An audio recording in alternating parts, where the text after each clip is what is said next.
This stream contains fast-flashing images that may affect viewers who are susceptible to photosensitive epilepsy or other photosensitivities. Viewer discretion is advised.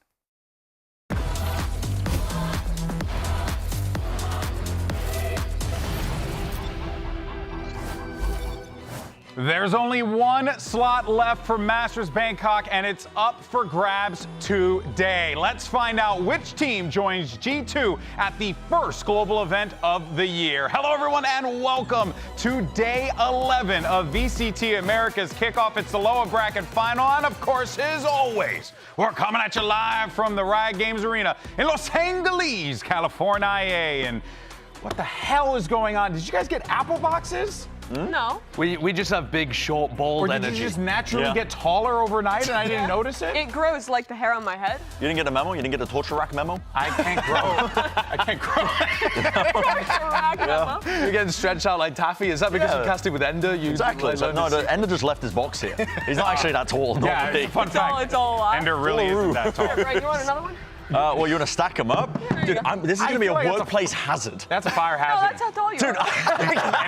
And now the camera is just on his crotch. All right, everyone, let's go ahead and do this. Now, World's tallest man visits Cuba, 2016. here's the bracket. This is the competition that we did. You wouldn't know based on the conversation we had on the desk We're just very now. serious people. Yeah, we're very good at our jobs. We have one match remaining. And this matchup, well, one match remaining for Masters Bangkok, because this matchup determines who qualifies for the big event in Thailand. Only 2 slots are available for the Americas region. So you already got G2 locked in. Now it's time to see whether or not it's Sentinels or MIBR. Now, yesterday, Focus up. Lock in, brother. yesterday's matches also gave us the Pulsar Flick of the Week. Bren, why don't you tell everyone what's this week's Pulsar Flick of the Week? Dude, this was an insane play. Push past the Cosmic Divide, little flick of the wrist, little micro adjustment. Honestly, only a few seconds to make the move. He flicks his body more than he flicks his mouse.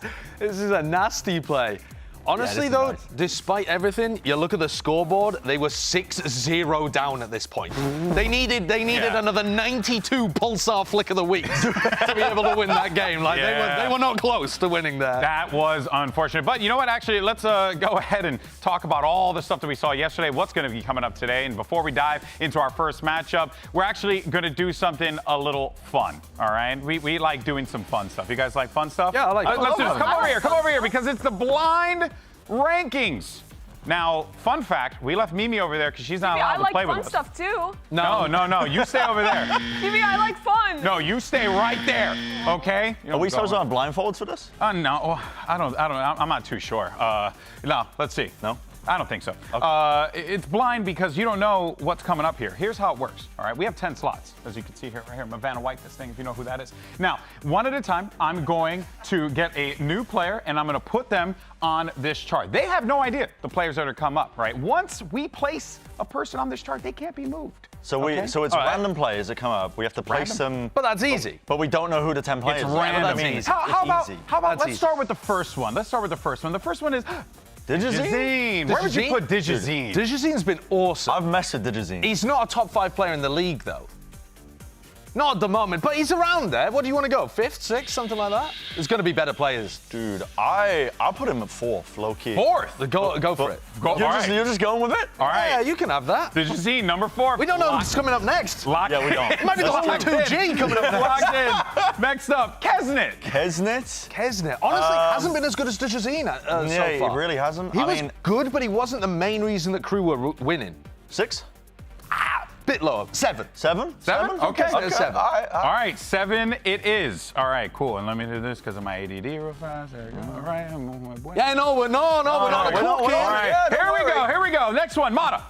Mada's been good. Mada's been better than Block Digizine. graphic. 3? 3. Three. At 3. All right, number 3, it's Mata. Next up, it's Sam.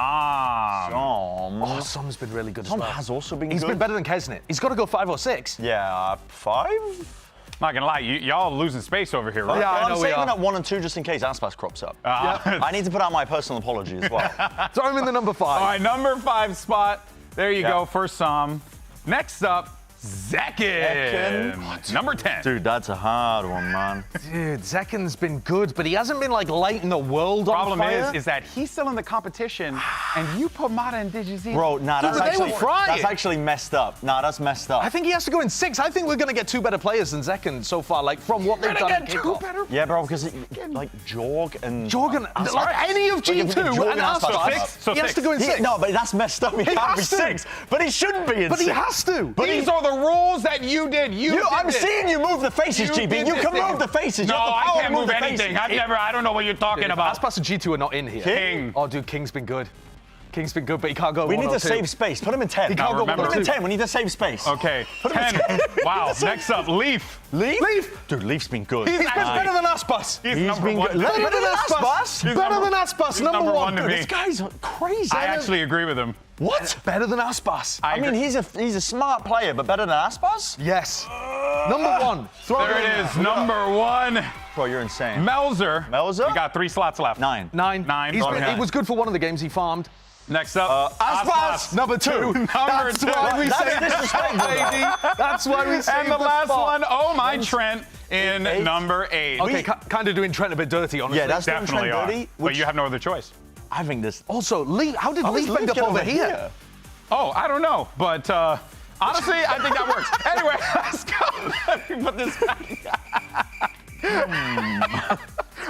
You stay your ass right there. All right, so let's. Don't talk to him like that. In the middle. Mal, let's go ahead and get into our matchup. Talk about Sentinels. Look, folks, they've been running the new stuff since kickoff, but we thought that going into this G2 matchup, Mimi, that we were going to see a fireworks show. And there were some exciting moments for sure. Wait, did we though? I think Who so. thought that? I thought G2 was going to. It was an upper bracket final. I think a lot of people were high up on Sentinel, just expecting them I to think a lot of slowly people get were better. hoping. Mimi, it was an upper bracket final. And G2 is the best team in the world. I'm not disputing that, but I'm just saying the sentence still stands. People were expecting a good matchup. Turns out G2 dominated. Yeah. That's the convo. We had the question, right, wondering if there was going to be still that tier gap and whether SEN were going to turn up. I mean, I also thought G2 were going to be winning that matchup. Like, I'm not disagreeing with that fact at all. Yeah. And they did. They ended up just showcasing, I think, that there is that kind of tier gap above them and honestly the rest of Americas right now. No one's been able to really hold a candle to them. What do you think it is? Why is that? I think it's the fact, first off, they kept 4 out of 5 of their players, so they had a ton of time to practice. Second off, we were talking to Valen yesterday, and he was really bigging up how important bringing Jaw into the team has been and how much he's helped the culture. They just look a step ahead. Compared to SEN, who's trying to do a lot of new stuff, right? In my mind, they've been the team who's innovating the most, right? Alongside G2. Playing Breach, Teo, Vice, Yoru, pretty much every map. And they're trying to do all of these really complicated strategies, but I think in trying to have the perfect util, set up the perfect combination, you so often see these little mistakes get made, the fundamentals slip, and they lose out rounds to a team like G2, whose fundamentals have just looked sublime, Brian. Yeah, that's the trouble when you're trying to push the meta as well, is that you kind of have to rebuild everything from the ground up, all of that protocols and strategies. And I know that Josh has got something to say about this as well. The man is, I can see him, his face is going red like a tomato. No, don't get me wrong. I'm not a mean person. We just left him over there because it was better for the segment. Josh, you have a telestrator to break things down. What you got, buddy? I do, I definitely do. So I want to talk about some of the errors that Sentinels have been making, because I think it's a really important point. They're trying to do a lot, they're playing well, but they are also making quite a lot of mistakes. So let's get into this to begin with. So this is one of the examples. They're down 6-1, and what we're going to see is a retake setup. Jorgamo is in position right now, gets flashed by Zelsis. Great flash. They get caught by this, a flash recon combo. But then as we slow things down, I want to put this forward in slow motion here so you can see the second flash that Zelsis sends out. So as they get geared up, let me just run you through roughly what's going to happen. So you've got a drone that comes up over the top. Narrate is going to jump up on this box and try to TP across down here. They're going to send a flash high in the air and swing around this corner. That's the game plan, at least. But if you look at how it actually plays out in reality, I'll play it forwards for you in slow motion. There goes the flash up high in the air, and not only does it catch onto Jonah P, but it also blinds all 4 members of the SEN players that are on the retake here. Narrate, he can't even go for this teleport. Zelsis gets caught. These 2 players trying to trade are just in a horrible spot, and this ends up being a bit of a disaster for them. They're not able to set up into their play, and I could have pulled a bunch of examples like this from their game against Loud too. Let's have a look at another clip here though. This one's more of a macro mistake.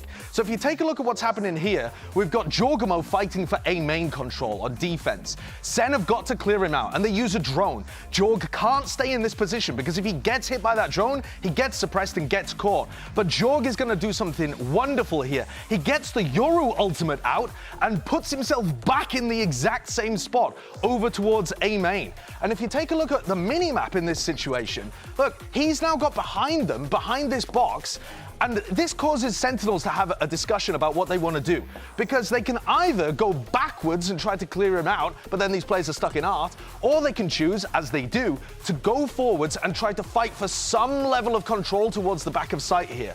The problem with it is they're not coordinated with it. They make the call to surge forwards and try to take the fight. They even throw in a fade ultimate to try to take a little bit of Flowers control. But if you take a look at the mini-map at this point of time, you can see why it goes was wrong. Zelsis is over here watching the flank. Bang is watching backwards. John's trying to plant for A main control, even though they don't have A main. And it's only Narrate who's actually got the gumption to go forwards and is on the path of what his team needs to be doing in a macro sense. So they're not aligned here, and it all falls to pot for them all over the place.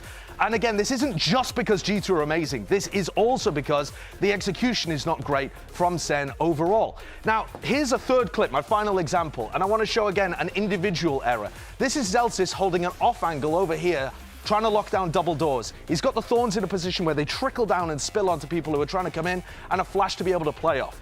And so if we watch this out, I'm still going to keep it on minimap actually, because we're not watching Zelsis POV. But as they try to take space towards him, he tucks himself in, and from Zelsis's POV here, as we swap to it, you can see that he's not tucked behind this pillar to activate his thorns. He's actually out in the open, gets caught by Jorgamo. It's great timing from G2, but Zelsis is getting overwhelmed in some of these spots, and Bang also gets overwhelmed here. This is later on in the same round. There's a smoke for Bang to try to play off. He gets recon darted in backside, tries to do a pullback smoke over here so that he's able to escape, gets hit by a stun. But what he doesn't realize, I think, is that John is about to bail him out anyway with this Armageddon. So either the comms are going wrong in this spot, or Bang and John have not talked about what the protocol is going to be. Bang also doesn't throw this smoke, which a lot of people are trying to use in order to get out safely. And so instead, Valin finds the timing, runs through the Armageddon, they get the spray down on him, and Bang just ends up looking isolated in these spots.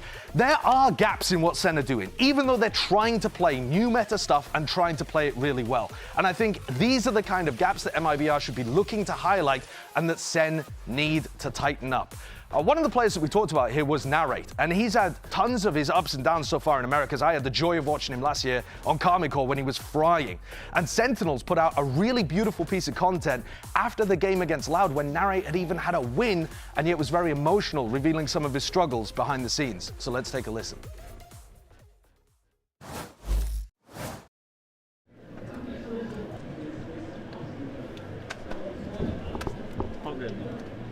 Incredible.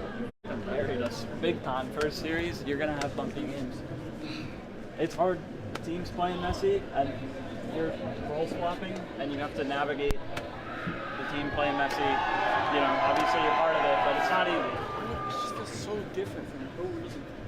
It's all right. We made it out alive. We'll figure it out. We got plenty of time. And it's gonna happen sometimes. You know, you're gonna have to lean on people sometimes. I know you don't want to, but you're gonna have to. So. It's all right. You're fucking incredible. The whole team thinks so. I know so. We'll be all right.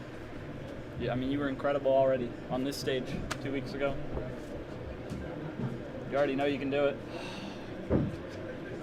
Like I don't think I won a single normal gunfight duel. Like not one.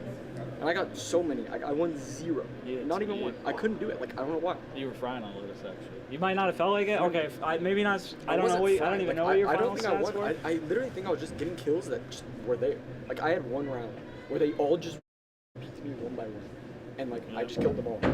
Like yeah, we needed that though. Like yeah, I know, but it was like just the most advantageous possible. Like I literally had I had a Zodia to get a kill. There was a few. Luke will vouch. There was a few times I said, "Oh, we needed that kill that you got us." Like there were certain spots where it might just feel like one kill or feel scrappy, but the fact that you win the duel, like it's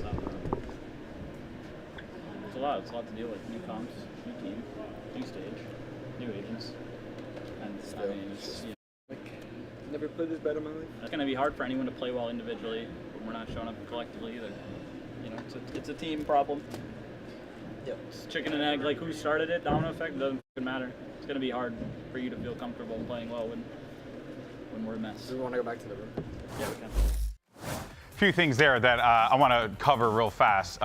Firstly, I think it's a really awesome thing, to see Narrate care, to see Narrate. That is exactly what you want out of a winner. That is what you want out of a person that wants to put their best foot forward, is an individual who wears that emotion on their sleeve like that. But also I want to give a credit to Coach Kaplan, because, something that a lot of people don't realize in esports, but you probably should, is that we manage, a lot of younger people, right? Yeah, younger definitely. talent, whether it's players, talent, coaching, whoever the case may be. It's a lot of young players here. And a lot of young players haven't really had that opportunity to feel that pain yet, feel that heartbreak. So I think it's a Good I mean, thing. by the way, that wasn't handled it even well. necessarily heartbreak. That was coming off the back of a victory against Loud. He just felt that he'd individually underperformed, and he's been tasked with changing his role around a ton.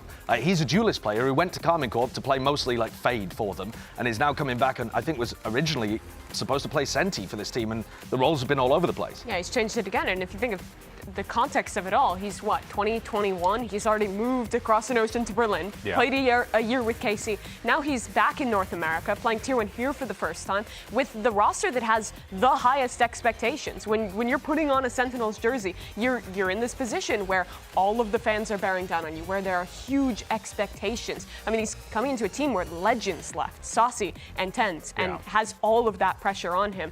And I think you can see how important a guy like Coach Kaplan is to have that support structure behind the scenes to alleviate some of that pressure and let him be the best player he can be. Hey, you know, and it's as they say, right? Pressures do make diamonds. And if there's one thing I do know is that from what we've gathered from Narrate so far is that this guy can perform in those moments. We've seen it plenty of times already, whether it was last year or even this year as well. And even though things didn't particularly go his way there, Bren, you know, realistically, I mean, he stepped it up big time when he switched over to that Fade. Yeah, and I think that's important as well, is that we see signs of that as well after everything we've spoken about, because on paper, when SEN made these changes, I would say that mechanically they made upgrades in some way or form. I mean, it's hard to replace Tens in some fashion, but they did a good job doing it. But one thing that I thought that they were going to be missing was that kind of that maturity aspect, and not maturity as in like, oh, these are young players, but Tens and Sassy brought so much experience to that roster that in moments like that, they would be able to, and on top of that, they'd be able to be an addition to Kaplan along the side. And I think that that is one of the things that they're going to be missing this year early on. They've got the skill, they've got the talent, there's no denying that. We've seen it. But the more experience they get being put into those spots and realizing it's not the end of the world and that they can pick themselves back up, and they are incredible players, the better they're going to be looking over the course of the season. And I think that it's a good sign that they're able to flip it around in the series itself as well. I do think it's about accessing that potential, though, as well. We saw Narrate at the beginning of last year, in 2024, look like one of the best players in the world. And that was while he was playing Fade. You've now got him playing Omen on some maps, Breach on some maps, Fade on other maps as well. And originally in the offseason, they had him playing like Cypher and that kind of stuff too. So finding the best out of him is going to be actually a pretty big task. And thus far, I don't think we've seen it. I saw much better from Narrate last year, and he's a player that has more to give. So SEN have actually got a task now to extract that potential and show it in matches, rather than, at the moment, you can tell from all of this behind-the-scenes talk, they're trying to figure out how to get that like kind of refined, good, non-sloppy look that they had that caused them to win Madrid. Yeah, that is a tough one for sure. But if there's one person that could definitely help navigate that, I do have faith in Coach Kaplan.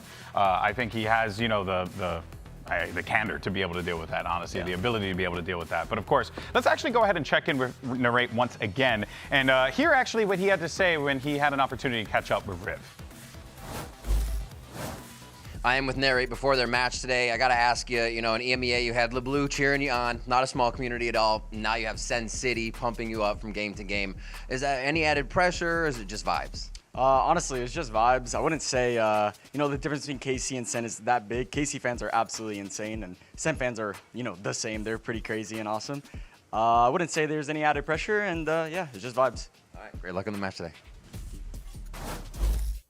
Well, you're certainly going to need to rely on those vibes. But on the other side, though, you also have, well, some players that are quite formidable. Well, let's talk about Aspas. Maybe the person he's going to be going up against is Zekken on the Sentinel side as well, because this is going to be a difficult one. And if Zekken, this young man, wants to take down a player like Aspas, he's going to have to just not miss because Aspas has been on fire, Mimi. The difference between these two players in 2025, I think, really highlights the difference between their two teams. Sentinels is playing all new meta. They have Zekken on the Yoru all the time. They're implementing him into all these different set plays and asking a lot of him, which for the most part he's delivered. But on the other hand, Aspas is getting to play his same old Jet, his same old Raze. They're playing slow, basic ideas, but executing on it really well and giving him the opportunities to take over games like the superstar he's always been. And that's exactly what happened in this series against Crew. Without Aspas' insane performance, map 2, map 3, there's no way they win that series. Yeah, I think Zekken has definitely got it in him as well to hold a candle to Aspas, though, despite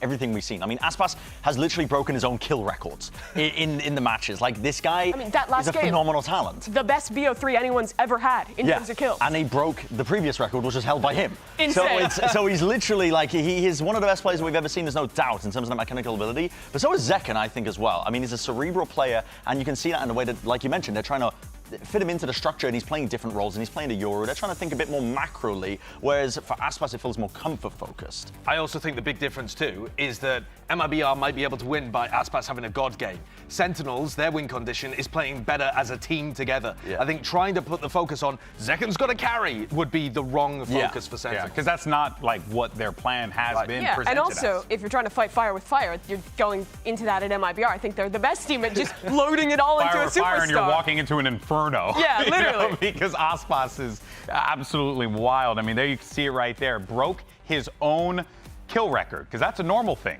that people do. He does it all the time. Wild. All right, well, look, folks, this new MIBR is awesome, and we got a sneak peek behind their process when I had a moment to catch up with Fraud in our match point. Let's actually take a look. Yeah, for me, it was a kind of surprise because Fred just came to me and said, hey, you're going to be the IGL. I mean... was there a reason why you went to him specifically? Yeah, it's because, like, me and Fraud, we worked together for a long time, so I already know how he thinks the game, and I got taught by him. So, yeah, it's more easier to me to understand what is he saying, what he wants his to vision do. Yeah, very well. So that's one of the... I think the principal answer for that, you know? Yeah, the reason why is because yeah. you guys have just such good chemistry. And it was really cool to hear that. Of course, you know, Artson coming into the team as the new IGL, so he's stepping into that role. But I mean, Brent, what we were getting there was that there's this clear trust that is built between Artson and Fraud. That is really cool. A great word to use with this team, trust, because I think the entire roster has been built with that, honestly. Aspas coming in, he gets to play with Nosra again, almost handpicking it, building it with Fraud, and Artisan taking over this IGL mantle. It's really elevated this team, despite the fact that they're playing these ancient comps. They've had to go through the old passages and annals of time Pull up to the go find it. tomes. Yeah. They have looked good at it. I think that this team has excelled at it, and it's the little tweaks they make, the little anti-strats that I really enjoy watching this team so far with their lower bracket run. What's so interesting is I don't think they came into kickoff with that idea, though. Nosra started IGLing. Sure. They were trying out the Teo. They were trying to play a little bit of the new school stuff on their Lotus. But then they go down to the lower bracket. They change their IGL. And to me, they're now playing the most classic Fraud team kind of Valorant. And I'm not saying FR AUD. I'm talking about their coach, who is very much known for that honest, classic Valorant that is just playing the fundamentals, playing these slow mid rounds, putting Aspas in winning positions, and playing comps that are very, very comfortable. They're all focused on the fundamentals, on the little things, and that's where we see Sentinels failing in a lot of these games right now. Yeah, you know, funny enough, when we were talking with Fraud about that, he was mentioning how he does like to cook up some, you know, fun comps, do some, but he to much of what you guys are saying, recognized early on, I gotta hone in on the talent and on the skill and what they like and what they're comfortable with. And that's the reason why they find themselves in this position right now. But let's actually go ahead and send it over to Riv, who's standing by with the new IGL from MIBR. It's Artson. I'm here with Artisan before their match today, and a big few matches in the past few days that you have to go through. A week to prep for crew, but now only a day for Sentinels. How does your approach change in such a short turnaround? Yeah, I think the main part that we got focused on compared to crew, not to Sentinels, is, guys, we just need a rest and we need to review some tactics. But rather than that, we just focus on ourselves, and that's it. All right, thank you so much. Good luck in the match today. Now, of course, Artson's going to be out there leading a couple of rookies in one of the most important games of their careers here, because this is an opportunity for them to be able to make it to Bangkok. But of course, you're talking about Shenham and Cortesia, who have been really impressive sideshow. I think Cortesia actually had a bit of a rough opening to 2025, but this most recent game, it wasn't. I know everyone is going to be looking at Aspas because he dropped the kill record in a BO3, but I actually thought this was Cortesia finding his moment. I found him to be quite impressive in that one. Yeah, and prior to that, Shenham has been the other player that I've been looking at. So I think MIBR, if Aspas doesn't drop another kill record today, need to be getting the best out of both of these players. It's about activating activating them both at the same time rather than just having one look pretty good and then the other look pretty good. And it's so refreshing because we've seen years of Valorant where Brazilian teams have gone back to the well of refreshing the same talent, the same players over and over again. And You are a noted Pancada hater. I didn't say that. I didn't say that. But these He loves Brazil. I love Brazil. And You these would never two say guys are one of the reasons why I love Brazil. Because they're fresh talent coming out of ranked. To my understanding, the lore is that Saucy kind of scouted these guys out from playing on the Brazilian rank servers and kind of pitched them to Aspas. And then he was like, wait, these guys are crazy. Went and pitched them to MIBR. They trialed them. They worked out on the team. And now they've kind of come into the fold as this new generation of Brazilian talent playing with the best player that's ever come out of the region and probably the best player in the game. I can't help but think about Aspas in like a black turtleneck showing up to a presentation to sell Cortesia and Shenum to Aspas. Let me tell you why you should invest in these players today. It was a good choice. It was a good choice. It worked out well for them. All right, now look, before we get into today's match, all right, we're gonna have some fun. You like fun, right? I'm sure someone in the chat's gonna say no. Do I get but to in have any fun? case, Huh? Do I get to have fun this time? You kicked me. No, you're not. No, I'm kidding. We all get to have fun because it's time for a new game called Vincent Fan. That is horrific. God in heaven! Take away the Adobe license. What is that? Where's the teeth gone? I love your Where are the eyes. teeth? The eyes are the portal to the soul, and you don't have one. I Oh think. my God. All right. Well, look, folks, here's how it works. All right. We're going to take a look at some sketches, hopefully not as horrific as that. And then these are submitted by our fans. And these are sketches of our VCT pros. And we got to guess who the player is. It's very easy. Super simple game, right? Right, so I can't be disrespectful to the Okay, that's wait. Murky, bro. That's Judgment. This is Jorg. Yeah. Oh, it's This is Jorgy. He's dressed like a dog. Bucky. My That's goat. cute. That's good. Yeah. Mustache. It's recognizable. Maybe good is the wrong word, but it's No, I'd say recognizable. it's good. Yeah, Good's doing a lot of heavy lifting. Josh, there, buddy. I've seen your drawings. Oh, that's one leaf, one singular leaf. I thought See that the was an beard? avocado with a beard, which I thought it was me. Is it GB? No, it's it's Leaf. Leaf. No one It's cares Leaf. about me. It's Leaf. He said I thought that was me in a bell rang. No, it's Leaf. He was born with that beard. Came out. Benjamin Button? Yeah. Okay. Oh, that's It's Aspas. Aspas. With his little dog plushie. With the little doggy. That's cute. The doggy. Good hair. Yeah. That's what I got drawn to immediately. I'm amazed that these are recognizable. Yeah. They've been great thus far. It really has been. You guys are really talented. We should have Sideshow do some drawings. Let's see another one. I'm We sure got another? Sideshow would. Oh, okay. Premiere! That is tough. Well, it's someone There's in facial MIBR hair. with a beard. So, Could it be fraud? I'm gonna say Noswer. It could be Cortesia's mustache. Cortesia. He Oh, it doesn't could be have Cortesia. a beard. He just Is it has his Aspas scalp. again? It's probably Aspas. I think it's fraud. It's not Fraud. Aspas? Whoa. No. Whoa. Dude, this is... It's Artsin. Artsin? Artsin. You are not an artist if you think that is Artsin. Where? What the hell? You've just roasted a fan that put their time and effort and blood and sweat and tears into that. Who's What's got up with the dogs? dogs? Bro? Yo, What is this? wait, and who wears a cross around their neck? We gotta figure that one Who out. is this? They have a cool S. Yo, shout out to the S, bro, from high school. That's G2 Frodo, I think. Who the hell? I think it's Jonah P. With hair like this? No. Who takes their shoes off? Bang! Bang? Bang. Is he delivering the ring to Mount Doom? Bang! Look at the feet! Why do his feet look like that? Get it off the screen. Oh man, my guy's got some socks. Oh, wait, that's Wait. kind of nice. Oh, it's so refreshing. Oh, wait, that's so lovely. And that's Nere, right? I don't know. He's the only. Is he the? Yeah, I think the it's only Nere. blonde guy on the But he's team? got Is the- that I think what you were so. gonna The say? cipher Yeah. cap on. Yeah, I mean, narrate. I think be he is narrated. narrate. Narrate. Nice. That's very well done. I'm sure the things next one will have- be good too. That was done by Tofu. Very well done. You are actually talented. Crazy. Do we have another one or no? I guess we don't. No? That's crazy. They were wonderful, through. though. They Oh, were crap. beautiful. Well, look at the time. We have 30 seconds left. Is that hyperpigmentation? I fit it in. And look at the predictions. Hey. Oh. Okay. Snap. Okay. I went with MIBR. The MIBR believers are smoking. Aspas had to drop a BO3 kill record to beat Crew. They're not getting past SEN unless he drops 1,000. Well, regarding your previous statement, I can neither confirm nor deny. But as far as that goes, I have faith in MIBR. But in any case, so folks, this is it. It's Sentinels versus MIBR. It's a BO5, and Bangkok is on the line. VCT Americas Kickoff lower bracket final starts ahora. That means right now.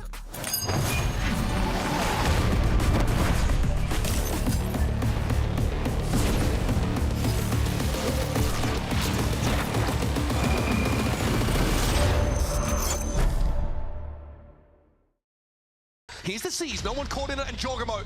It'll have to be him. Narrate, try as he might. Can't do it. SEN City fell further and further into dismay, but it's not over for that team, of course. They've got to go down to that lower bracket. Playing Aspas, I think he's, one of the best players in the world.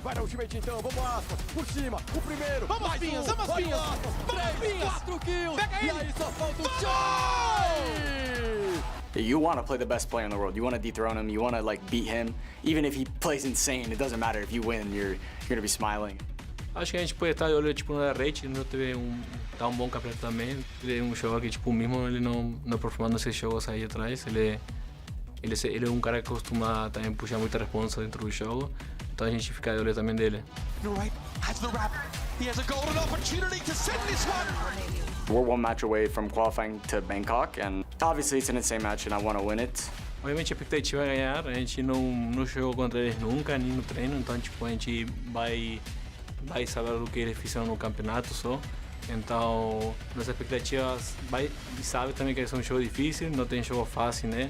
E torcer para a gente ganhar e conseguir classificar para Bangkok e conseguir essa vaga para o Brasil.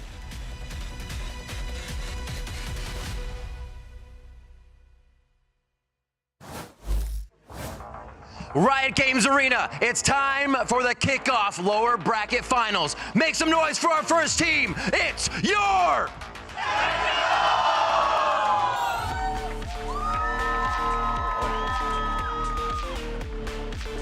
All right, Riv, not looking to do some work there. I appreciate that, buddy. I'm kidding, that was awesome. Here comes Sentinel's fan favorite squad, as we've already noted. One stop away from being able to punch their ticket to Masters Bangkok, but this is going to be their toughest challenge yet. It's a chance to repeat history for them. Through the lower bracket, they made it to the finals, won kickoff, won Madrid last year. A chance to do the same here again, but a lot to clean up from that G2 game. Yeah, there's no second chances at this point. This is do or die. And you're up against MIBR, and they're looking like they're going on the tear themselves, honestly. They've dissuaded Crew from that lower bracket. They've just pushed them out of the picture when they are normally the team we've been talking about going on a run. They've got a different challenge ahead of them here today.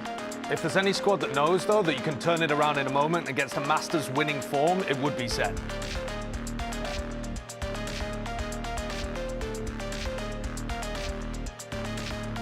Agora é a vez deles, que vão deixar tudo no servidor por uma vaga em Bangkok. Sangue, suor e lágrimas. Façam muito barulho para o MIBR!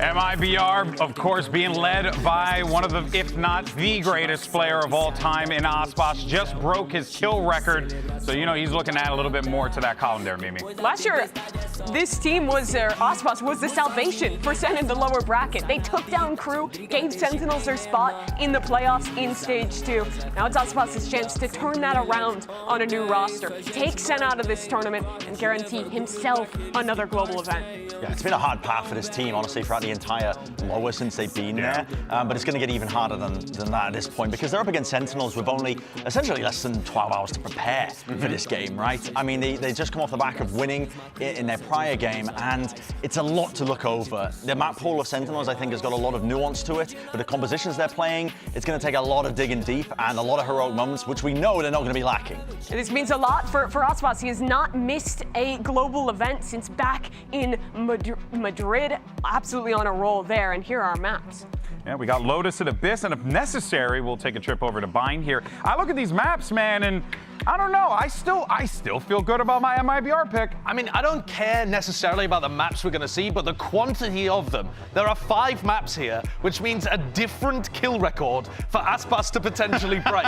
Yeah. That would be Kang that took it away, I think, from Aspas and Valin before. It was from Aspas and Demon 1. Right. So Kang currently, I believe, is the leader at 111. That was in the Champs final. So if Aspas can push things crazy to some kind of 5-map bonanza today, which I think would already be a good performance for MIBR, that's the track. I mean, that's 112. That's a testament to the win condition for MIBR if you're talking about beating 111 kill record on one man. Win con, 110 kills. Just do that and you'll win. Here goes your agents, and we're of course going to see that Vice played as well as the Viper. Lotus? This is a composition right? change. They were rocking the breach Tahoe before, now they're going snap, you're to right. more of a control comp with the double smokes here. And if I had to guess, this is to make Narrate more comfortable. The difference between what we saw from him on Breach and Omen versus his Fade was so palpable. And the comp is still good. There's nothing wrong with this composition, and you're playing against a team that's playing old meta stuff anyway. I mean, they're playing double duelist here on Lotus, so I think SEN can be comfortable here and Narrate can play better. All right, well, let's go ahead and send this over to your casters. Riot Games Arena, let's make some noise as we get ready for our 2 casters, fully licensed to cast this game, all 5 maps, by the way, if necessary. Here's Uber and Wyatt. Yeah, I'm manifesting a 5-map banger here, Golden Boy, no doubt about it. Of course, for one of these teams, it's Masters Bangkok qualification. For the other, it's the end of the line here in Kickoff. Sentinels, their classic brand of heroism yesterday, fell flat against the regimented team player G2. Well, here's another hero team for you. MIBR are ready to throw down. Aspas coming off of the best BO3 he's ever played statistically, plus 40-odd kills for the series, dropping 83 total, and interestingly enough, having the least deaths as well on his team. Vintage Aspas stat line, but truly him at his peak. Now this is fascinating, getting into this. Both teams switching up their comps after losing on Lotus prior. It's time for your Samsung match start, folks. Load up fast with Samsung SSDs. Double controller here for SEN. MIBR double duelist here on Lotus. What a world. SEN's comp is vintage, aside from bringing in the Vice. Those other 4 agents, though, the agents that dominated this map in 2024, really defined the meta here when Lotus was so prevalent in the pool. And coming back, it's a map that a lot of teams love to play. If MIBR, this will be their 4th Lotus map of Kickoff, and they've lost all 3 previous appearances here. And they've changed their comp every single time. They're leaning into the double duelist that has worked for them on Split. SEN here, obviously with a fair bit of tree presence. Fault line thrown out, Zekken unaffected, however, Bang was stunned up by it. It's going to be a poison orb though. John throws it up, buys a little bit of space. And the retake will also set up the classic Viper look here on Lotus. MIBR inch forward towards his A side. Bang wants a shoulder pick. You might have seen something there. Paranoia comes out, but Aspas was on the other side of it. Bang no connects a headshot, make it 2. A beautiful opening here. And MIBR still trying to get into Tree. Zekken slaps him back. Shenum's got no choice but to try and challenge this, but Zekken finds himself 2 as well. Zelsis gets the job done, and that is pretty clean as far as pistols go. That is the challenge of hitting Bang's sight on display. It is his anchoring that stands out to me among all of the traits he has as a player as the top one. He has those areas on every map where he just feels like a brick wall. Can't get the trade knobs. We're sad for MIBR, and from that point, they can't get into Tree either because of this wall from John QT. Like I said, bringing that Viper back, who was a must-pick on this map. Last year has fallen out of the meta, but still finds value. We saw even G2 playing with it here. For me, this is Sentinels going back to basics, Wyatt. Instead of these really util-heavy comps they kind of overheat on, focusing now on a very straightforward, tried-and-true approach to Lotus, and they're off to the right start. There's a Razorvine here. Aspas will be started up, and that dangerous for the start. Zelsis makes him see them. That's both duelists down in one fell swoop. Cortesi able to test out that wall, but MIBR undergunned, undermanned here, and running into the meat grinder. Shenum gets 1, but Zelsis exits after 3. Everyone on SEN actually, they did buy into guns, so it's dangerous to lose any weaponry at this point. They don't want to throw anything away needlessly, try and get as pure of a bonus round as they can. Great timing on the C's. Cortesi, he's isolated in the site. John QT, easy cleanup on the crouch Cypher. Shenum with the Sheriff in hand is forced out by the paint shell. And that's about as good a start as you could ask for SEN. 4 guns taken out of that second round as well. As we progress forward in this half, I'm expecting MIBR to have a better game plan as far as playing around this Zelsis Vice setup over on A. This is 2 rounds back-to-back. We've seen him place the Arc-Rose in this same spot that's just sort of upper left. It can hit players coming in towards the site, but also hit players in Tree. Shout out to the Qbert Academy. And they have to be prepared for that, though. His Arc-Rose is always in the same spot. He was doing it against Loud as well. They've got to be able to break that. That same spot that he team flashed and hopefully he doesn't team flash 3 players. Yeah. Fast fight in A, the teleport over top. Artson just got off. MIBR, this is their gun round, and Artisan, when they go double duelist, it's definitely the entry player, right? He really wants to get things started up, but Aspas has been the closer, the one there at the end of the round, the post plants, the clutch scenarios. Two duelists, very different styles. A beautiful entry from Aspas, which is going to shut down all of that Sentinel utility that Celsius was hoping to use for delay. Shenum over on B just finds a timing, catches Bang, I believe, on the rotate there, and that's going to draw further attention from Sen, who are at the disadvantage trying to go for this retake. I mean, just never good to lose Zelsa so early in the round with all of this Vice util that could have been made use of. Zekken looking for a timing there, but Shenum is going to tuck into that box and look for a wrap late here through C. Oh, this was really good delay. Zekken has a lot of ground to cover if he wants to get with his teammates here to actually get back into this C site. Time has dwindled massively. Okay, that aftershock at least is going to force Nozwa back over towards the water itself, but Aspas is clean with it. Going to sit back down, Sentinels with only 2 players left to work with. So no money there on Bang. Need to have their wits about them now. I think they're going to give this one up. John's going to try and walk away, but they're going to be caught here over by Link. Aspas waiting for them to run into the line of sight. Sentinel's ready for it, but it doesn't seem to matter. Narrate got himself 2 though, and exits with a Phantom. That's really impactful from Narrate. Gets the mini upgrade, but the 2 kills puts the economy in a tough spot for MIBR moving into the next round. Pretty crazy A fight, but I like the pace that MIBR picked up over towards C to get in. That was a great decision from Aspas, finding that opening. Oh, and how about that? Happy 100th episode, folks. And it's a nice little 100th episode anniversary, to be honest. Qualifying match for Bangkok. Sentinels in the mix against Aspas. Doesn't really get better than this. Centenary of excellence here in Americas. Zekken comes forward. Aspas is ready to fight for it. Narrating Bang, they're on the scene. The TP up to rubble. For Bang is seen through, and Shenum's able to pick him up. 3 to work with still for the attackers, but that Viper wall has stifled him for now. In the meantime, yeah, Cortese, he wanted to do something more proactive towards B, but can't push through that wall. Razorvine as well. Spotted by the Prowler now, wants to take a duel, can't connect. Normally the headshot machine, but shut down by Zelsis, who's had a nice little start here, sitting at 5 for 2, and had a great game on Abyss yesterday, despite that loss. Yeah, it was about 10 frags ahead of the closest player on that map at some points. Being relied upon for more than just the vibes. John here, of course, just shoulder peeking this line. There's no one here from stairs, though, because they're not really sure about where MIBR are going. And that's such a symptom of Lotus. Spread so thin out of the defenders. These 2 MIBR players actually have significant utility for this 2 versus 2 as well. Narrate has his haunt, but they're going to have to deal with a fault line from Nozwa, a paranoia from Shenum. Those are valuable pieces to convert this. They want the tree player for the crossfire here, but there is no one there for MIBR. Nozwa playing under the rope. Haunt cleared out. Now they have a bit of info. They don't know about the second player over towards Pit here. Nozwa fancies a bit of an engagement here. Aftershock forces Zelsis away. Time getting a little bit short now. Dark cover blooms and Zelsis is there. Another one. And there is the Steel Garden. That's going to be tough for Shenum here. Just the classic to go with. It's a big ask. Zelsis spots him out. And the Vice Ultimate gives them just the edge they need for a defuse. Such patience from Shenum, and it almost paid off. He was so close. Good discipline, man. Yeah, he really threw those last 2 players for a loop. They thought that if he was back there, he probably would have tried to swing before the Steel Garden actually ripped the gun out of his hands, the primary weapon, but not the case. I like these early A fights from MIBR. Sen, they could be in trouble there if they tried to fight 2 aggro, because that Jet Rays are going to explode out of the choke. I want that kill record. Okay, buddy. It's early days yet. You just need to increase that by a factor of 20.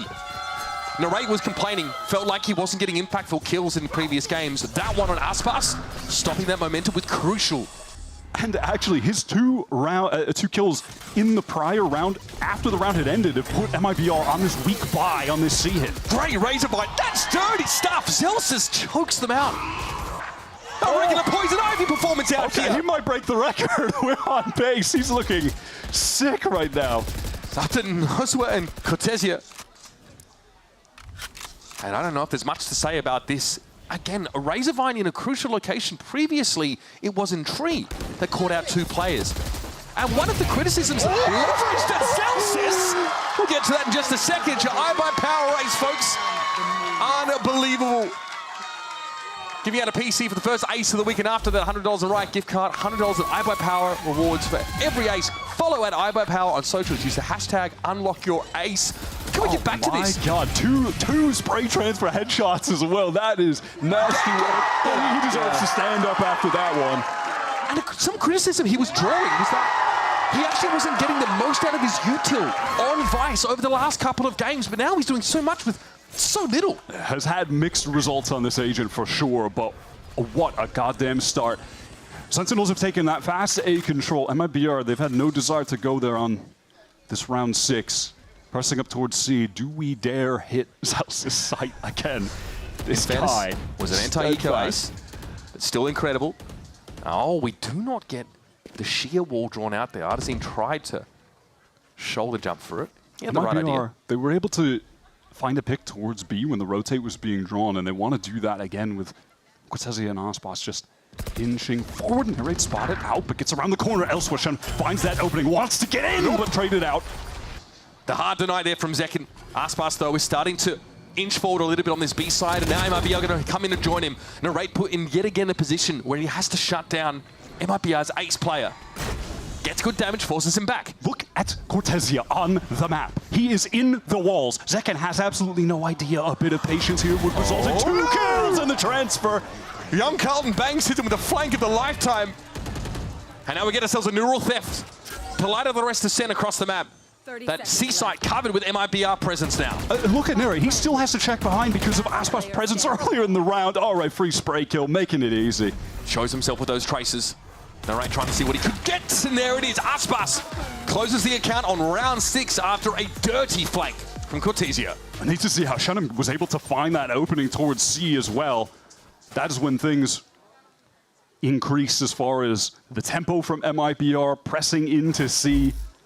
Cortezia's timing was crazy. The C anchors just expected that Narrate would have had the info on a push through, but he caught the timing while Aspas was still firing some bullets from main, keeping their attention drawn there. An aggressive, pivotal play from the rookie. And that keeps this game within 2 rounds. Haven't seen this in a little bit. Narrate with the Odin this round, some early spray. We are taking it back to 2024. Danger as he went for that jump spot, tried to get the haunt thrown down there. 56 HP. Sentinels have to contend with the rolling thunder from Naswar. An explosive ultimate that could seriously cause some disarray on this A site for the anchors. They are running into Bang. Narrate can be punishing on some of these corners as well. Okay, Rolling Thunder comes in though. Sees from Narrate as he tries to get out, but Artisine was already so far forward and Bang wasn't in a position to cover him. Oh, nicely done. Bang TP's away, but Zekken gets caught in the blast, and now it's sent down to 3. Spike still hasn't got to the site quite yet as Bang just walks out of that smoke into Aspas' line of fire. But John and Zelsis, the mastermind and the vibes merchant combine, and Noswa has to get the heck out. Doesn't even have access to his rifle. They know he's caught in the corner. He's got his weapon back now. Flashpoint, but that's going to be unaffecting SEN. Another one, that's a pretty good one. They are going to double jump him though. And John lays it down for 3. Great double swing. Zelsis just drawing the crosshair away and up with the jump. Nicely handled at the end. They bring that back in the 3 versus 4 after MIBR really decimated the anchors there. That was a cool little fake TP as well from Bang. I believe he just was able to stay in the site because of that and then find one trade out here. So Zekken just he just into that. Fake TP against the showstopper. It's bold as hell and it works out. I love that. Oh my God, I mean, it is transfer city for the SEN City.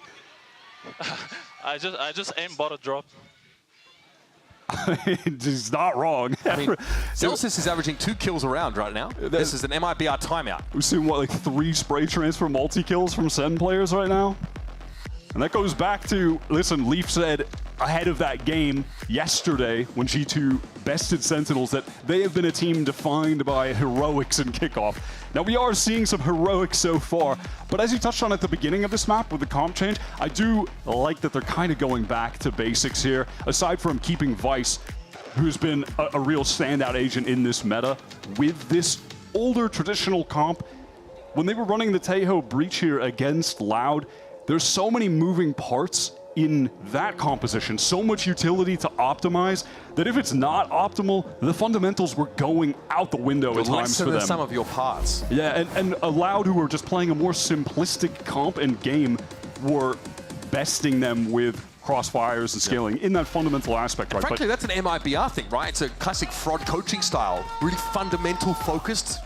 And obviously, MIBR are a team that's pushing double duelist more than anybody else right now, leaning into that individual impact. But so far, they've been stifled, especially on that A side of the map. And the two duelists, they are pretty unorthodox over on Lotus. You do not see this often here at all. It's going to make that defense side interesting for MIBR. Definitely. Cortezia was just containing over towards the A side, and after some early C presence, MIBR, they want to go for the pivot. And even still, it's just the noise from the cam that's not going to indicate to Sentinels that there is this massive presence here. And you can see that by virtue of the minimap, where there's a lot more emphasis still towards C. Some no tree presence, that Vice util over at C, like you mentioned. They'll look to clear it anyway. Some sprayed out takes Artisan pretty low. Narrate gets a ton of free value there, not that he knows yet. But he is going to be heard heading to upper A. Artisan, yeah, he heard those footsteps. Does he dare press forward? Aspas, great entry, and Artisan, yeah, he's going into the back line. Zekken already, Artisan catches him out. Both MIBR duelists getting serious value already this round, and frankly, there's not a whole lot for Narrate to do right now. The pivot here to B is fascinating, but they get sniffed out here by SEN. Zelsis chomping the bit there for Link. Cortezia low after that exchange.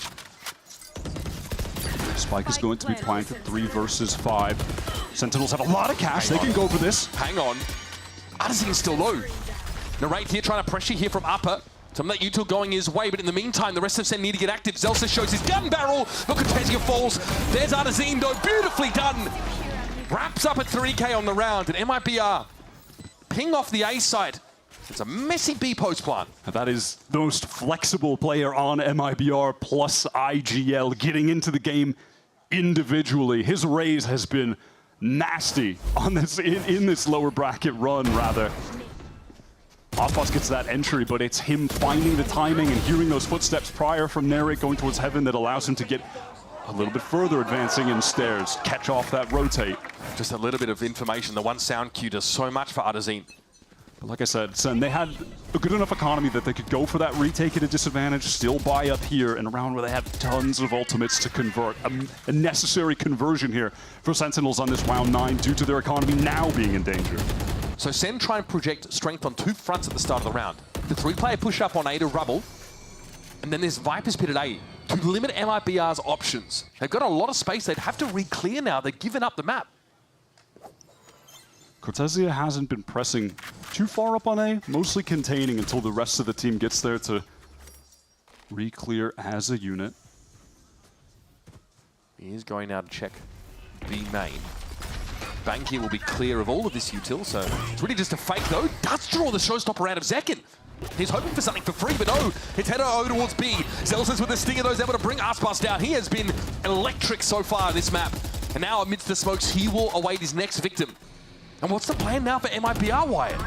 Yeah, they are running low on time. And Nightfall as well, coming out at a really optimal mid-round timing from Merrick. Gets a lot of info. Satchel in. There's danger for John. He just needs to live, keep the pit up. Yeah, Cortezia was able to find something at B, but very quickly MIBR will once again repelled, and I just don't think there's much to be done here. TP there by Bang, by the looks of things, got an inside baby door, expecting a pivot back to this B site in the dying seconds of the round, but it might just be MIBR setting up shop and huddling together for warmth. Maybe a bit of an understated kill, that one from Zelsis onto Aspas, but that has massive impact on the round. With Aspas trying to get into Heaven there and open up all the space on B, but instantly going down, the rest of the team, they didn't feel comfortable pushing past John's Viper wall, and at that point, Sen have wasted so much time off the clock. Yeah, right here. This moment is really a short important. window, Wyatt. Yeah, it absolutely is. Timing a little bit off with the dark cover there, so mistake from MIBR. Just 1 second makes all the difference in that situation. And then from there, where do MIBR pivot? They don't want to go into B. They have to deal with the pit over at C. That's a great Sentinels round. Here. One of those shutout rounds on defense, but it needed the Viper's pit to work now. MIBR bought once more, with the exception of Cortezia. And here we've got an opportunity for SEN to run away with the half. MIBR economy on the cusp of being broken. No ults really in play here, aside from perhaps Artzin if he can find, orb kills, something along those lines. And Aspas has had to be the entry on a couple of occasions on this map already, and might be feeling the frustration. He was shut down by a stinger in that previous round. That's just a tap of the orb here. Not a full commitment by any stretch by MIBR to this A side of the map here. Cortesia poking around at C, has not found anything yet. And this is something over at C that Loud were trying to exploit. You can see this wall is placed deeper from Zelsis. The smoke covers the cross, and that allows Cortesia to just push up completely unheard. Zelsis, though, can activate the Razorvine reaction to Cortesia, excuse me, but he might be headed towards Waterfall. Zelsis is on this line. He'll see the barrel here. Adjustment. A clean job for Zelsis, who is on like his 17th frag of the game. Cortesia getting that space, I imagine, called to the rest of the team who were feeling a lot of pressure towards A. Hey, I have space on C, rotate back. Well, 20 seconds left. Zelsis is alive with his setup. This round is as good as done. There's the Razorvine that's going to snarl up Aspas. He's forced to just drag himself through it. Bloodied and battered. Zelsis is waiting with the shorty. This wall's about to come down, and so does the curtain on Nozwa. Shennom's able to trade back, but there's not enough time to really make much of this round at all. There's a snake bite here that will force Shennom back, and he has no time to complete it. That's impressive stuff from Sentinel's defense. The vice play from Zelsis has been such a difference maker.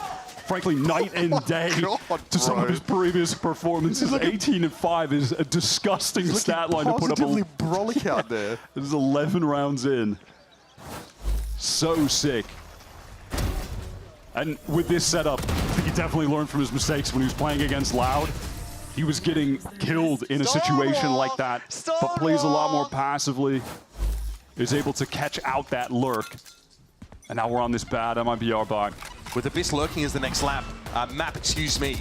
Lotus so important for Sentinels.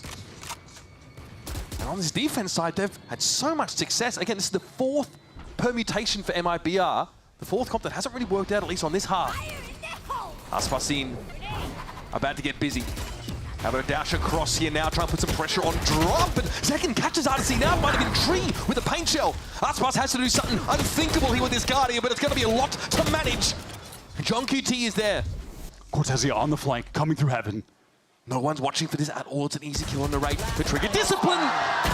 Oh, it fails him. No. And sometimes it's just the hardest to hit the shots on the players that don't even know you're there because they're not trying to move around in the way that you normally would in a fight. That is tragic for MIBR. A bad buy where they commit the showstopper to attempt to convert as they're just so down on their luck. They invested so much in that round. Man, that is... They forced. Nice! Can still buy in the next round at least, but far from successful stuff here for MIBR. And no real big ultimates yet. I mean, the Rolling Thunder can be brought up before this half is over, but it's got to be now. They need that ult orb. Blade Storm from Aspas, so they want to just play this fast. They have to try to get through the wall. Oh my lord! Well, lobotomy's being handed out, hand over fist. No right to have it again, coming with the shutdown. These have been impactful kills for the youngster. Again, Cortesia on these lurks. He's also feeling the pressure of the Omen team, but he reads it. I'm not sure if he heard that or not, but regardless, great punish. I mean, he's been extra sensory this game. Nozwa, 1 health. A little bit of that regen shield to work with Cortesia. We have a real deep thrust here from the two remaining MIBR players, but Zelsis is about to snip it out. Nozwa's in trouble. Oh, really? Okay. Maybe could have waited on that a little bit longer. Still Garden now active. Nozwa with 1 health and only a classic to work. God, it doesn't get any worse than that, surely. This will be MIBR exiting the half in pretty desperate shape. Narrate's going to see this and gets the job done. That's 3 for him. And an incredible 9-3 half on defense here for Sentinels. Playing the traditional style on Lotus. 20 or 21 kills for Zelsis. Insane half from him. This is a map we're talking about as being a must-win for SEN when we're looking at the pool because it has been so dismal for the MIBR team. They've played it 3 times, have lost it 3 times with 3 different comps. They just can't figure out what to do here. This is SEN's easiest chance in this entire BO5 to get a map, right? Start off on the right foot here. Demoralizing stuff yesterday in that difficult loss to G2.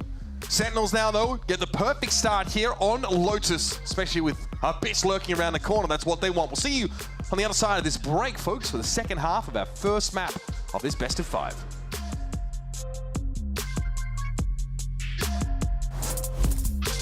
Oof, stuck paying for that old phone? Don't be. You know, at Verizon, we'll pay off your phone. And you'll get iPhone 16 on us. That's a value of up to $1,600, only on Verizon.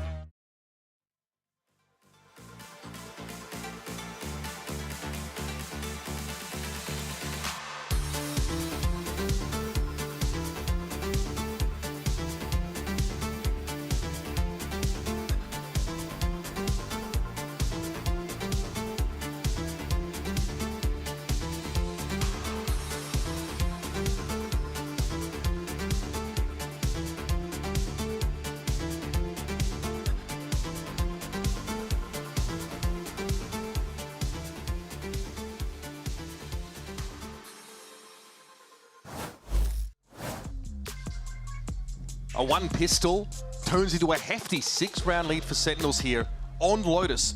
A map that they've actually not played much at all during kickoff and lost it on that only occasion against a pretty frightening, loud team. They've really tightened this up. And they're on the right foot here in what could be a really long series. Absolutely. This is the one map that is one-sided, on paper at least. When we get to Abyss, Pearl, I mean, I guess perhaps Abyss might be the only other one-sided map, it feels, if you want to read into Sentinel's loss yesterday against G2. Was that just G2 being in God mode or SEN not having a great grasp on the map? We'll have to see when we get there. But this is certainly where SEN are going to have the biggest advantage. They just need to close this out. Zelsa sitting at 20, had an ace, multiple 3Ks. That's as bad, as good as it gets if you're asking for a confidence booster coming off a rough match yesterday. And MIBR playing on the defense side with this double duelist comp. So they do need to look for these trap plays and pop moments on the defense. Aspas is trying to get a lot of space over towards C, where the aforementioned star of this map is just containing Sentinel on that lurk. While the rest of the squad move up towards Rebel, trying to play around John's wall, damage on to Noswer. This, of course, is the John QT Viper. Something we saw a lot last year, at least this composition on this map, with the lurk wall over a day.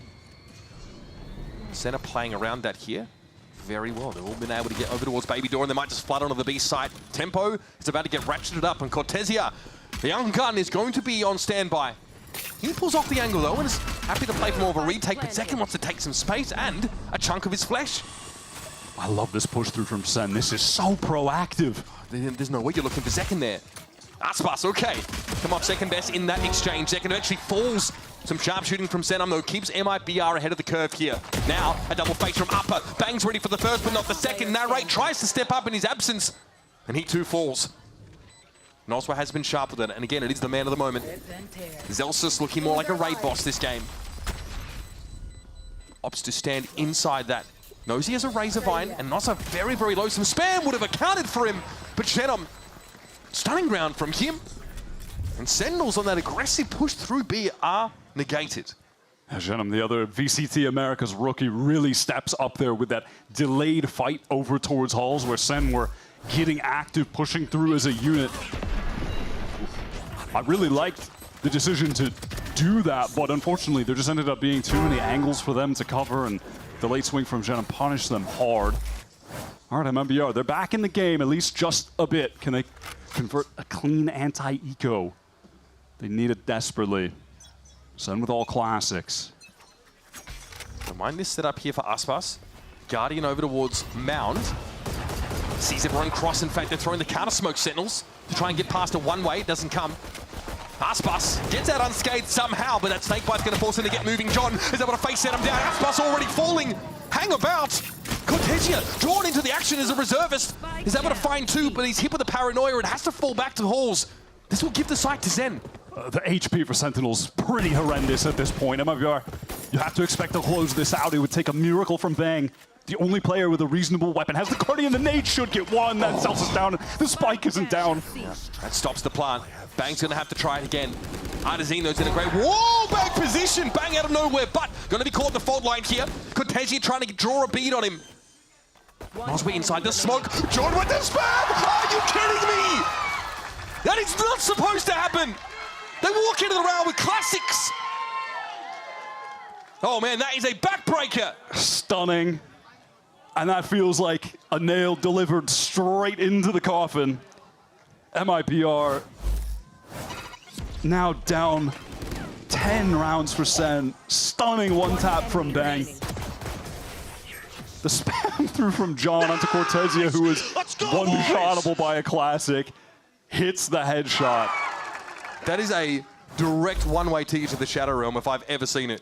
That's one of those situations where, honestly, when you're Aspas, you hate to have a Guardian when the swarm of players is on you. Hero rifle for Aspas in a battle of heroes between SEN and MIBR. This time, opts for a bit more of a discreet approach to holding that C site. Well, that's that rifle gone, folks. Shannon keeping up on the site here. It looks like MIBR want to try and anchor amidst these dark covers. He recovers the Vandal. And he hears a lot of kerfuffle down on that lower level. There's Zekken, pops himself up. Shannon ready for it, but oh, he's been baited in. Masterful stuff. Noswa has to try and salvage. He found 2 sharp shots. But Artesine will have to be the savior. Trying to walk in. Bang is on the angle. Great first shot. The Sheriffs are singing. Artesine with a second. Now it's getting real.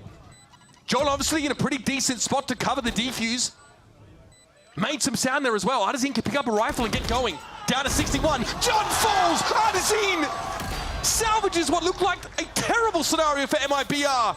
And this truly is a game for individuals. You can't be giving me back-to-back ecos straight away. You can't be doing that. And not in a clutch. Sick shots from Artesine. I love the Sheriffs, man. That was after Sentinels as well. I was about to compliment them on how excellently they played that situation in the site where they knew there could be an anchor playing around that dark cover that was placed. Shannon was doing that. He had the hero rifle. Patience. Someone called a pause. They waited for the dark cover to fade. Free kill. Then they scale into the site together. That was lovely. And it just collapses with Artesine isolating duels. Zelsa's trying to get like a pre-fire spray. Doesn't connect. And it wasn't planted for Mound. I don't think SEN had the site control to plant it so far up onto that higher ground. So John couldn't just sit back and wait to hear the spike tap. He had to fight for it, and he was heavily disadvantaged. Signs of life here for MIBR. They've just come too few and far between, and despite winning the pistol, getting stopped in their tracks, now they've got a chance to build off that. But Sentinels, by and large, will still be able to bring some rifles into this round. Yeah, that's the thing. Out of the timeout, Kaplan wants them to go for this. There are a lot of light armors, not the optimal buy for SEN. Oh, I remember that game. It was a very long Lotus game. Oh, that, yeah, the Leviathan. Many overtimes in that. We were talking about that for weeks. The global map kill record, bro. That was Aspas on Raze on this map, by the way. Yep. But with this formation of the MIBR team, it just makes more sense for him to be on Jet. Artesine play that Raze. Sentinels putting it on the line here. Aspas wastes no time in getting onto this perch. A lot of that controller util expended early. Aspas spotted out. They now know he's dropped off of Rubble itself. He's going to be forced away by all of this util, but he stands his ground. Shenom is there up in the corner to Aspas's left, dishing it out. God. Lambs to the slaughter, SEN. And not one bleat is heard as the smoke clears. Did you see all of that utility, the attention that Aspas was drawing with the rest of MIBR were able to position into the crossfires. SEN thought that they maybe had him isolated. They felt that they could get that kill, given they hit him with Prowler, Seize, etc. But Shenom is able to get into the corner. There are 4 MIBR players fighting here. And what? SEN ended up just spraying out of that smoke. I mean, their attitude in that round definitely follows what the buy implied. And what Kaplan planned for that round out of the timeout, we'll never know, because it was a 10-second round. where MIBR crushed Sen's economy. Aspas looked to make use of that counter one-way smoke that sent through to get a little bit of extra ground, and he does. Now they've got this whole mound area covered. All right, Shenum taking a bit of damage through walls here, but that is banged down towards the B side. Yeah, it's nice for Artson to play one of those sort of unorthodox, cheeky spots, like up top there. Just for the future, Sen are going to have to be worried about that angle. He's willing to go there. You know, even if he never plays from there again, they still have to be wary. One way's about to expire. Aspas turns that Arc Rose flash and will be forced away. So a lot of map control bought there by Sen with that one bit of Viper util, but of course MIBR starting to get teased over in that C direction, and this push up for Artazine guarantees they'll be able to see where Sen go either way. Artazine has to pull out of that. Big damage taken. 33 seconds. MIBR, they just want to finish this in clean fashion. I like that Artson doesn't take the risk there. Just get out. This is an opportunity in the 5v3 for them to be able to get enough cash to get full buys for multiple rounds in a row, even if Sen get a couple converted. Cortesia amongst his web of trips. Oh, spotted out the barrel from Zelsis. Yep. And Zelsis made some noise as well to confirm it. Aspas claims 3 in a pretty clean anti-eco for MIBR, the flawless round. But they desperately need to build these banks. All of those kills from MIBR have gotten them close to some ultimates here. Artson, he was already sitting on the showstopper, but look at Nas, were crucially one away from the Rolling Thunder. This round could get really explosive. There could certainly be some attempts from both teams to fight for orbs early. One enemy remaining. Spike down, C. MIBR, slowly but surely, winning 4 out of the last 5 rounds, are clambering back into this game. And now, despite MIBR having a lot of cash, they're not opting to get an operator for Aspas. He wants to keep the rifle right now and press up off that one-way. Smoke Prowler spots him out. He knows Bang is in the corner. Still no smoke made to thrown down to break his one way up. Okay, Sen just bully their way in, at least find a trade, and Aspas is out of the game for now. No presence over at A. No one sort of passively checking that either for Sentinel, so they're pretty committed to this. Trying to head over towards this C side, but it's a steel garden used by the attackers. That was an ambitious TP from Zekken. He got into the corner. They can spot him. Oh my god, he finds the trade. Ends up being a trade. Nosma now has access to his rifle again, but Narrate's found his 3rd in the round, and Artazine not really in the vicinity to intervene in that frenetic exchange. Now has hopes of slowing the plant down. Oh my god. Nightfall, though, is going to confirm his location. And that's going to be a tough one to bounce back from. Sen inch a little bit closer to map point. Narrate stepping up, winning out those duels on the swing into the site. I love Shenum TPing into that corner. That was so aggro, and Sen did not expect it. Talk about a confidence builder. Yeah. For Narrate especially. Here's Aspas again. Wants to play into that one way. This is the moment here, though. Denying MIBR the trades that they desired from backside. A Narrate who has had mixed results as of late. In that game against G2 the other day, had a really tough time playing the Omen and stepped it up on map 2. Just seems like when he gets onto that initiator role that he feels comfortable on, what he was playing a lot with KC over in EU last year, that's when he really finds his form. Fade especially, just, you can see the comfort he has. Last time out here for MIBR. Probably the last chance to stop Sen on this map. And the buy that's come in is ambitious. Yeah, out of this from MIBR, I do want to see if they're going to bring the operator in. They haven't had it yet, and that's definitely something that they can bring into the fold to cause some disarray for Sen. If they're not expecting it, maybe they just dry peek. Yeah, maybe they just dry peek a sightline and get punished for it. I mean, why? The ultimates are also pretty ridiculous here for MIBR. Everything you could really ask for. And Sen are also on half armors here. They've been being taxed pretty heavily, even in these 1 rounds. They've not stabilized at all. Yeah, that's a lot of regen shields that they've got on Sen.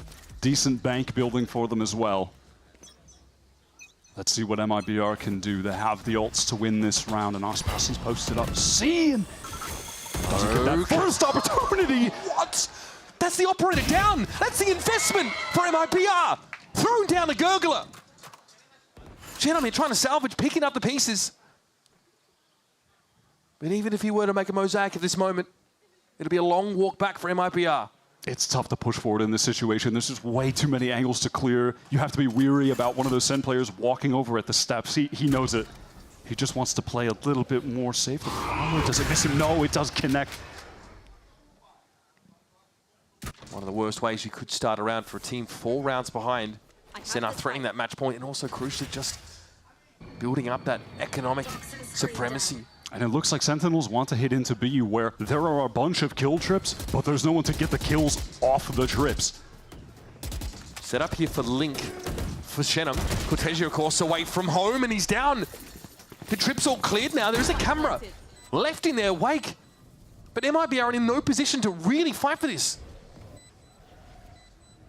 They're going to go for it. Double face this. Celsius finds one, and how fitting. How fitting. A flawless round for Sandals here in round 19. After MIBR called a crucial timeout and a change of tact that also falls flat.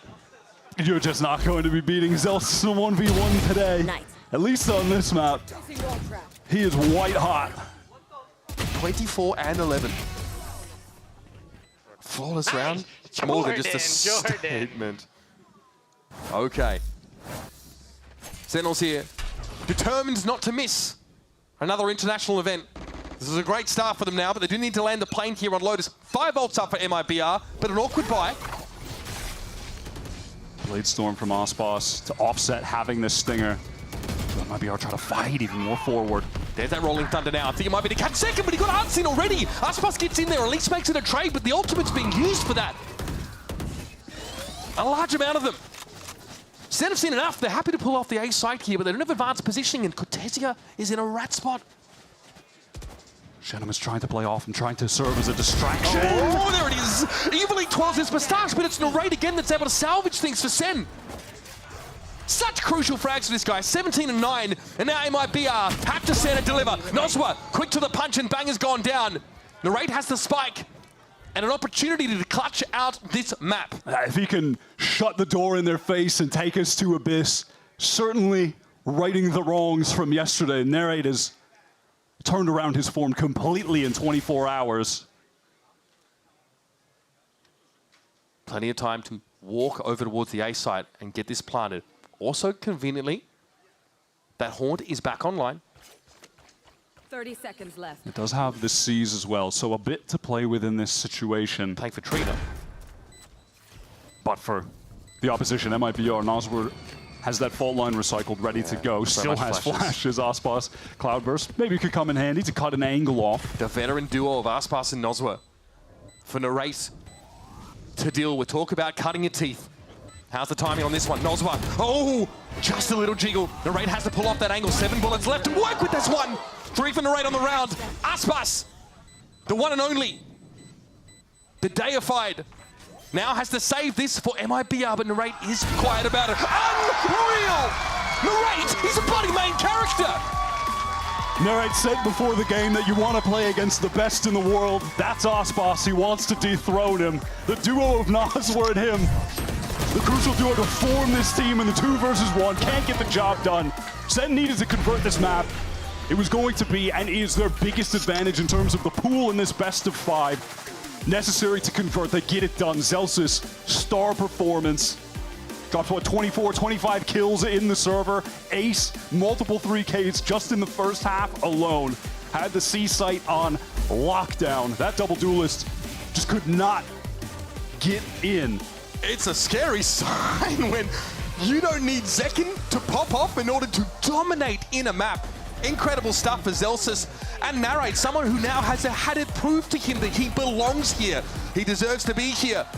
But still the question remains, which of these players deserves to stand in our grand final against G2? We're headed to Abyss next, where SEN got dismantled by G2 yesterday. But my question is that just G2 being at an unreal level of excellence right now? Or was that Sentinel's own undoing? Can they bounce back? Abyss Slingers on the other side of this break. Before we get there, though, we're going to check back in with GP and our analyst desk to talk map 1, and we'll see you real soon.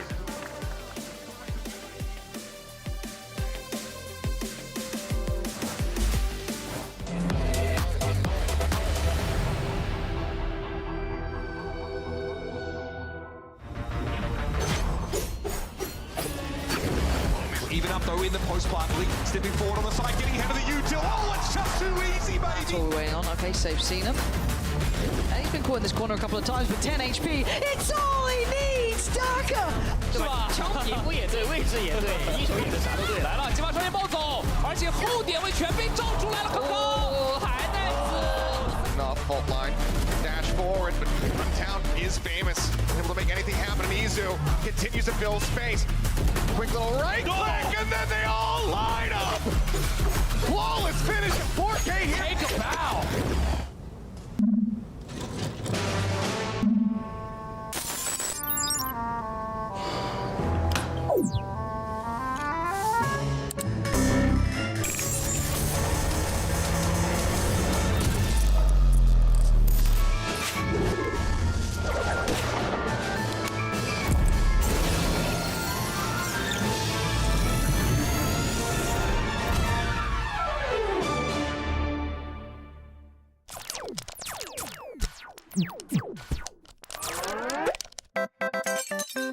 Red Bull gives you wings.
Spotting a good barrel, the snap is magnetic. Zekken puts them away.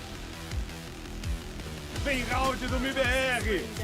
MIBR tava pro lado. Cortesia!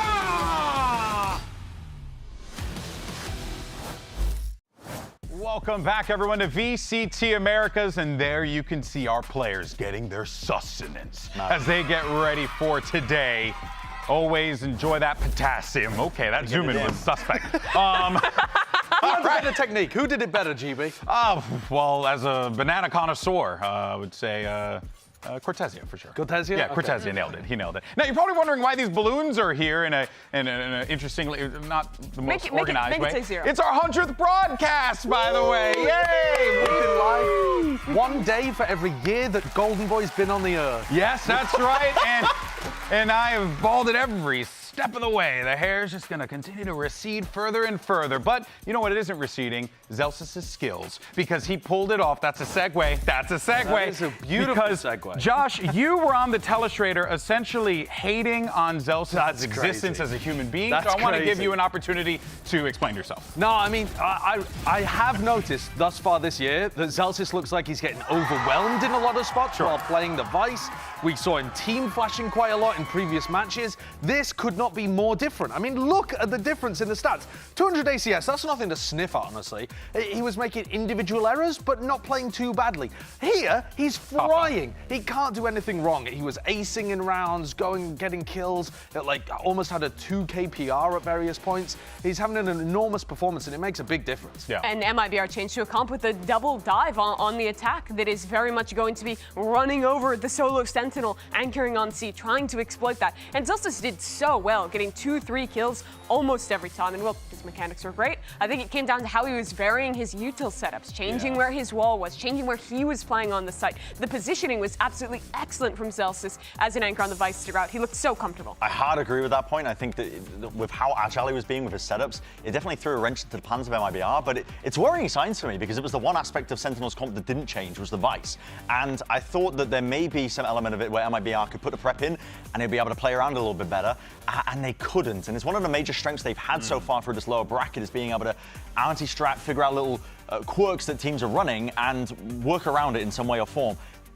The fact that they struggled so hard on Lotus doesn't fill me with a lot of confidence for the rest of the series as well when we get into even weaker maps for them. Yeah, I mean, what we actually saw from SEN against Loud was that a lot of Zelsis' setups were similar, but Loud was anti-ing them and was being able to get in on C, exploded, raise ultimates, that kind of stuff. And so they really missed the mark there, and that's also the fourth comp that they've tried to play Lotus on and failed every time. Yeah, but for Sentinels, this was also a new comp. I think when you're trying to pick how you want your team to play, you're always trying to balance the difference between what you think is optimal, what's comfortable for your players. I think Sen found a really good mix here where Narrate was on the fade where he looked great, and it clearly worked out for that first map of this series. Well, let's go ahead and before we throw to a break, set expectations for the audience. What do we feel is going to be the result here on Abyss? Can we realistically see MIBR pulling this off, or is Abyss going to be maybe another Sentinels? I think MIBR will win it, personally, because I think Abyss is, you can simplify it down as a map. You can simplify it down in terms of XX. It is that they really like to lean into with their duelist comps in general. And Aspas opping on defense. Aspas opping on defense. I think it really plays to their strengths well, and it's a map the Sentinels don't like. They haven't looked good. Yeah, to simplify even further than Bren's point, Aspas is going to go crazy. Watch for Cortesia's lurks in mid. He's incredible on this map. Those are the win conditions for MIBR. Hey, you heard it from the desk. All right, folks. Well, map 2 is going to be coming up just after this break. You don't want to miss it. And as always, we'll see you on the other side. 100 episodes. Wow. Look at that. 100.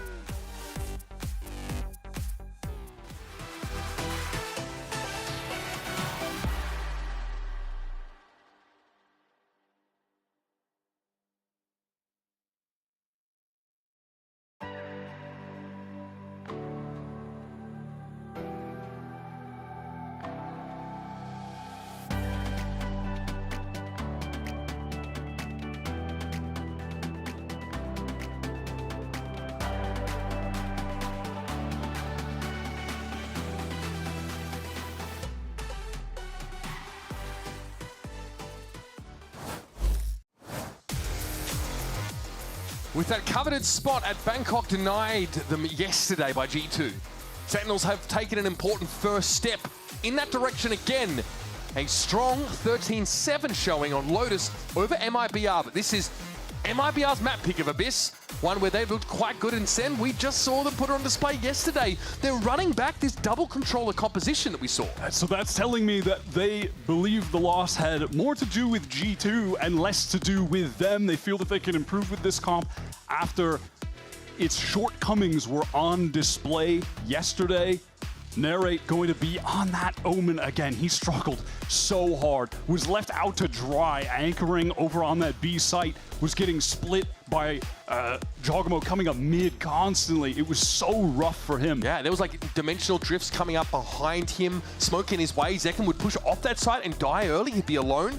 It was tough, but he's got the momentum now, and SEN also get to start on the attack side with this double controller comp. That is the crucial point for me. This comp should be better on attack than defense, and that was displayed in the G2 game. They got 2 rounds on defense.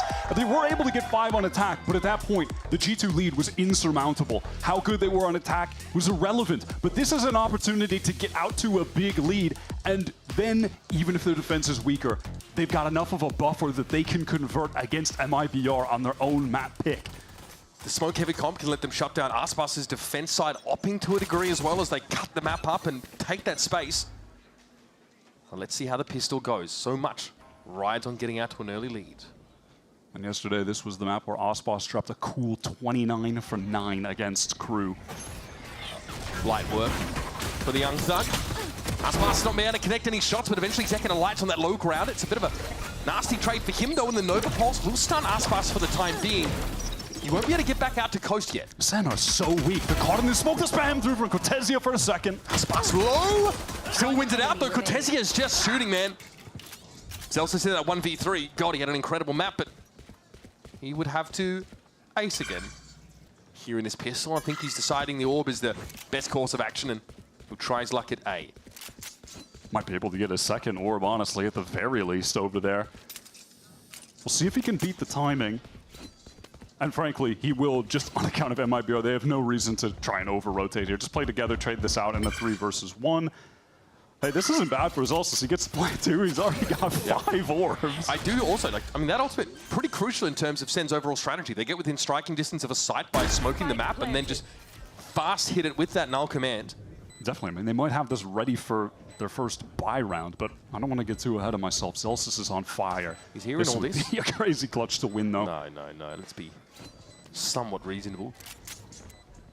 Wraps around, takes the shot. Opts not to wait on it. Now, though, of course, it's pretty evident where he's going to be coming from, and there's a defuse happening. Noswa will clip his wings. And that's MIBR out of the stables first. It was a great defense from MIBR. Aspas stepping up to win the Jet head-to-head against Zekken, who just couldn't path into the site properly.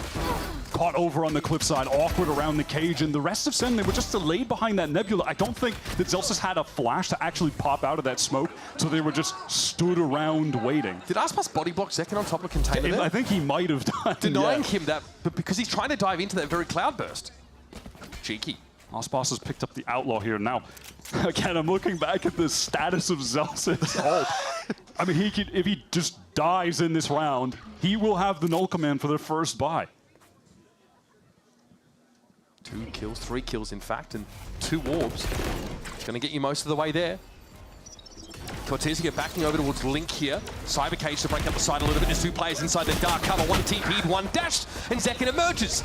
Takes down Artazine, and once again, Cortesia affected by that Nova Pulse. Hello! Here comes Sentinels. They don't even give you time to answer the door. They bust down through it. That second wave of utility was beautiful. It was Zelsis with another high flash after the first. And they've got 2 Bulldogs to work with. Genom gonna get swung on here. That's classy stuff, though. Zelsis and Zekken come crumbling down, but Genom is now very low. Aspas with that tailwind. 30 HP. Surely they can collapse on this. Surely MIBR can land this plane. It's been a very maladroit landing for them so far. And they're going to sneak out into post-plant positions. Okay, get out of this, unreal! Aspas drops the outlaw. Genom with 4 health has to cross and try and defuse. This was all looking so good. Just like they drew it up, and now Genom's going to salvage this Guardian and walk away. Yeah, Genom just didn't cross in that timing. SEN weren't even repositioned to spam the spike, but they get away with the round win because Aspas is caught in the open, doesn't get the shot off. That is not reasonable. We've seen, what, since the second half of Lotus, 3 eco round wins now. You have to give credit to Zelsis, though. He Big had flash. some awkward flashes, to say the least, on this map yesterday, but they're paying dividends with that second utility wave. You could see the 2 players, it was Zekken and Narrate, who had teleported up top on B, waiting for the pop, and then they go out. They're able to get that kill. That was really excellently played, about as well as you could possibly play that situation. On Lotus, it was Zelsis and Narrate. Already on Abyss, it's been about them as well. Talk about taking the wind out of your sails. MIBR have been forced to drop anchor here and come in with just that Guardian they salvaged. Some generosity from Genom throwing that over to the star player, Aspas. Generosity or prime directive? I don't think Genom was ever gonna... He's not high enough on the pecking order for that one, Chief. Noswa chilling at upper. MIBR look to flood here now. They're breaking into the site. Aspas sat down. John now emerging low on health, but happy to leverage his weapon advantage. Not much left to work with now. Cortesia and Nosva getting taken down 1 by 1. That constant smoking up to that high ground with this double controller comp means that he couldn't see the wood for the trees. Yeah, good play with the utility. Narrate. Well, Was that perhaps a jump off the map, try and teleport, but miss the teleport? I'm going to chalk it up to that one, maybe. Won't be signing him up for the Red Bull base jump anytime soon. We'll see that in the replay. Aside from that silly little moment, though, another great round from SEN, where you are seeing the intentions of this double smoke comp come to fruition, where you have Bang able to focus on using his stars for a grab well in that instance, but the dark cover can still, you know, obscure some of these angles like the one in heaven. Isn't it nice to have that level of redundancy that you get to use that util as Astra? Oh, big assist! Big assist. Use that util as Astra to catch people out. We saw the Nova Pulse on Aspas in round 2 as well. All right, Sentinels looking to pressure towards mid against this full buy from MIBR. Okay, the deep smoke mid. SEN would like to capitalize. And by the way, Zelsis, he's continuing to retain this null command for the full buy round. That could be pivotal in converting. You can see MIBR playing around that by having Cortesia over towards the B site, while his setup, those kill trips are over towards A so they don't get turned off. That being said, were Xenom to get caught in the null command, those stars would not be useful. So he'll need to be pretty reactive when it comes to buying time. Pops a Nebula now. As 0 point sees nobody close, so green light here for SEN. Here's that null command. It's time to get your motor running. We'll see the grab ball thrown out, but they've waited out. Zelsis flashes, and in they go. Xenom stunned out there. Oh, okay, just knocks Zelsis out of absolutely nowhere. Good start. SEN now milling around the A main, still want to keep that pressure going. Narrate has gotten in behind them. Oh, what a nasty little paranoia. Zekken's not quite there to capitalize on it, but Aspas is essentially solo there. Xenom for 2, hang about. Somehow he's been let off the chain. In the midst of it, they were actually able to get the res as well. Again, he was re-downed. Still no plant. Didn't end up mattering, but they've got the man advantage, Sentinels. They just have to deal with Cortesia, who's in that dark cover. They want to post up in the side. Zekken watching the flank. There's just so many smokes here. Yeah, it's so oppressive to try and wade through. Ooh, okay, Cortesia takes a headshot early. It's Aspas in the 1 versus 3 to salvage the round. This is the buy for MIBR. And he's got 4 bullets left. If he gets double-faced, that's not going to be enough. Maybe could kill Bang, get a reload. He doesn't see this. He doesn't see the player on top, but Bang descends upon him. MIBR struggling there in the mid-round. For a moment, they understood that where those smokes were deep in mid could mean that there was a deep walk-up. That was the case. Narrate and Zekken pushed all the way up. For a moment there, Aspas was on the angle towards mid, but gave it up to focus on anchoring A, playing around the trips when the null command hit came in. That was their undoing, though, and that is one of the big advantages of the comp that SEN had. Those sightlines on mid are obnoxiously long, and that being able to smoke those off to contact walk up is a great way to get around just the way the map is laid out. Yeah, at what point does Cortesia start thinking about tripping it? We did see that in the crew game. Shy was putting these deep trips in mid. Yeah, at the moment he's just favored towards setting up anchoring kill trips for the sites. But you're right, that is going to have to be an adjustment at some point, or else they're going to have to commit too many other resources to picking those angles up. And we saw in that game, it was a whole mini game about using your shocks to try and guess where the trip was. Cross that bridge when we get to it, folks.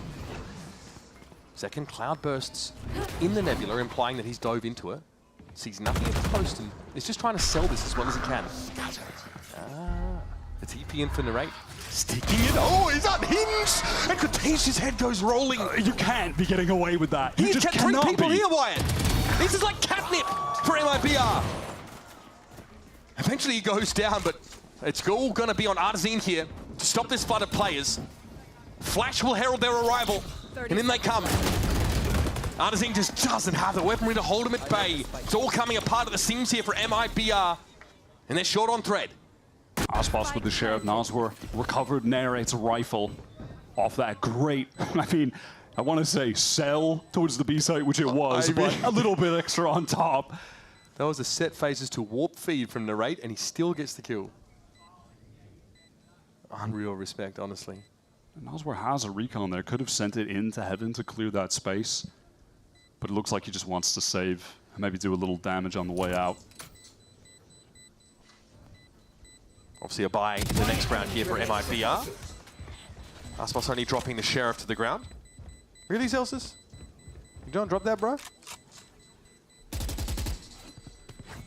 Our friend is gun maxing here. It's going to be Nosware holding onto this Vandal. Theoretically, Celsius drops his. Zelsa's on a mission to get another null command early. I mean, how many Steel Gardens did this dude pop off in Lotus? Like 4 or 5. He's like aggressive Steel Gardens. Crazy. On the right is so cracked. So many ults. Oh, Cortez, he got the tank as well. He got timing pretty bad. They're overwhelmed there. Great sell. I mean, you know, Zekken dipped his toe in, threw a cloudburst, you know, dashed around a little bit. But I mean, you're not going to argue with Narrate TPing into the site. You're going to be convinced that it's a hit at that point. MIBR call a timeout here as they lose 4 consecutive rounds, and combined to the next one, you have to think that Aspas defensive operator play has got to come into effect soon. That's what we saw in the mix after the defensive timeout was called at the tail end of Lotus by Coach Fraud. So we'll see if that's going to be a common trend here. This is obviously a map where the op can dominate due to those aforementioned sightlines that are just so far. But dangerous when you're just getting smoked off. Not even dangerous, just frustrating. You can't, some of those angles Aspas isn't going to be able to pick up, though. That's not to say he doesn't have the confidence to swing through smokes with the op, go for a quick shot and dash away. How does that fare against, you know, this SEN comp with more smokes than an average Texas barbecue restaurant? Yeah, I mean, it is tough. Those mid angles are not going to be easy to pressure. But it is something I imagine they're going to want to lean into. They've got a few ults here coming into this round, but nothing of massive significance outside of a cosmic divide, perhaps. And the Aspas does have that op, and well, he has the Blade Storm as well, if things get scrappy. 4-1 here for Sentinels.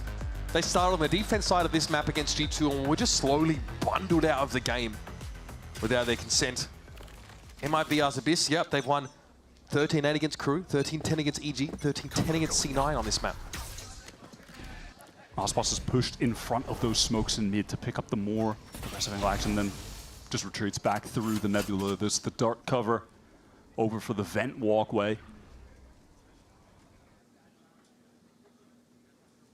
Probing here at B. Again, not the same density of kill trips for Koteshi. He finally has tripped mid, so he's a little bit less architecture to work around here. And Zekken will catch onto it, but it's just an info trip. Nowhere to play off of that. Senna pretty much under MIBR's noses already, and they got another wave of these smokes. It's going to let them walk up on this site. Yeah, pause from Sen as they want to wait for those cages to expire. Spike goes down. Still no chance for Aspas to make use of that operator. Now forced into a retake. Zekken got to hold his nerve here. Aspas pops himself up and Zekken pulls out. He doesn't want a bar of it. Aspas down to 4, man. This has not worked at all. This smoke-heavy comp just chokes out MIBR.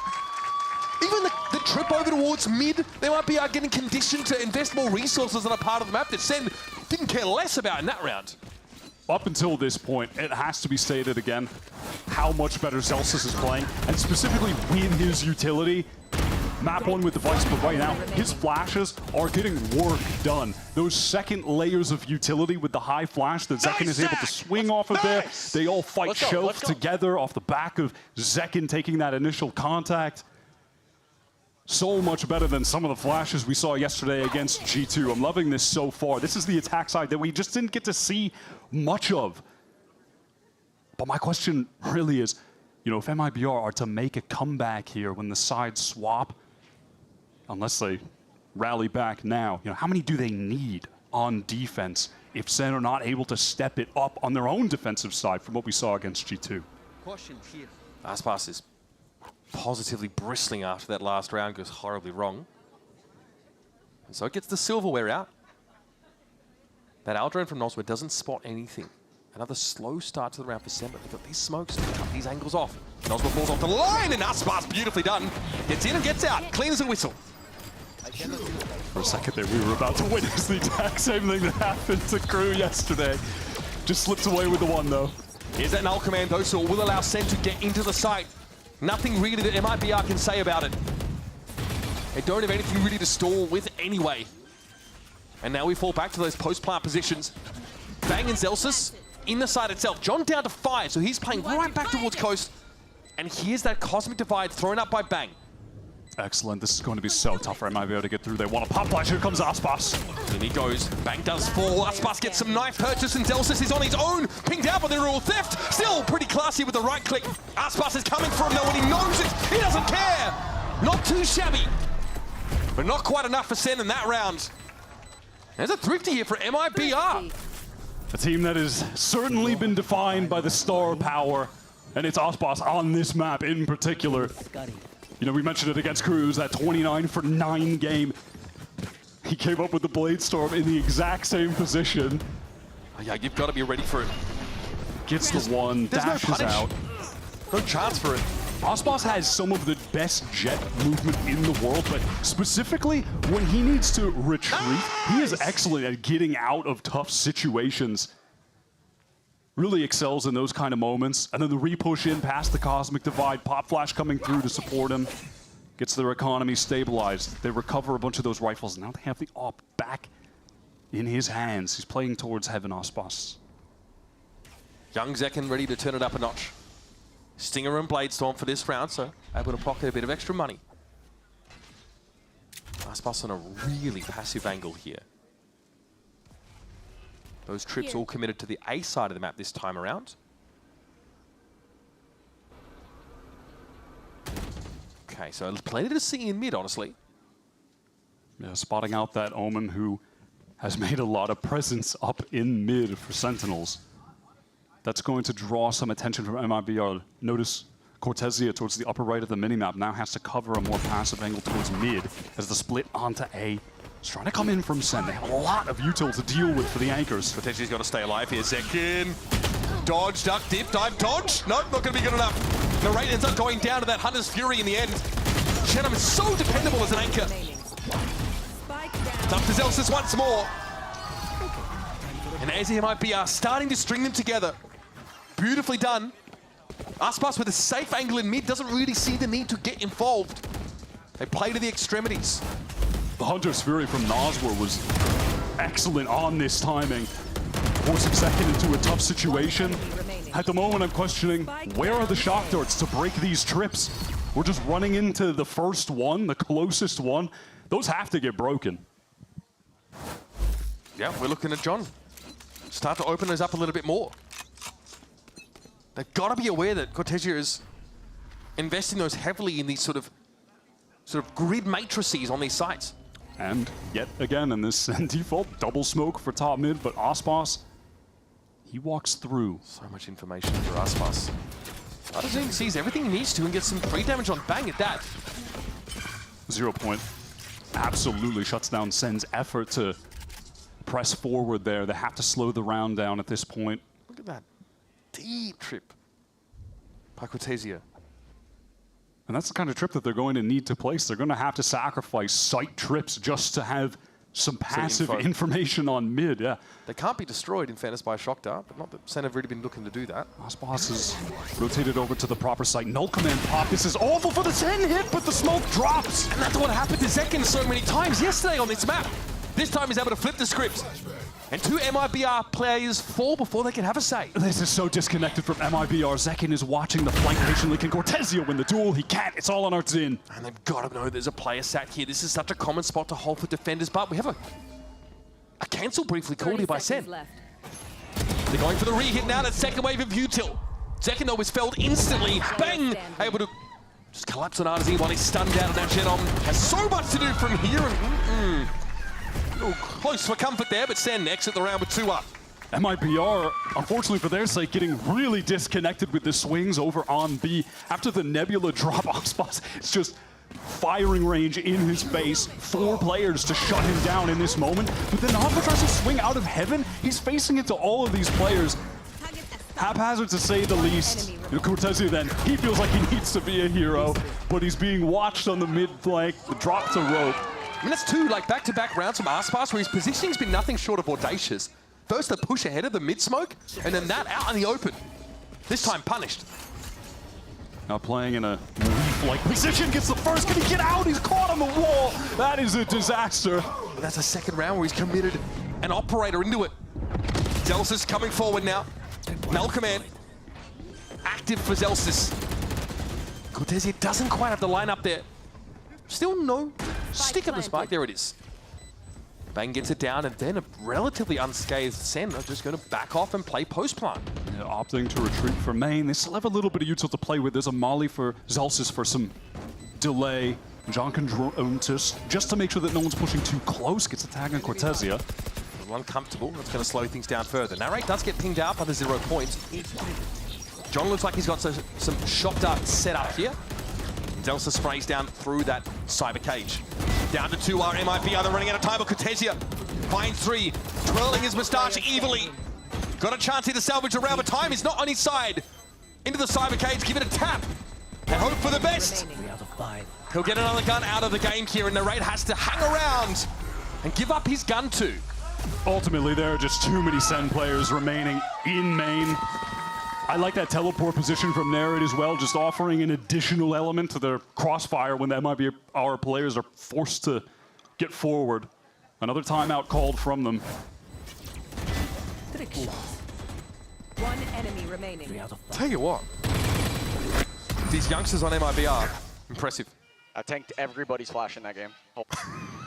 Including your teammates, perhaps? Zelsis. Can we check in on the flash? Was that passive aggressiveness from the rest? Timeout here called by MIBR.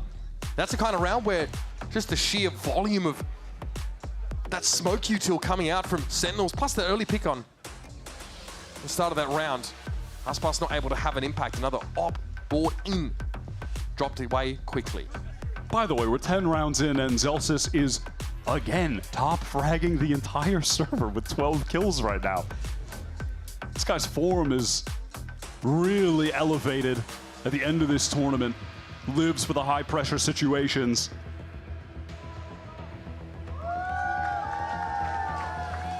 A pretty satisfied looking SEN City so far. Some MIBR presence dotted amongst them. 7-3 is the score. Another great first half for Sentinels.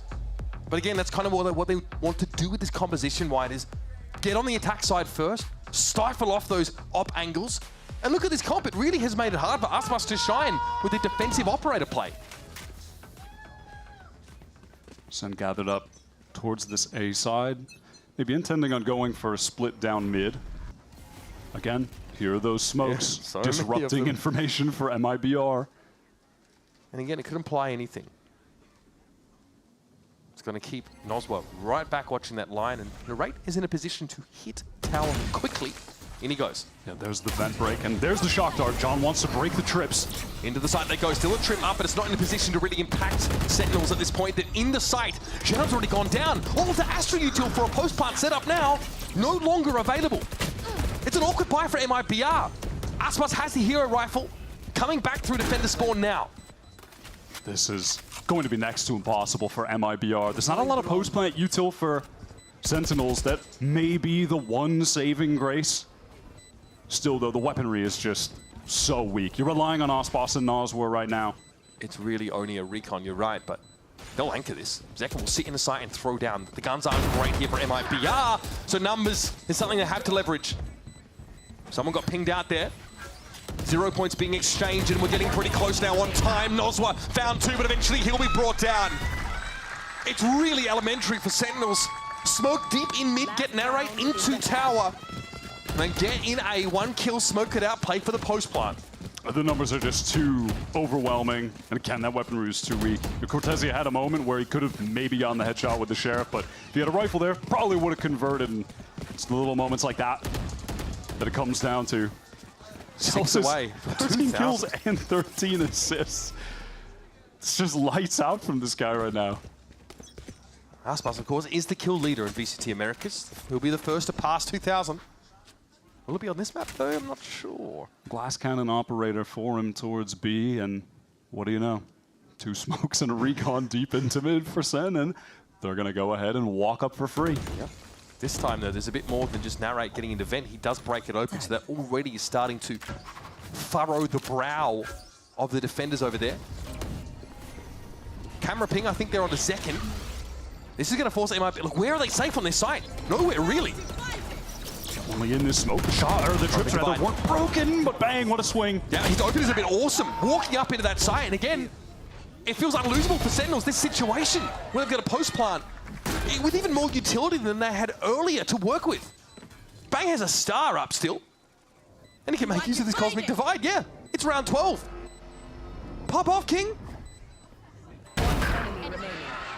This is certainly going to a 9-3. Aspas just can't win this out with the off, with the Hunter's Fury on him. It looks like he's playing Subway Surfers, up, down, left, right.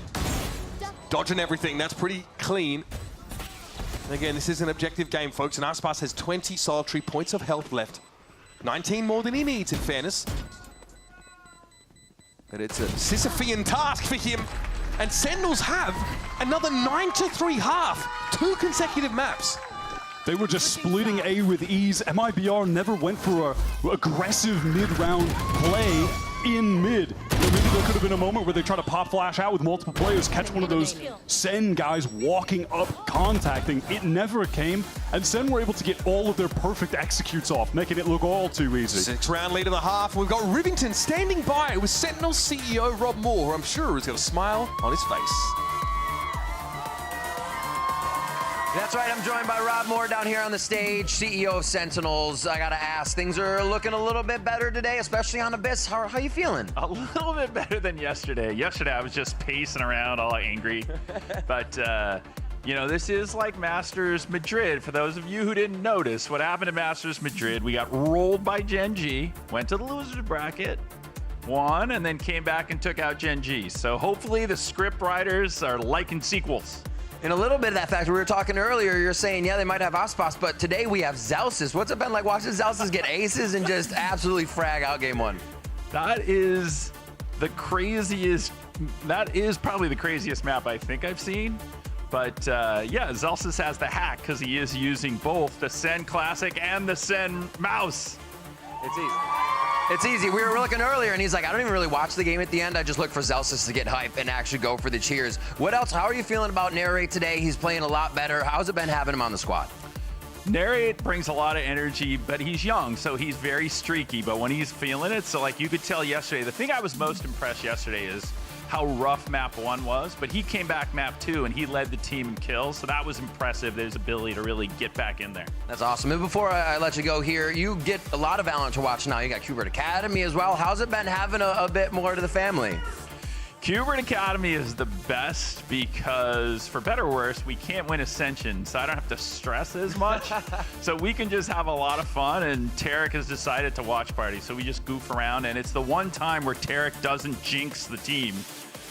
Because the biggest change today, Tarek is hating me right now, is Tarek is not sitting here. Ooh. Tarek's at home today. So we have hope. We can win today.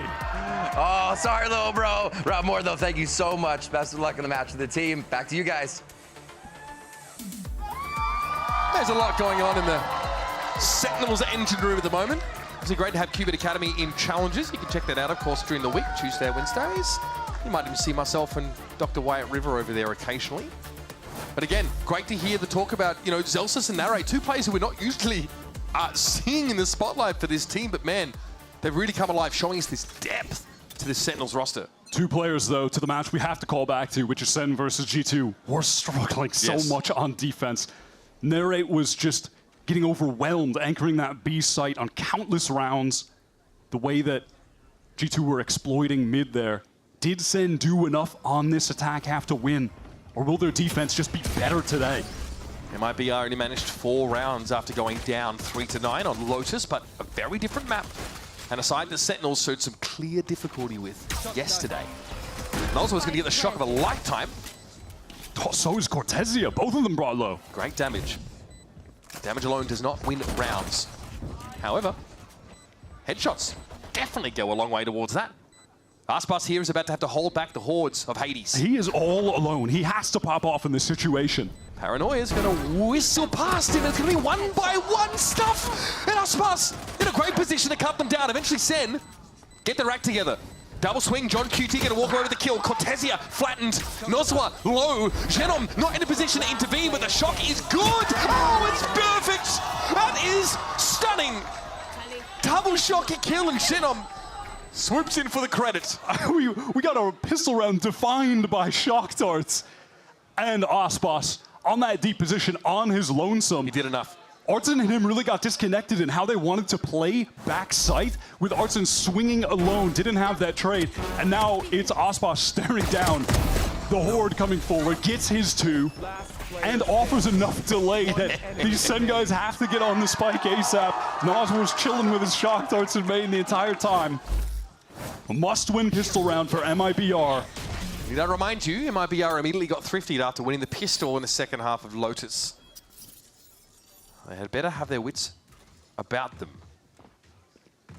Center stacked up towards B. Surely MIBR won't There's walk no way right they'd into go this. B. They would never walk into this stack and feed their players away. We're already seeing this Cortesia mid lurk though. He might be able to glean enough information to expose Sentinel's defense plan this round. Yeah, this was something that was highlighted by Mimi on the desk. How active Cortesia is at looking mid. Great first He might kill. have a timing here. I don't know if Sen are ready for this at all. Bang thinks about it. He won't be ready. Oh, homies in the astral plane! Cooking Pop-Tarts! He's still able to pop back down and clean up Cortesia. But we're in a 2 versus 4. And when you are that Sentinel with the Ghost as well. Fair enough. Shout out to G2. Yeah. Shout out to Lothar. shout out to... Shout out to Never honest gets VALORANT old. fans. Never gets old. What happened to the game I love? All right. Aspas closing in on that 2,000 kill mark. That is mental. Clearing 2K kills. No Just one in else is even Americas, by the way. close right now. Not even If globally. he gets to 12. That's the magic number, folks. All right. Sen not able to thrifty this time around. Guns in hands. Ready to go. And this is not too bad at all for an MIBR bonus looking at the buy. They have some good rifles here. They're gathered up towards A main. Not a lot of util defensively for SEN on this A site. It's reliant on Zekken wanting to take this first engagement and then dash away dodges. The flash gets some damage in. Able to dash before, caught by the 0 point. Zekken's in, suppressed, but is ready to throw down. Aspas, his first victim. Nebula gets him out, back to safety. They pull off the site. That is exactly what he wants to do in that situation. He's just fighting for 1 and to get out. Plays it to perfection. Man advantage retake. Artezine pinged a lot of damage on Higgin Noswa just getting into this site in the first place. Can Cortesia get this backstab through vent though? Got up ropes somehow, but he's left the rest of MIBR out at sea. He's able to make use of the fact that he sneakily got into tower here. Zekken's going to be hot on his heels, baby. 4 kills for the pride of New Jersey. And Sentinels stretch the lead to 5. 4 effortless looking kills for the star of Sentinels that has had to be the star for this team when they're coming up short. He's the one who's been able to turn the tide. Oh man, Guy must have lapped like a cobra with all the carrying he did so far in kickoff. But didn't have to be the standout in that last map. Nice, Zach. Let's. Oh, it was narrated and Zelsis stepping up. But I wonder how things would have turned out if he had never gotten that ace clutch against Loud. We might be looking at a totally different tournament. But that's what he brings to SEN. A level of star power that most teams just do not have. He's one of the best in the world, regarded as that for a reason. MIBR, full buy, everything on the line. This is their map pick, on the verge of being stolen away. Exchange of util spots Aspas in the middle of the map. Smoke here in theory to waylay his push-up. Noswa though, not bothered by it. He will put an owl drone in the link direction. It gets into a pretty forward position, so it does actually cover a lot of ground. Doesn't say too much though about what Sen's setup is. They just spot bang there. Narrate, excuse me. And just a few seconds ago, after that drone expired, Zelsis threw his 0 point over towards B main. Didn't catch anyone, and you can see him now rotating off, picking up mid. He gets the kill on Cortesia because of that info he got. And of course, a snappy shot with the form he's in. Can Zekken make magic happen, anchoring again? He's holding for a shot here, hoping for a ping from somebody, doesn't get it. Does he just audaciously swing out? I'd be terrified. Zekken! Aspas catches him. Big risk taken. Shut down for it. Noswer, Hunter's Fury to deny the retake. Deny someone sticking the spike. He's retreated over towards main. Even as shock darts as well. We saw the value we got from those before. Aspas on the verge of a massive milestone here in VCT Americas. That was ugly. Oh, he's brought down. Zelsis busts in there. And Narrate rappels down. And there it is. It's going to be up to Noswer here. Ooh, buddy, this is a tall order. Zelsis already on the defuse, getting it to half. Noswer going to have that weapon dropped, no doubt about it. Not fully suppressed, and even at that, doesn't want a Hunter's Fury. Knows he's just going to get run down if he even could have popped that ult off. That was primed and ready for MIBR to win. Things were a mess for SEN in spawn. There's Zelsis is out in the open, just underhand lobbing a flash. I mean, we gotta calm down a little bit there. It's like he's feeding seagulls. All good. He immediately swings and finds the kill though. And Zekken was posted up inside that smoke at the start of the round, hoping for a ping off of John. Nice! Oh my god, what a knife, Jordan. Let's go. Yeah, I mean, genuinely, Yeah, the info off 0 that. points in that round that were crucial for Zelsis. His utility is so much better today. Sentinels a win here sets them up with a date with Pearl. A map that's been great for them. A chance to just breeze into Bangkok and the finals here of Kickoff. You are divided. All right, MIBR now with the Cosmic Device. Zelsis confidently steps ahead of it. Artazine just walks into that one. Look at this. Sentinels are brimming with self-belief. Oh my goodness! Aspas sat down! And Bangkok 4 in the round. Give him another. Noswer, no interest in fairy tales. For him, he's living the cold, hard reality of falling behind 5-12. And that's nothing to smile about. 20 HP remaining. SEN players posted up. There's even a flank coming from Zekken. Strong wind to blow him over here. Zekken, force of nature that he is, will close the account. And we are now at map point. Sentinels, a 7-round lead. Matt, what is his flick? Oh my god, the speed on that is sickening. You are horrible. You are terrible. That's messed up, man. Last chance for MIBR. Their own map pick, and yet SEN are winning in more dominant fashion than they did on their own map pick, Lotus first. It's starting on that attack side that really gets the ball rolling for this composition, and then they just have to close it out with a significant advantage. It's been so hard for some of these MIBR players to get into the game. Artazine especially. It's been a brutal outing for him. Yeah, it was interesting to hear Noswer say in an interview before the game, these two teams have never played each other before, not even in a scrim. Yeah, they don't scrim, yeah. So SEN are coming in with a style that MIBR are just not used to. They don't have that experience. I mean, they only had overnight to study the VODs from this Abyss gameplay. Yeah, of course you can say the same thing for the Sentinels team, right? Well, there's been a lot of tape, honestly, for MIBR's Abyss. I mean, MIBR, compared to other teams in this tournament, they played 5 games already. There's a lot to review for these guys. You know Kaplan has just been in the laboratory. Yeah, another hidden disadvantage of having to run the lower bracket to get to this game. It's been a gauntlet for them. 4 wins in a row up until this point. SEN getting pretty active, swarming like a kicked anthill over on the B side. And there's your boy, John. Gets a bit of glory for himself. Push up there for Bang again. The confidence we saw in that previous round is carried over.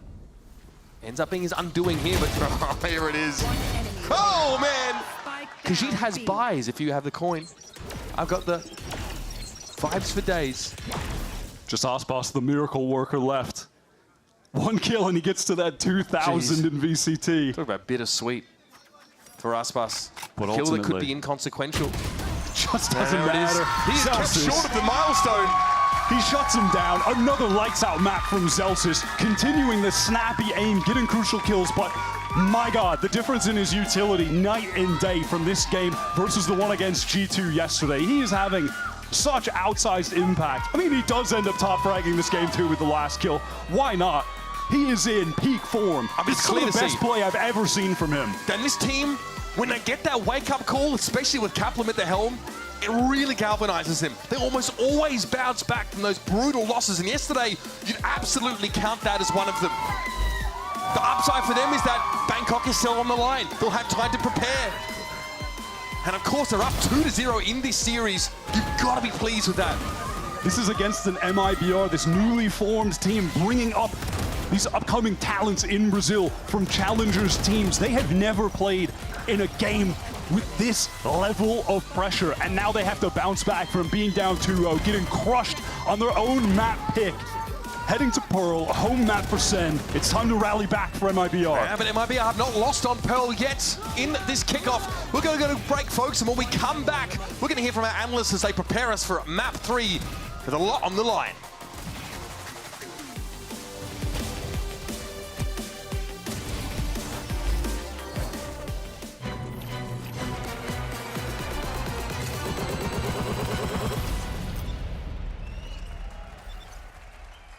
So I've got a bunch of different mice. When you find the one, you know it's the one. 저는 이게 제일 좋은 것 같아요. Look at this. Isn't this perfect? 누가 만들었는지 알려주는 것도 같이 들어있고. This mouse is ready for a fashion show. It's Pulsar by me. It's by me. It's Pulsar by you.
Spotting the gun barrel, the snap is magnetic.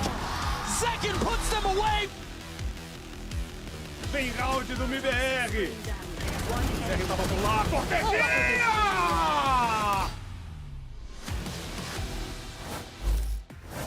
I am joined by Kaplan before their next match. I mean, this is such a night and day difference from yesterday. Zealous is out there fragging harder than Aspas. We got aces around. You guys are crushing on Abyss. How did you get the chip off your shoulder you were mentioning just from yesterday? Yeah, I mean, the chip has been growing a lot. Like, we just have not felt like, I don't think we've shown up on stage yet as a team. I think this is the first day we really have. It just comes down to, before anything, it's about the vibes, right? You need to look out for each other. You need to get angry. You need to talk out your mistakes. You need to tell each other to calm down. Everyone's a leader. It's everyone's team. Everyone's getting that today. I think it's showing in Jordan's fragging. He doesn't have to carry it all. He could just shoot because everyone else is suddenly just pulling their weight really well. I'm really proud of him, and we just got to keep it up, close it out. All right, Kaplan, thanks for the insight. Good luck in the games. Thanks. And with that win, Sentinels are just one map away from joining G2 Esports and qualifying for Masters Bangkok. But on the other side, MIBR need to wake up now. Their only hope of staying alive in this competition is a reverse sweep against Sentinels, who are up 2-0 on this one. I'm Golden Boy alongside Sideshow, Brendan, Mimi. Let's go ahead and break it all down, guys, because we could really just break down Sentinels just looking great. Yeah, I mean, there's a lot to talk about how great Sen's looking, but MIBR are struggling. I thought that Abyss was going to be the map for them to take, to be honest, to have a chance to get back into this series overall, but Sen were fantastic. They came out with amazing ideas throughout the entirety of it, and they're hitting back as well. I mean, the mechanics are what we talk about and laud MIBR for, honestly, is having on their side, but the Sen players are hitting. Yeah, we talked a lot about the mistakes in the fundamentals for Sentinels, losing them that last game, and I thought it looked on point here on their attacking side. Last time MIBR was playing this, Aspas got to run rampant on the map, do whatever he wanted, but Sen had very good solutions, using their smokes to take space across the map. They had very good timings off the KO utility on their executes. It looked like a much cleaner game for Sentinels. MIBR were able to take both the pistols, but I wanted to showcase a round here of Sentinels coming out with a great eco game plan. This is round 2.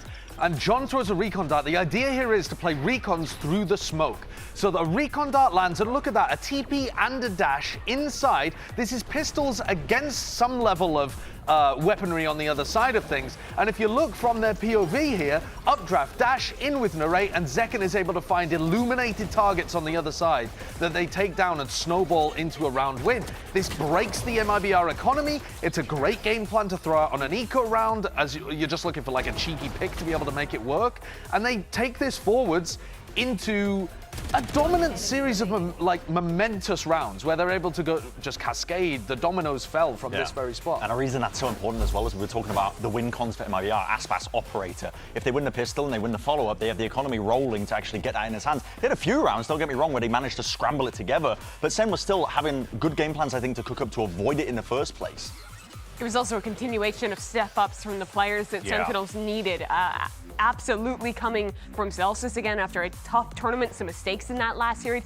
Looked great on both these maps. Narrate as well, having a huge step up to now have back-to-back dominant maps and be only a game away from repeating the history of last year, making it to that first global event, going to a final through the lower bracket, and having a chance to run it back for Sen. Well, we'll talk a little bit more about MIBR in a sec, but first, let's actually hear from Coach Fraud and get his thoughts going into our next map.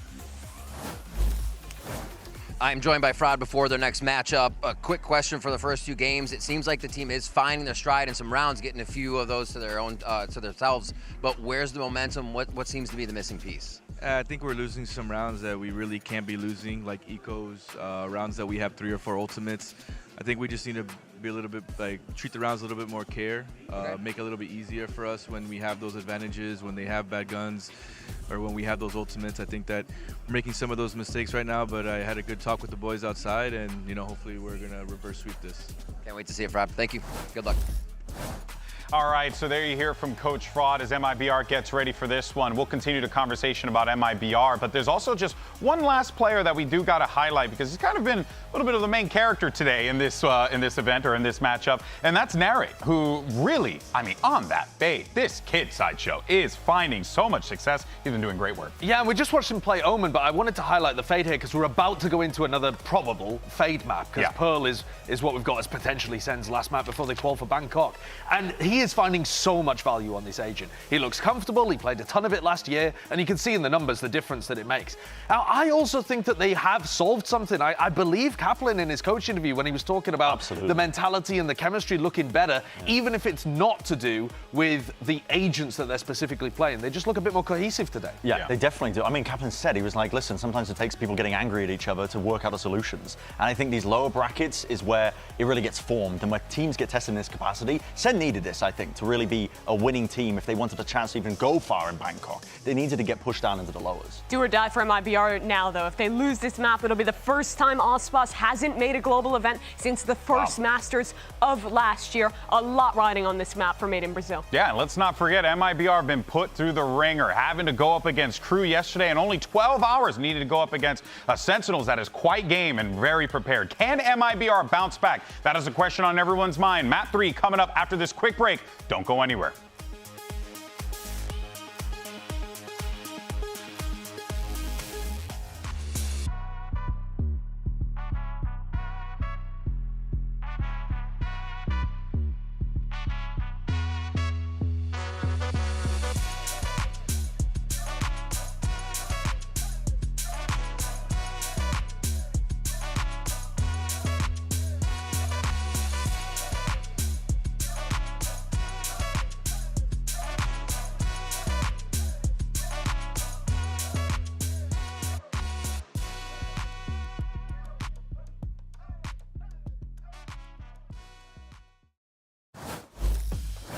It was an ambitious plan for MIBR coming into this 2025 season of Americas. They go to the youngsters in Brazil. They bring a couple of rookies into the team, along with Artesian, who didn't shine last year in his debut year, and they look great. But now it's time to put up or shut up and walk away from kickoff here in 2025. And the core of that being this Noswar and Aspas friendship duo that we thought were going to play on Leviathan at the beginning of last year until the organization made that swap. And now they finally get to play together. The results have obviously been there. We're getting into Pearl. This is what SEN have been playing every single time. Running this Tejo with Zekken on the Yoru where he's really been able to shine. And you got Neri back on the fade. Josh mentioned that on the desk. The comfort level that he has on that agent, we saw that on Lotus. And MIBR end up going with a comp that they've pedaled out quite a few times on this map. It is old school, honestly. We have a Killjoy here up against the Tejo. Seems difficult here to get value out of your lockdown consistently. And your util, when it's scattered around the site on defense, it's going to get broken by the guided salvos. I think they've missed out on running the Vice here, having that arc rows in the wall that aren't going to be easily, I mean, the wall literally can't get broken by utility. It's gonna be tough to get as much value as you want out of the KJ against Sentinel's comp. We'll have to see what MIBR have prepared. It's do or die. All time, they've played 3 matches against SEN before this one. They've never won a map. They're down 0-6, now 0-8. With any iteration of their roster, when these organizations have matched up, they need to rally back. The rookies need to come to life. Aspas needs to lead them. Aspas will have his 2,000th kill in VCT Americas on this map. Higher than anybody else in any other international league, and he'd love for it not to be bittersweet. MIBR need this map to stay alive. It's Noswar who's actually now rotated into halls, was in a more passive position, but wants to play with Artesian, forced to get out, routed by the guided salvos. Completely clears halls. Artesian going to play close to it, anti-flash, and whips himself around. Ends up being a 1-for-1, but Noswar has seen better days. He's low, and Cortezia is forced out by this arc rows. Again, this hip, new, cool comp from SEN made it hard for MIBR to have anything to say about that hit. They are triple stacked up back halls, but MIBR don't have any utility piece to get them out of there. Delsis shows. Cortezia will be noted now as Aspas goes down, still denied that 2,000th. And Genom really led the way for MIBR on a very underwhelming Abyss. Will fall and give Zekken his 3rd. And Arten was trying to do his Jogamo cosplay, hiding in that same little corner tucked behind the Nebula, but only got 1. Sentinels learning from their woes against G2 in that instance. Tough start for MIBR. Like that anti-flash turn there. Once again, an imposter among us. And we see immediately in that round as well on display the dangers of trying to play some of those positions where you're dug into the site back halls. You're just going to get crushed by Sentinel's oppressive utility. So once more here, we are going to head towards the V site. That Smoker's going to guard the cross, so even if Cortezia was holding the line, he would not have seen this. Drone gets down. Is just so good. It covers so much distance. Here's a Yoru clone. Cortezia sees it, goes for the shot. Prowler cleared, and okay. Stinger go, Cortezia trying to hold his own, but eventually the Prowler comes to call. Noswar drops on down, but is dead before he hits the ground. Only 3 up for MIBR, and for SEN, Zekken, dimensional drift already off those kills. Unreal. Gets the plant. That will be massive next round. An anti-eco here for MIBR that has just not yielded any results so far. Cortezia overrun on multiple occasions here on this B side. And John's going to go hunting. Wants to get a bit closer to that Armageddon. He's way off at the moment. Moroccan Mastermind wants for a bit more of a fight. Artesian lies in wait. There's a crossfire there to catch him, but this round's all but done. Bang opts not to get aggressive with this Ghost here. He brought heavy armor into the round, fair enough, and SEN string those quick couple together. I'm excited to see what they have in store for us with the dimensional drift. That's going to be the pivotal element of this round. SEN love to try and pressure towards B, really insert Zekken deep, almost pressed up to the site, like to default, and then he'll gate crash, teleport back into an A split with maybe the you know, maybe 2 going through Art, and then he goes to the other 2 in A main. They run a lot of plays like that. Also, the heavy Taeho util into halls, and then Zekken gate crashes or comes out of Dimensional Drift into that spot and is deep on the site, ready to fight for it. Sentinels in this tournament have won the massive majority of rounds where they have Dimensional Drift, some 90+% of them. That is getting the information into Link. That is quite the stat wire. And he has the gate crash to get back to the rest of his team. Oh, we're doing this. Artisine already goes down. Bang playing so patiently, waiting for the push-up. The Bucky is a little outranged here, but there's John once again finds a kill off the salvo. And it's just all too easy when Zekken can ping everybody out. Sorry, this is a bonus with a Bucky and a Spectre. Aspas, the human tornado, is on the hunt. One down. Gets the better of Bang and comes out unscathed. Already, though, the plan for MIBR had been just to save. Noswar and Shannon were not trying to take any kind of engagement towards B. The Dimensional Drift is just such an insanely powerful ultimate, and especially so in this meta where Taeho Breach is really prevalent.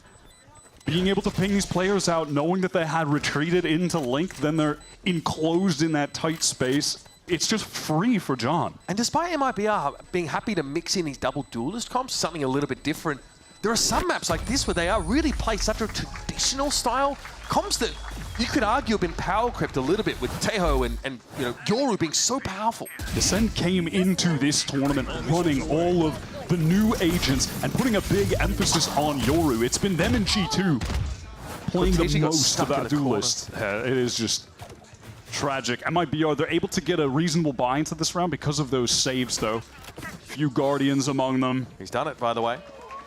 2,000 kills for Aspas. And it was a clean one, by the way. Leading the globe.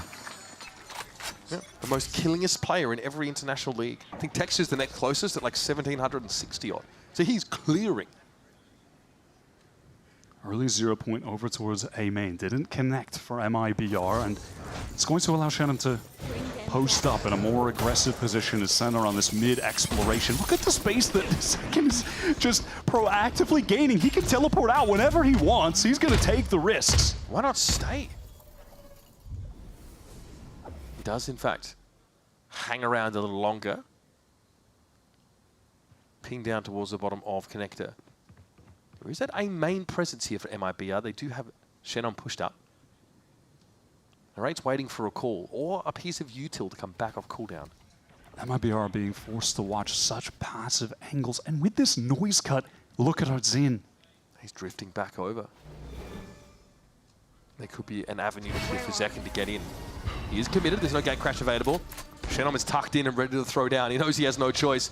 It's do or die. Might have had a timing, but the Prowler does sniff him out. It doesn't matter. Shannon is electric. Beautiful transfer, and both heads will roll. Zelsis and Zekken, though, putting it together. They're not out of the woods just yet. One more Z. And MIBR will be asleep. Up on the site here, time is short. This is going to light them. Zekken clears it in time. Potentially now the Arc Rose kept him at bay. Didn't buy enough time. Wasn't it enough? It's going to be up to Zelsis yet again. MIBR, this is must win. Oh, Zelsis has to reload there. Takes so much damage. These are just taps on the spike. Zelsis.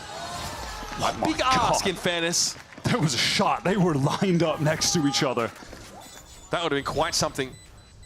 Shannon, incredible control of A main in that round. Against the odds after getting chomped on by a Prowler. Yeah, the round completely defined by him there. There was definitely a time period in the mid-round where he could feel the walls closing in on him after Zekken got all of that space towards Art playing off the stealth drone. Nice! Knew that there was going to come a time where he was going to get pinched by players in main and coming from the site. Jeez, that's so rough. Just let him have a good day. He's playing Just great. let him have a day.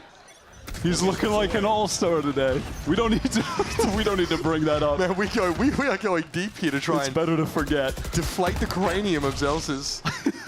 Jesus. We're going for the deep magic to keep him grounded. That's wild. Aspas is pushed up here alone.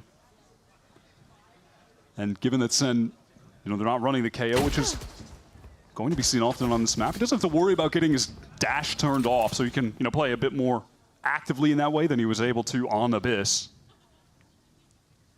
Surely our statisticians aren't hinting at the possibility of a reverse sweep here as well in a best of 5. It's too much to imagine at this point. Still another slower round here for SEN. And the Prowlers, double Prowlers actually being sent. With the Haunt as well, trying to make a lot of noise in art. Aspas doesn't expect the recall of the Star as opposed to the full Nebula placement. He's able to reposition though, albeit having taken a little bit of damage, and it might be a grab well. Nova Pulse actually catches him on that corner.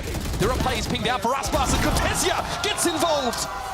Aspas eventually is unleashed, and a flawless here for MIBR as SEN let the sands of time slip through their fingers. A really confident decision from MIBR to get in and anchor with Aspas.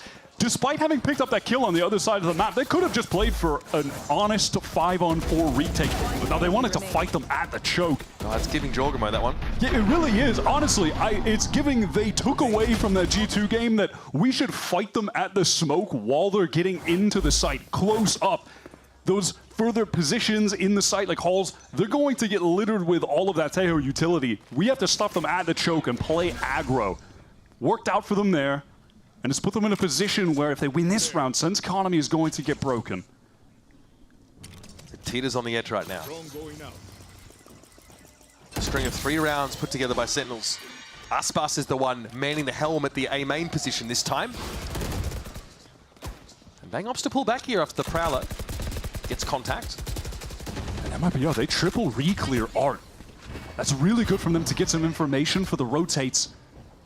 From this point, they still have a turret watching towards B-Link as well. Cortesia wants to play off that. Does he get aggro? Does he take the fight, though? So lockdown round here for the defenders. Keep that in mind. It's a full firing squad for Cortesia, and Artazine just oversteps his bounds there. He's trying to do too much. He overextends just to get the Marley off.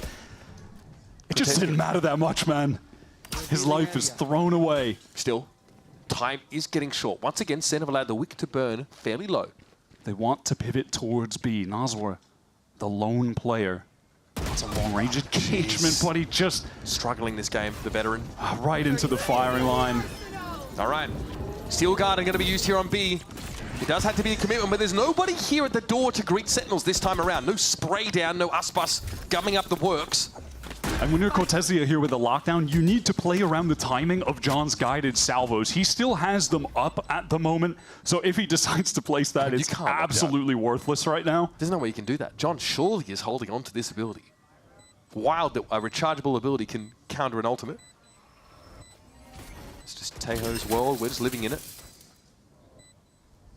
Aspas can't help Cortesia on this push. Still though, man, the guy's classy. Great piece. Zekken easily felled. It was like a Nova Pulse there on the side. Narrate has to go massive here.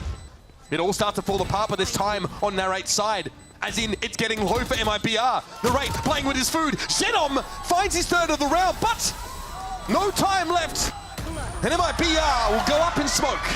The flank from Shenom almost completely paid off, but ultimately it's just too late. This Sentinels comp, it's all about delay onto the spike, and Narrate's movement at the end there, just staying alive. That was beautiful. That's all he needed to do. The win con was just not fighting, not going down. He plays to it, wastes the clock. It starts with Artazine just getting too far forward at mid-doors. You know, I think it's pretty clear that Cortesia realizes there's no point overheating in that environment. But he can't make use of his lockdown late in the round. This is a round that could be worth 2. Both teams struggling economically as Aspas picks up the operator. And he's really cheating up here too. Zekken one off of the dimensional drift, and around where John is the Omen. Get him, but it doesn't matter. He goes down. So clever. He knew that the stealth drone would have lit him up, so he just repositions and waits for the inevitable peak. Zekken's been nullified in 2 consecutive rounds now. Shannon from this position prior was able to shut down the Sentinels' advance, but not this time. Evened up 4 versus 4. Bang's getting in the game now. MIBR have rotated quickly, multiple players in secret to fight together and flank from Cortesia. Remember, there's no Astra util available to MIBR here. The Armageddon comes in. Oh my goodness! And ultimately ends up getting gunned down anyway, but pretty sure that Gravwell will have done him in. And Artazine is bleeding out here. And Aspas has to try and retake with an op here through Flower. Not a favorable scenario for MIBR. Arsene pop flashes out, but... And then what? Aspas isn't there. There's nothing to do off the back of it. Both flashes used all for naught. Remember, the economy here for MIBR, it's in tatters. At this point, guys, you just have to save. Wasted too much time. No util to get through. It's a wrap. Aspas, he gets his, but who cares? He's lost the op. The economy is now totally broken for MIBR. That feels like a moment where maybe they're feeling the pressure. They're indecisive. An inflection point, and it all opens up with Bang taking the duel against Shen in A main, who takes the Astra out of the game, the one with all that util that could slow a plant down. That's a shot to the heart here for the defenders. Excellent way for SEN to get into the site, though, with that grab well in tandem with the Armageddon over towards Secret. Let's go. The pressure from that, heavy for the defenders. Damn, I mean, Cubit's probably had a pretty tough time with things. Somebody look out for... Yes, absolutely. Blink twice if you need saving. Timeout called by Fraud for MIBR as a round like that could cause the game to slip completely out of their hands. They have so many ultimates to play with, but no money to assist. So this is going to be an eco round when we get back into things. For MIBR to make it to Bangkok, it would have to be the second ever reverse sweep in a best of 5 in VCT Americas history. And they'd have to look stellar over the next 2 maps after this, which are split and bind respectively. It is an uphill battle. Absolutely. This is an MIBR organization that in 2023, VCT, they went 3 wins, 8 losses. 2024, 4 wins, 11 losses. They've got 4 wins right now in 2025. They've already tied that. This is the best the MIBR organization has ever done. Aspas, you expect him to be here. He exudes greatness. But for the org, this is something they've never been able to achieve. Heartbreaking if it ends here. So close to making their first international event. Who's next? That's the depth of competition in this league. There's Zekken on the dimensional drift. We know what the numbers say about the rounds they win with that ultimate up. And he's going to emerge with the Bucky. And Artesine will be caught. Zenom, like a deer in the headlights, flattened. Better at killing players in the turret at range. There's one of the rifles. Bro, he ain't moving. Cortesia, belly full of shot. Zekken, a belly full of fire to get SEN to yet another global event. Damage there through dugout onto Aspas. He's wallbang down to 40. And there's so much of this util here for SEN still available. You've got to save. That was the only chance for Aspas to get a kill. Yeah, Nazwar, he needs to hold on to this rifle. He has 600 in the bank. Desperately needs that for the full buy round coming up next. Aspas is pinged out by the Haunt. They know exactly where he is, and a couple of extra bullets than otherwise were required there, but all good. All good. And walls, they might be closing on Nazwar. Push from Flowers and from the B side. If it comes at the right time, Nazwar won't have a leg to stand on. That's one, and Zelsis, once again, the architect of MIBR's demise, not even allowed to keep that singular gun. No mercy, no quarter. That kill could have a lot of weight into this one. Looking like a tough buy. Not the worst, actually. I mean, there is going to be the op for Aspas. Nazwar just relegated to some poor armor, but can get a decent rifle. This is Samson from Zekken. I mean, this is, again, another dimensional drift used round 1 for SEN. Getting all of that information, presence towards B, immediate teleport into Art, gets the location of everyone on A where the actual hit is coming in. It's insane how much value you can extract from that ult when you have the right gate crash and game plan around it. Every 4 rounds, just getting to have an I win button? Absurd. All right, Zelsis is pinged out by that. It is Aspas, glass cannon operator. The rest of MIBR, light armor only. Cortesia with a lockdown that we may never see used. That first engagement, all right, at least traded out for MIBR. Dare I say, this is their final chance in this, have to get back into the game, where SEN will have firmly ran away with this on the attack side. Ultimate still in play for the Brazilian side, who are double stacked over towards Art. No A main presence here for SEN, though. They are plentiful in this part of the map, that A-link position. Zenom does well, and he always has. But John eventually has his. He is just good on the swings, playing off of Narrate's Prowler and then playing off of him for that trade when he goes down to get the man advantage secured by the IGL. Retaking with a glass cannon operator? Noswa has to stop them here. It's hard to imagine Aspas gets value, and there's no guns, there's no rifles for him to pick up within his vicinity. Noswa has the Hunter's Fury. Does he try to rattle that off right now off the recon? No, he just doesn't feel like it's the right timing. Kang heads upstairs briefly, and there's Noswa down. Aspas, surely not. You can't go for this. Right? He has to. This round is just too important. Can he find the first? No armor, operator. And I feel the wind picking up. Unreal! The human tornado clutches an unlikely round up for MIBR. A desperate round. Must win for them. That was the economy on the line. Clutch 1v2. Aspas, he really hasn't been able to get into this series in a significant way. The team hasn't. But on this map right now, stepping up 8 for 3, clutching out the 1v2 with everything on the line, this half on the line. Now they've got a chance. They still have all the rolls. And they can still buy. Despite Aspas being the only player to exit the round, the win is enough to get MIBR in a position to match the arsenal of Sentinels. And sometimes it just takes watching one of your teammates go off in that fashion to get the confidence surging back. I love this timeout right now, actually called from I've seen the kicker much? Yeah, that is the frozen kicker is what they're going for. This is a really great timeout call, especially, I mean, in addition to that, this is another opportunity for SEN to break MIBR's economy, and if it's going to be an explosive ultimate round, that might just completely dumpster the rest of this half for them if those are expended and they lose. And the messaging probably isn't doom and gloom. You're up against Aspas. These rounds are going to happen every now and then. Everything else for Sentinels looks like it went right. They come off the back of a really successful dimensional drift round. By the way, Zekken is 2 orbs away from his next one. We might see that as early as next round. But likely before the half, we'll get another one of those. Armageddon up for John. MIBR, though, in fairness, 4 ultimates up. Noswa's still holding on to that Hunter's Fury that he didn't opt to make use of in that 2 versus 2. Something to keep an eye on, for sure. Cortezia is just praying he can find an opportunity to place this lockdown so he doesn't save it for the second half. It's going to be challenging, though. Aspas still with that operator posted up towards B. We've seen him try to play there before, and it's been the stealth drone from SEN that has forced him back in those instances. 1-3-1 from SEN to open this up. Another cheat up here for Aspas. SEN have really excelled at controlling art in this game. It's allowed for these excellent split hits onto A, and that's where you're giving Narrate a lot of credit, controlling the map. They've emphasized A main a lot less in this game compared to what we've seen in the past. Frankly, Chenom's been stalwart in locking down that part of the map. Right now, I'm just looking at MIBR's rotates because on the bottom left of the minimap, you just see Aspas is pushed all the way up into B main. The rest of the team, they've cheated towards A. There's a massive hole in this setup there for MIBR, and it's kind of what Narrate is probing at the moment. Time elapses, and we have Noswa and Artazine being dragged back to B.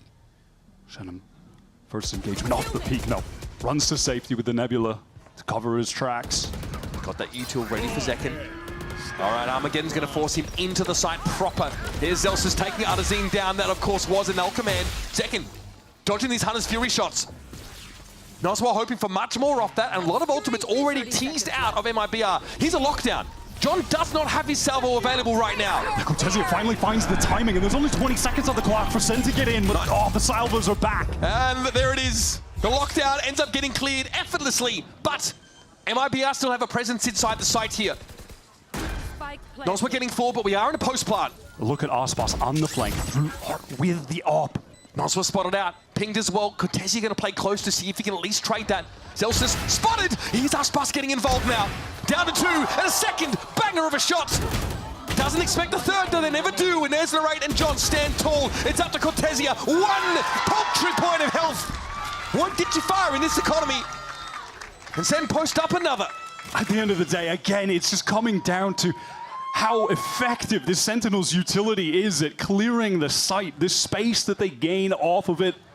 Even if that Armageddon, it didn't get a ton of value and actually getting any kills, but it forces the anchors into this awkward position in the site where they're then getting split on at art at the same time. Such a freebie there for Zelsus. One enemy remaining. But narrator John, just as that happens, pop off.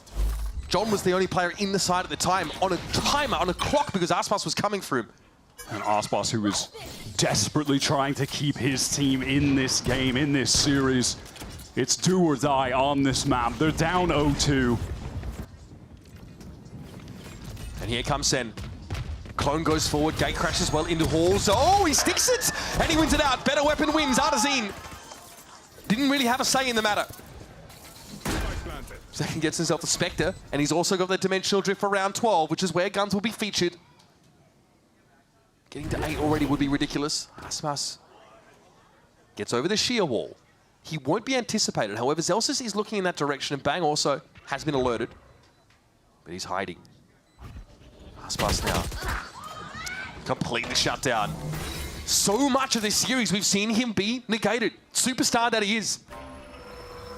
It just feels like the weight of the world is on his shoulders. In these situations, it's all coming down to him, his star power. But that just can't be enough against this Sentinels team that's firing on all cylinders. All of their players are having their moments today. The coordination with the utility is so much better than it's been in some of their prior matches. They are locked in. They want to run it back to the kickoff final, same as they did last year, 2024. Get to the first Masters as they did in 2024, try to win it. MIBR are just being fed like kindling into the furnace that is Zelsis. Warming the rest of the Sentinels, raising the spirits. Yes, Jordan, let's go. Give me more, give me more. Let's go. I'm trying to get more out of Zelsis. I think he's given enough. He's given more than enough. He's looking like a prim. You squeezed him. 8-3 though. Another 9-3 half for Sen, perhaps.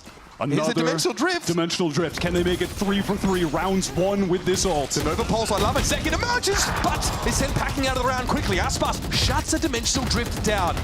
Zelsis, amidst that, was still able to find Artazine. Again, another random pick-off through smoke, perhaps. Cortezia is pushed all the way out of B right now. MIBR, they're content to stay stacked up towards A, though now they're feeling the pressure. Could there be a lurk coming from mid? They're giving up the site. Steel Garden ensures that. They have to back off. And this will allow Sen actually to populate that link area. There's a sheer wall behind him that could well catch Cortezia, or slow him down at least. Zelsis has this spike planted for both main and Art, where they're stacked up again. Sen love playing multiple players from this angle.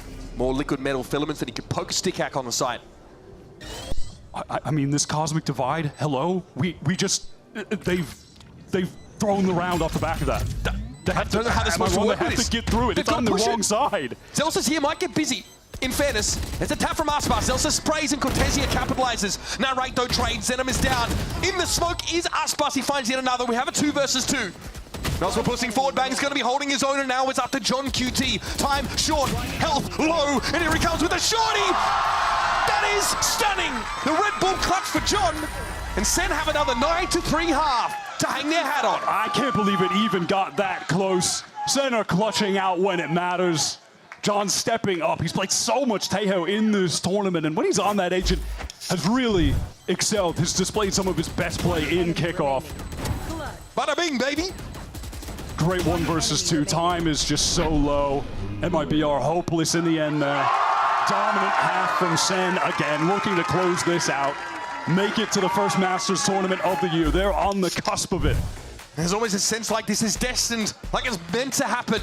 Another 6-round lead heading into the half of the 3rd map of this series for Sentinels. Stick around. We'll be right back with the conclusion of Pearl and perhaps the series.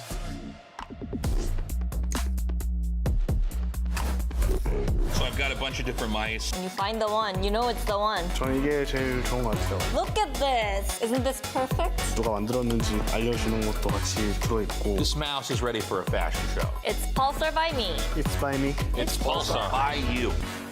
It's for you. Do you like it? Come on, Charlie. Use your new door. Come on, let's go. I said go. Let's go. Silly dog. I'm gonna trade you for a cat. Red Bull gives you wings. The new Red Bull Zero is here. 100% wings with monk fruit extract.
Less than 24 hours after breaking his own record for the most kills in a VCT Americas best of 3, Aspas is desperately trying to lead his team from the front in what's been a losing battle for the 3rd consecutive map. It's another 9-3 half with Sentinels leading. Aspas leading the charge in fairness, but it's not been enough so far. He's trying to do so much, win out these tough clutch situations, but you can see that he's being crushed by the world's weight. MIBR so far away at this point from converting this map win, continuing the series. This organization still yet to take a map off Sentinels in history. But it's an MIBR team that has never been this good. They have never made a run this deep. Can it continue? Or is SEN going to put the nail in the coffin? It all starts with the pistol. And MIBR on this attack side have already gotten access to the A site. Bangno is tucked, waiting for his opportunity to emerge. Unaffected by these shock darts that are coming in from Nozwa, trying to soften up the defender's position. This SEN team, they are ready to explode back in off of all the utility they've got coming through Flowers right now. Nozwa spots them out, eventually goes low. Cortesia takes a hit, but he's still in fighting for Martazine, just trying to spam, but through the masonry, so many shots are coming into the site. And still no plant as of yet. John delayed it. Good fragment, that's a catch on John, and all of a sudden Artazine goes wild. Celsius has definitely seen better days, but at 0 point won't see any defenders in the vicinity.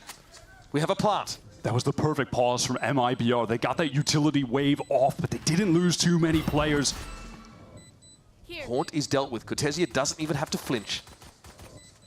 Celsius might have to play interference here for Norasis. A beautiful shot for the Killjoy player, who again may as well have been playing a blank agent this game. Celsius falls, Artazine finds 4. By the way, he was deep on the site, surrounded, just conjures 3 kills out of nowhere. MIBR, they're not out of this quite yet. They still need to rally back. Lead so significant for SEN. Series lead, map lead. Well, this is a great way to start the second half. Wow. The most experienced of anyone on MIBR, their coach, Fraud. You have to be looking at someone like him who's been in esports competition for decades at this point to instill the ability to rally back in such a tough situation with this squad with rookies coming up from Brazilian challengers.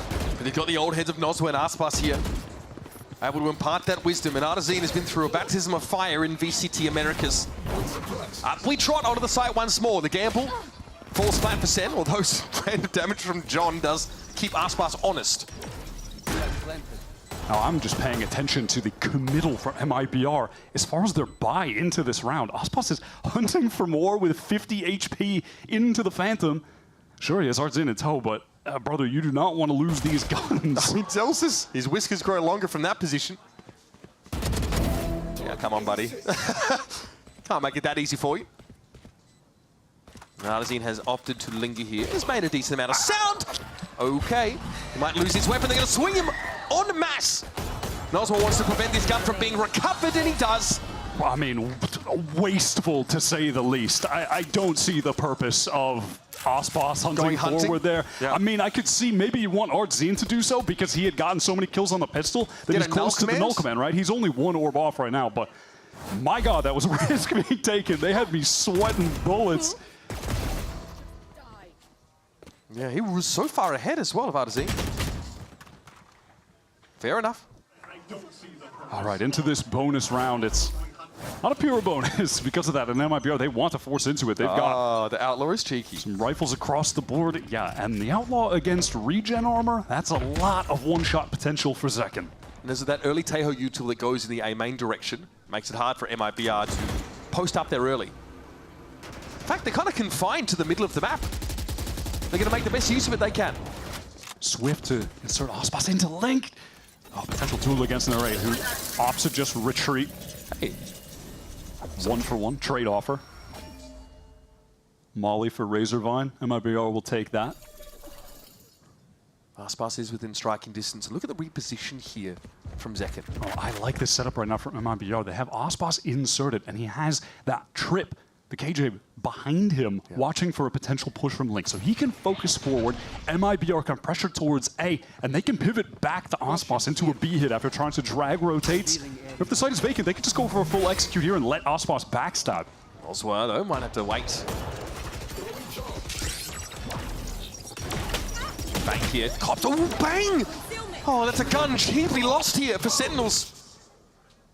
Taking their time, but 30 seconds left. that null command is now active. Now, what is the plan? That null command is selling for MIBR that they're trying to get into A. They're pivoting back. We have 20 seconds left. Okay, Aspas, he needed that kill and he finds it. Zekken was not ready for it. Completely caught off guard. Intricate rotations here for MIBR. And in the dying Dangerous. seconds of the round, they are going to have this plant. It's dangerous to let the clock dwindle so low against Sentinels running the comp that they had. It's so easy for them to deny spike plants and defuses, right?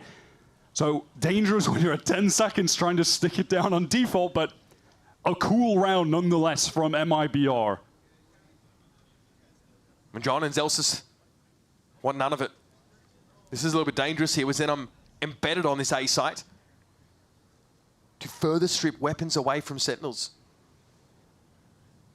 who have hoped to have made the right choice here with this save. Artisan gets in there, John. Not ready, the timing, oh! That's gonna hurt in the morning, folks. Brutality. All of the guns lost, economy broken for Sen. MIBR are genuinely back in this. And Artzin has stepped up. It's a timeout if I've ever seen one, Wyatt. It's a very clean round, all things considered. And this is how you build back into the game. That lead has shrunk from 6 to 3. And a timeout has to be called here for Sen. They've been pretty average on this second half. That was a really cool round from MIBR, top to bottom. And listen, it helps when Artzin is just getting a spam kill onto Bang, who is trying to spam back at him with the Guardian to get your first opening. Aside from that, though, he has stepped up. He has surged up the scoreboard. The one remaining member from MIBR last year. Remaining for a reason, by the way. It was at the end of 2024 where he was the star of that team playing Sentinel. Yeah, top fragging, which is just a testament to how flexible he's been when he can pick up the Duelist, pick up that Raze on maps like Split. He's really been able to shine on that agent, plays the Initiator as well, and IGLing. This guy's doing it all. One of his first games of Kickoff last year, he was actually pitted against Aspas. And he had to play Duelist in that setup. We realized that he wasn't quite comfortable enough to be trusted, I guess, to lead from that position. But man, he really matured over the year and can kind of do it all at this point. Sentinels out of the timeout. Kaplan wants them to go for an aggressive B look. He looked exasperated. You know, maybe off of the timing where that Nebula gets recalled for the attackers to cross. They might send in that Yoru flash. Maybe some of the utility from John as well. Yeah, and there it is. There's the flash when the smoke drops. Might be over pushing on this though to get rid of Nosworth. Aspas doesn't feel safe sticking around to try and cover the weapon, so that will be handed over. No, I mean, he just, here's the trampling horde of the entire Sen team, and it is time to run to A and get the free site. Gets all the info, doesn't need to fight there. Only worry, I suppose, is really just that Zelsis has one rifle, but MIBR, on all accounts, should be closing this round out.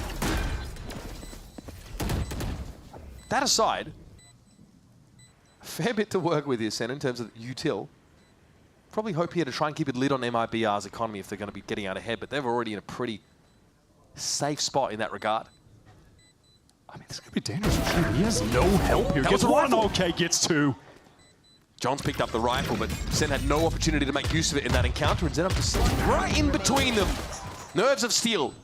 Eventually, Bang brings him down. Sisterhood of the Traveling Vandal, apparently. Some beautiful shots. Blocking vision. From a player that was displaying a high level in challengers. Here comes Artazine. In Brazil last year, and Bang, will he be saving this? It's gonna nope. Close, nope. Rest in peace. Regardless, Artzin gun with round here another. for Sen. Some things we haven't seen this half, Dimensional Drift, a Sentinels round win. And crucially, the former getting pretty close to being online. We've seen Sentinels, like they've made aggressive use of that Steel Garden on Abyss, which was really interesting to see. Tried to make use of that window. I do like the idea out of the timeout from Kaplan, but obviously, regardless of the plan, they are just on that bad buy. Yep. This is where it really matters, though. They've invested into an operator for Zekken to lock down B, and matter of fact, it's two of the best duelists in the world going head-to-head. Oh, the Aldo. So annoying. Yep. Pushes Zekken off the line entirely. He'll repost here by Halls, but Aspas knows exactly where to look. And he punishes the shoulder peek. Zekken has been a non-factor so far on this defense side.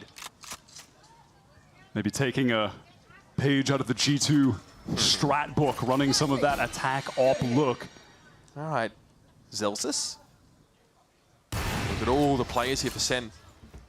I mean, it's 3 rotations dragged Yep. over here. John needs to re-clear Link. They have negative information for this area of the map. All right, gets a little bit back. I mean, the one upside is that MIBR have been pretty slow about this scaling into A main. It's going to buy enough time for John at least to get in position and also be able to use that salvo to waylay the attackers further. Does Bang try and make an effort to actually anchor this site, though, or does he just have to retreat? There's going to be a recon going back site that'll spot him out in the 0 point. Okay, dodges the recon by playing in the smoke. Yeah, he gets his smokes up just in time. Now he can play inside of them. Oh, I love this from Bang. Getting in a connector. John in position. Aspas had a chalk outline drawn of him. And here come the cavalry, folks. John eventually able to bring Nosma down. Aspas is low in that position. The plant seems like a bit of a stretch goal at this point. John in the corner, he's safe. Here come the salvos. Cortesia about to get churned into meat. SEN again just going to excel in these situations where the clock is getting too low. MIBR needed to hit the gas in the mid-round, but they slowed down, taking A main, and Bang really plays that anchoring position to perfection. He gets that first kill, but it's the getting inside the smoke, dodging the recon, staying alive, and allowing the rest of the team to flood back in with that util tsunami that they've got in their hands. It's just so powerful. Spike planted. One enemy A situation remaining. like that is just nightmare for the absolute nightmare for the attackers. Getting the spike down when the Teo has the missiles and there's a seize. Get me the old come boys. on. Okay. Important round for SEN to win. It's been a bit of a drought. First round of this half, and an MIBR call a bit of late timeout here. Probably trying to figure out if it's worth constructing a strategy around some of their ultimates. They know they're going to be playing against the Zekken operator this round, which has had a tougher time on B long. Again, it just takes an Aldro to push him off that line. We saw him shoulder peek from Halls, get picked up by Aspas in that last round. A terrible start, and SEN were able to rely on John QT, who shot to the top of the scoreboard here to bail them out. Yeah, I mean, if you're MIBR, you'd love to be able to use this Cosmic Divide to get one of those free plants on B and just play the long spam angles. But then, yeah, you have to worry about Zekken's off on that side of the map. Maybe Noswar can get the tag with the drone, and that'll force him off the line. And he could Hunter's Fury straight into that on him, just try and get an opening pick.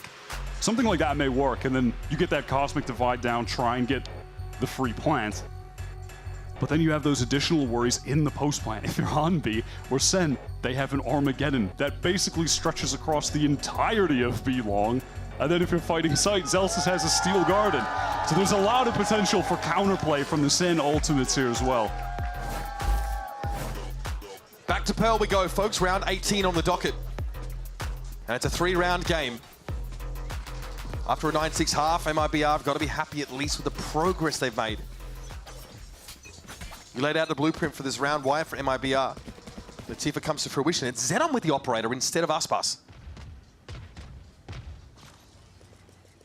But Zekken is posted up towards mid. They've left to be in the hands of Zelsis and his array of Sentinel utility. I mean, Zekken is hearing a whole lot of audio cues at the moment, but no one is actually facing into him. It's MIBR just slowly contacting, taking space over towards B long. Zekken's able to obviously get back here now. Oh, an early shot there would have been quite something. Now that the Cosmic Divide is going to make it pretty hard for him to operate. Razorvine's here in theory to buy a little bit of space. Zekken is able to fall back, but it's not a powerful position he finds himself in here. Steel Garden for a retake though. Armageddon also up for John. Right, so they have that Steel Garden to fire off close, take the gun away from Aspas, for instance, and then have the Armageddon for B long. This is the danger of the ultimate. So they actually just committed all to Halls, and the Hunter's Fury rings out from Noswar. Okay, this off for Zelsis is crucial now. The long line up B long. He needs to work that as much as possible. SEN had to reach, and there's Cortesia actually taking Zelsis down with a Nano Swarm. 3 up for SEN. Sees. Doesn't really bother Cortesia because he's swinging that line anyway. Nova Pulse, Gravwell, Kitchen Sink. It's all been deployed here, and now a firing squad faces MIBR. Xenom with 50 points of health. Aspas knows he's critical in this scenario, and they find one each. It's all too much for Bang, who is riddled with bullets. He tried his best, but that's just too easy for MIBR with the plant position, misguided, frankly, from Sentinels to commit the Armageddon back hauls. Unlikely that MIBR are going to be wanting to play close when you have that steel garden. Could have gotten so much more value in long, but that's not where they use it. MIBR are able to play those post-plant positions that they intended on playing out of the timeout. Get the easy spam onto the spike, and when you have all the stars set to concuss, the grapple to further delay, it's just perfect. Fraud's game plan working exactly as intended, and it's got Sentinels on a buy that's looking rough with the economy on the line. Okay, Zekken. Dimensional drift available here for me later in the round, but takes a fair bit of damage. That early posting has not worked out for him at all on this defense side, but how about that classy stuff? What a tap. Balls back to the pillar. Aspas will challenge. And one is all Zekken is going to get this time. Celsius has had to retreat, forced to get out of there into Link. John wants to get some info with this stealth drone. It does get broken, so no one's suppressed. And Cortezia is on this flank. This time it could determine the winner of the round. Here's the Nightfall. Cortezia emerges and Narrate is taken down. Still loses the ultimate. He does at least get that off. Celsius is about to get pretty busy. That Nanoswarm would have made him dance. He clears it.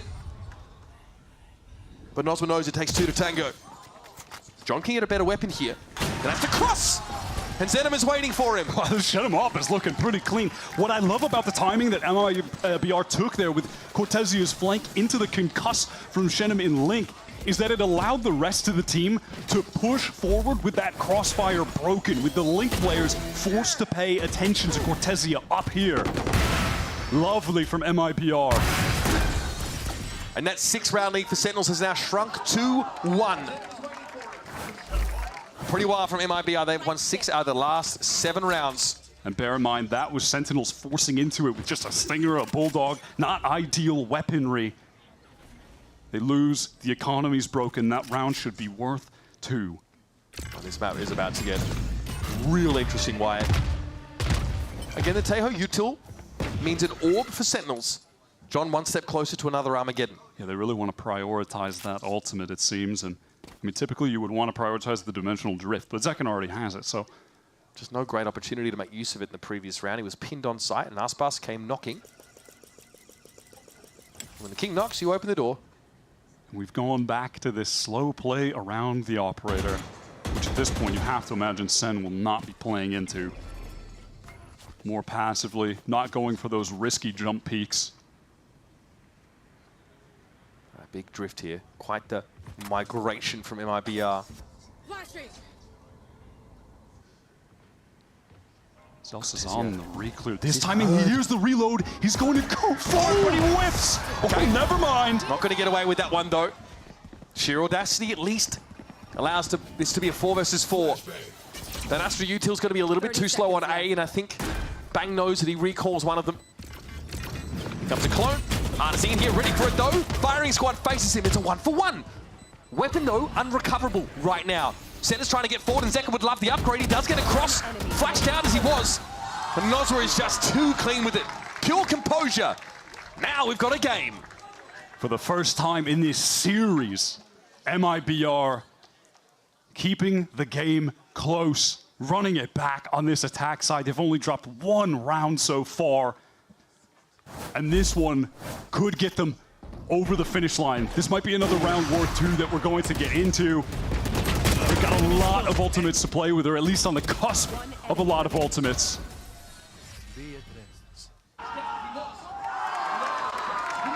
Clean finish there for Nosma. Bit of a tech pause down on the stage. It's a mild audio issue that will get some attention. You can usually tell as Aspas and Co are heavily reclined, and I think it's catching on. Cortezia is also punching out some Z's there. He really has started that trend. I mean, he started it a long time ago. I mean, when you see the arguable or non-arguable best player in the world chilling in every tech timeout, you're trying to get like him. I do that while I'm getting farmed and ranked. You are not the same. Pretty sure his JDM that started this, but that's fine. Just an in-ear issue that was resolved pretty quickly. So we are a couple moments from heading back into round number 21. Folks, it is an even game. If you've missed this series, it's been all Sentinels so far. And MIBR, though, have come alive at just the right time.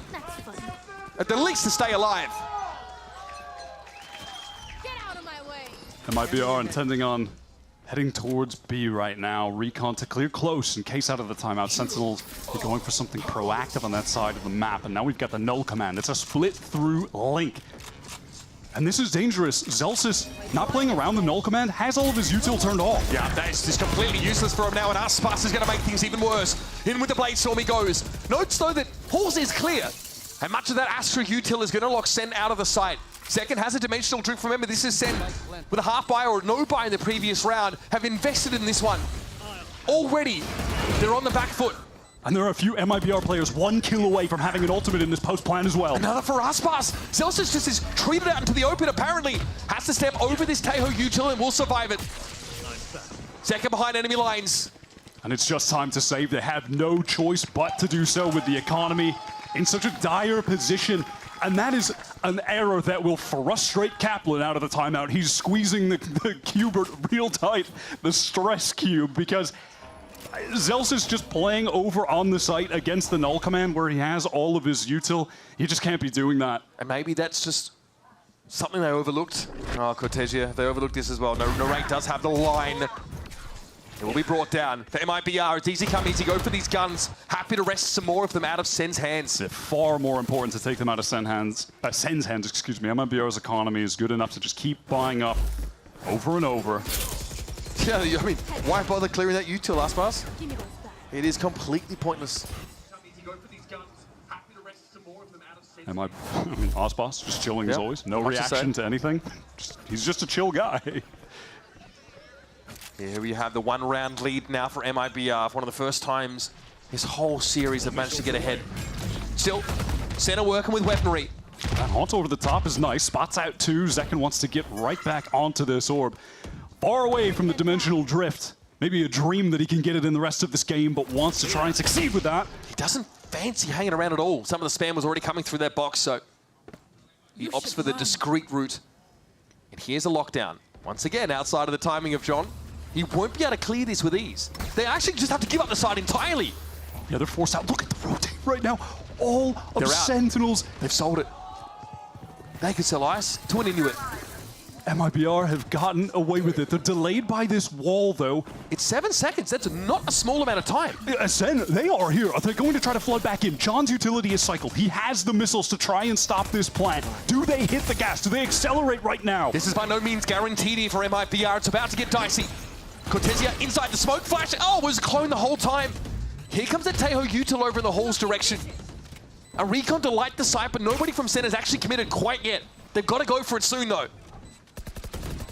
Tucked in the corner is Cortesia. Aspas with his crossfire. Here they come. John QT not able to check to the hall's direction. Banger to make it a 1-for-1. He gets in there. Shenom though strikes with the op. And it's up to the operator player. Shenom can be in this post-plant position. Then it's all on Zekken to save the day. Gravwell comes out. Shenom to get the team to 12. Oh, this Astra util can't be denied. And MIBR, one step from finally getting a map win in this best of 5.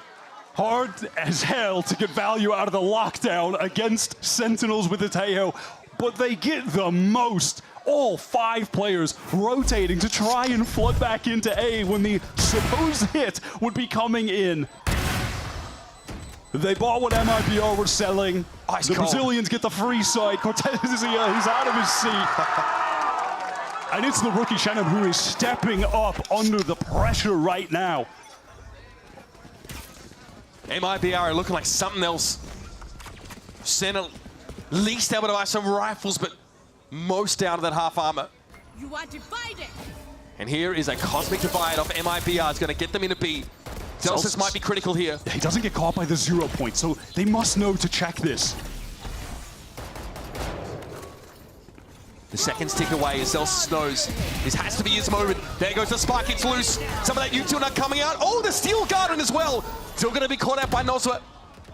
Hunter's Fury finds its mark, but the spike is deep in enemy territory. That arc rose from Celsius, fully blinding up Artzen on the swing. MIBR end up just rushing hard into this site that is typically canvassed with Vice Util. Nowhere to shut it down either.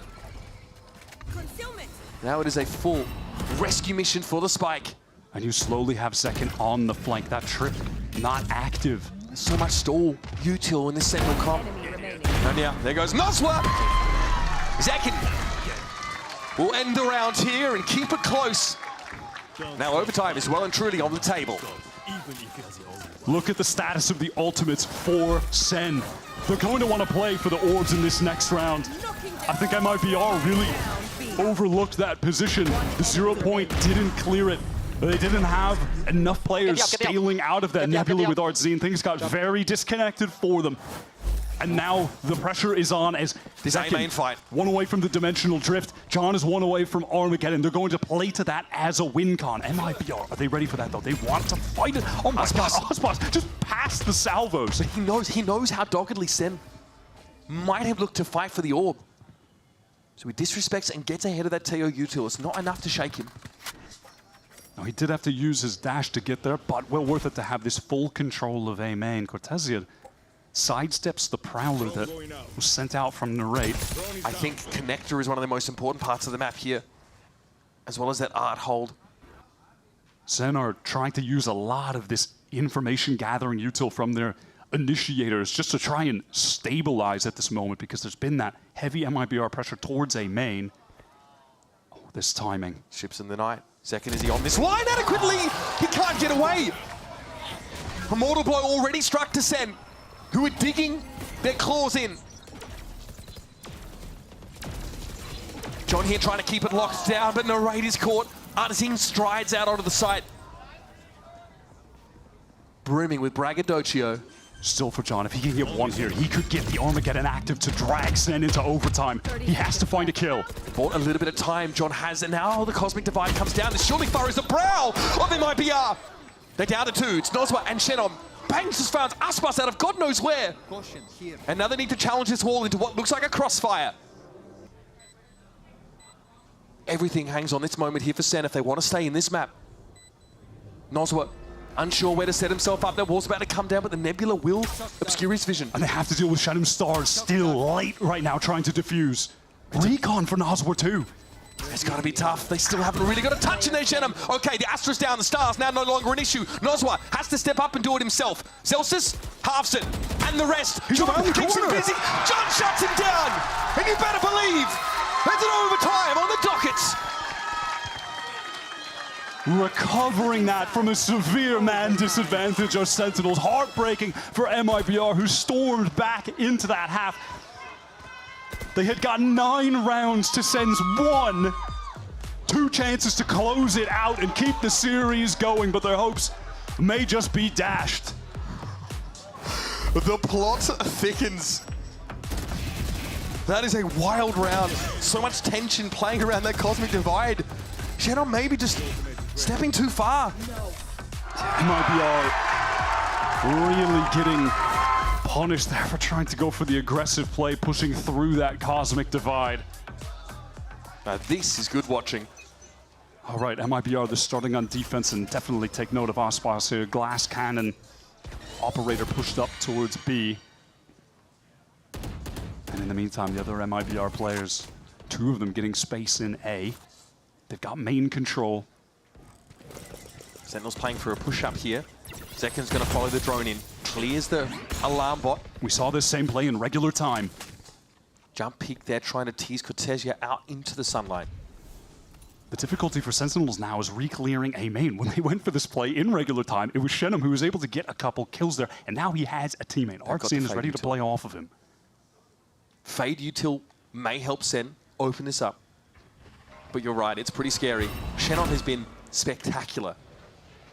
He's breaking all of this util so they don't suspect Artzen, playing with the pop flash ready. He's not shown himself at all. Sees even committed. Okay, Artzen. They are certain. They don't know he's going to be there. They're not ready for it, surely! 1 for 1, Narrate walks away, barely. And on the side, Nosma now is going to get some attention. He's forced back, special delivery. Stop short. Zekken was really hoping that the clone would have drawn Nozwa out, but he's too canny for that. Gate crash used, he gets across now, Nozwa. The net's starting to close, he's down to 2, but Shenom's still in A main. Eventually gets the better of the low health narrate. 2 versus 4, long odds for Sen City.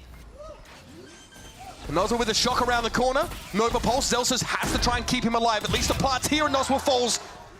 Okay, he's getting ahead of himself. He could have been a bit more patient. Maybe that's the opening Sen need. There it is. Eventually, MIBR go in for the kill shot. It really comes down to that presence in A main. Artsin just tanking 17 different utility pieces coming his way, but it's Jenim just breaking all of them so he can stay tucked in that position.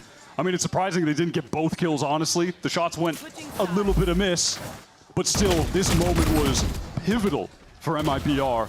And Oz were reading that teleport from Zekken as not being a fake gate crash, but actually holding the angle, getting that kill while on low HP. So little micro moments that were of the just utmost importance for MIBR. It's a Sentinels timeout here. Let's go for a wellness check on Coach Kaplan. And a wellness check on the Q-Bird. Yeah, and that too. The stress, you can feel it. The tension is high for both of these teams. Shenom has been a big problem in A main.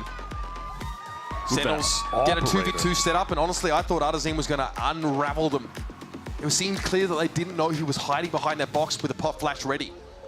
They actually get past that particular hurdle and end up making it close. Zekken takes a lot of space getting through Art into connector. Listen, MIBR, they have to be feeling good that they started off with a win on defense. This has been a game all about attacking halves.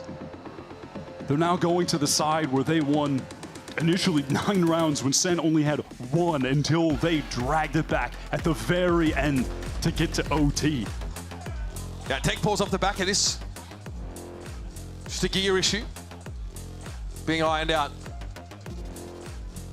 Cut the air with a knife here. Some of those MIBR round wins really sucking the air out of the room as they've clambered back into this game. And you got to wonder what the call is now with Sentinels on this defense side. Something that just hasn't worked out in this map at all really has been the Zekken holding a passive angle on the B side of the map with Operator. So I don't expect to see him go glass cannon here at all. Just an in-ear issue here for young Zekken. Just getting his gears situated, but man, the pressure on this MIBR team now to continue this series. Aspas is no stranger to playing lengthy best of 5s. If you think back to his days on Loud. Leviathan had them last year domestically too. When G2 Lev went the distance for his last year in a playoff game. Yeah, he's been there. This time though, he got to handpick the players in the game with him. Yeah, MIBR, they have just decided to give him the keys to the castle, put together his own roster. Artsin retained from last season.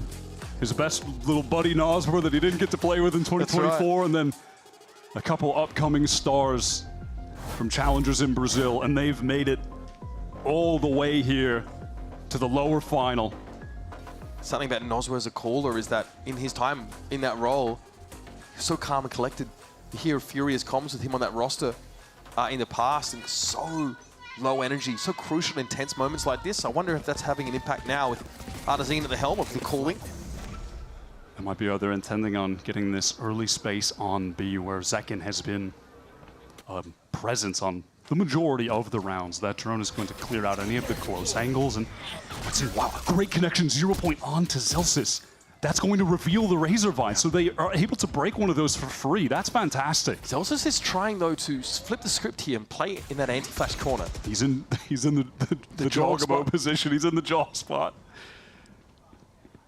I mean, MIBR happy with that trade and to allow these smokes now to elapse. The Vice util is gone. It's just an Arc Rose watching connector. In the meantime, John did send out that stealth drone and cleared out a lot of art. Look at how passive this is from Sen. Look at the shear. It's all the way in sewer. I mean, they have given up a lot of the map here. When this hit comes in, do Zelsus and Zekken opt to fight? Here come the players from Link from MIBR as well. Recon in. All right, that fragment clearly not bothering Zelsus. That's one. Getting amongst the smokes here. Goes a little bit low, Shorty out, and Nos was able to dig him from that position. Aspas onto the site now. Looking dangerous. It's only Zekken that's over by Halls, and he finds his one. And it means everything.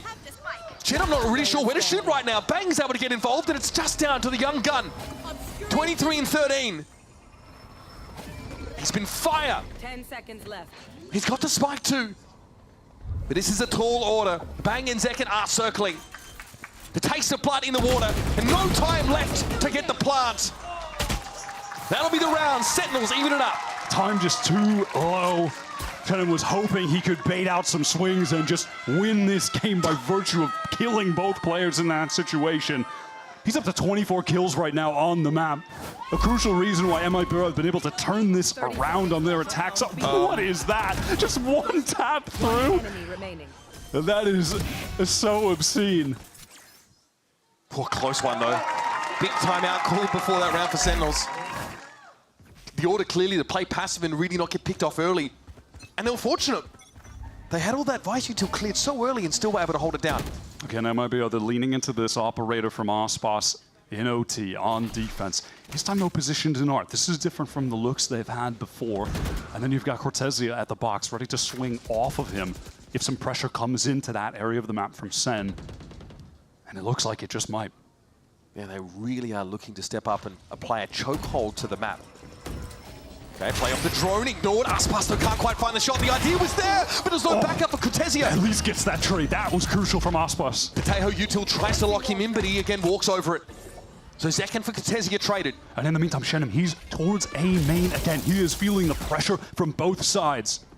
What's this link setup going to look like? Shenham might actually look to push this. Bang, head first! Into the breach he goes. Another 1-for-1, but Aspas saw John coming from A main. Operator ready to work. Tailwind to put him back in a safer spot towards dugout. That's a great reposition from Aspas. He can wait for his teammates. Oh my god, shot so close to Celsius. Gives his spot away though. Sen know he's there, but it's a player advantage now for MIBR, and there's someone on the wrap. The Art scene is flanking through Art. He's going to get triggered by the wall though when he goes through. Bang, almost ready for it. Aspas making noise, and the Archeros will keep him honest there. Jump peeking. And there's Artesine, gotta win that one, and he does. It's up to Celsius, and he's going hunting. He's going to take this into his own hands. Aspas misses the shot. Steel gun active. Shorty goes to work. Aspas shuts him down. You're going to get up early if you're going to come with the king like that. You can't be winning the OT rounds like this. You can't be going to another map. That's about the most reaction you're ever going to get out of the GOAT. At least he got a smile. The wry little smile after getting, was it the 4-piece with the knife? These operator trades. Initially that one, they got him for Cortesia. That's a headshot at that. Yeah, that's a tough one to lose. Look at Celsius, the reaction to that. And he's talked about it. That's V1 Celsius. Yes. That's the old Celsius. He's talked about it. He said oh my God. There was a time where he often allowed those negative feelings to spill forth. And he just hated feeling that way. And over time, that side of him became tempered. But in moments like that, oh my God. Once again, the anger drawn out. Happens to the best. See it happen to a bunch of pro players. But he's the one that normally keeps this team level on an even keel.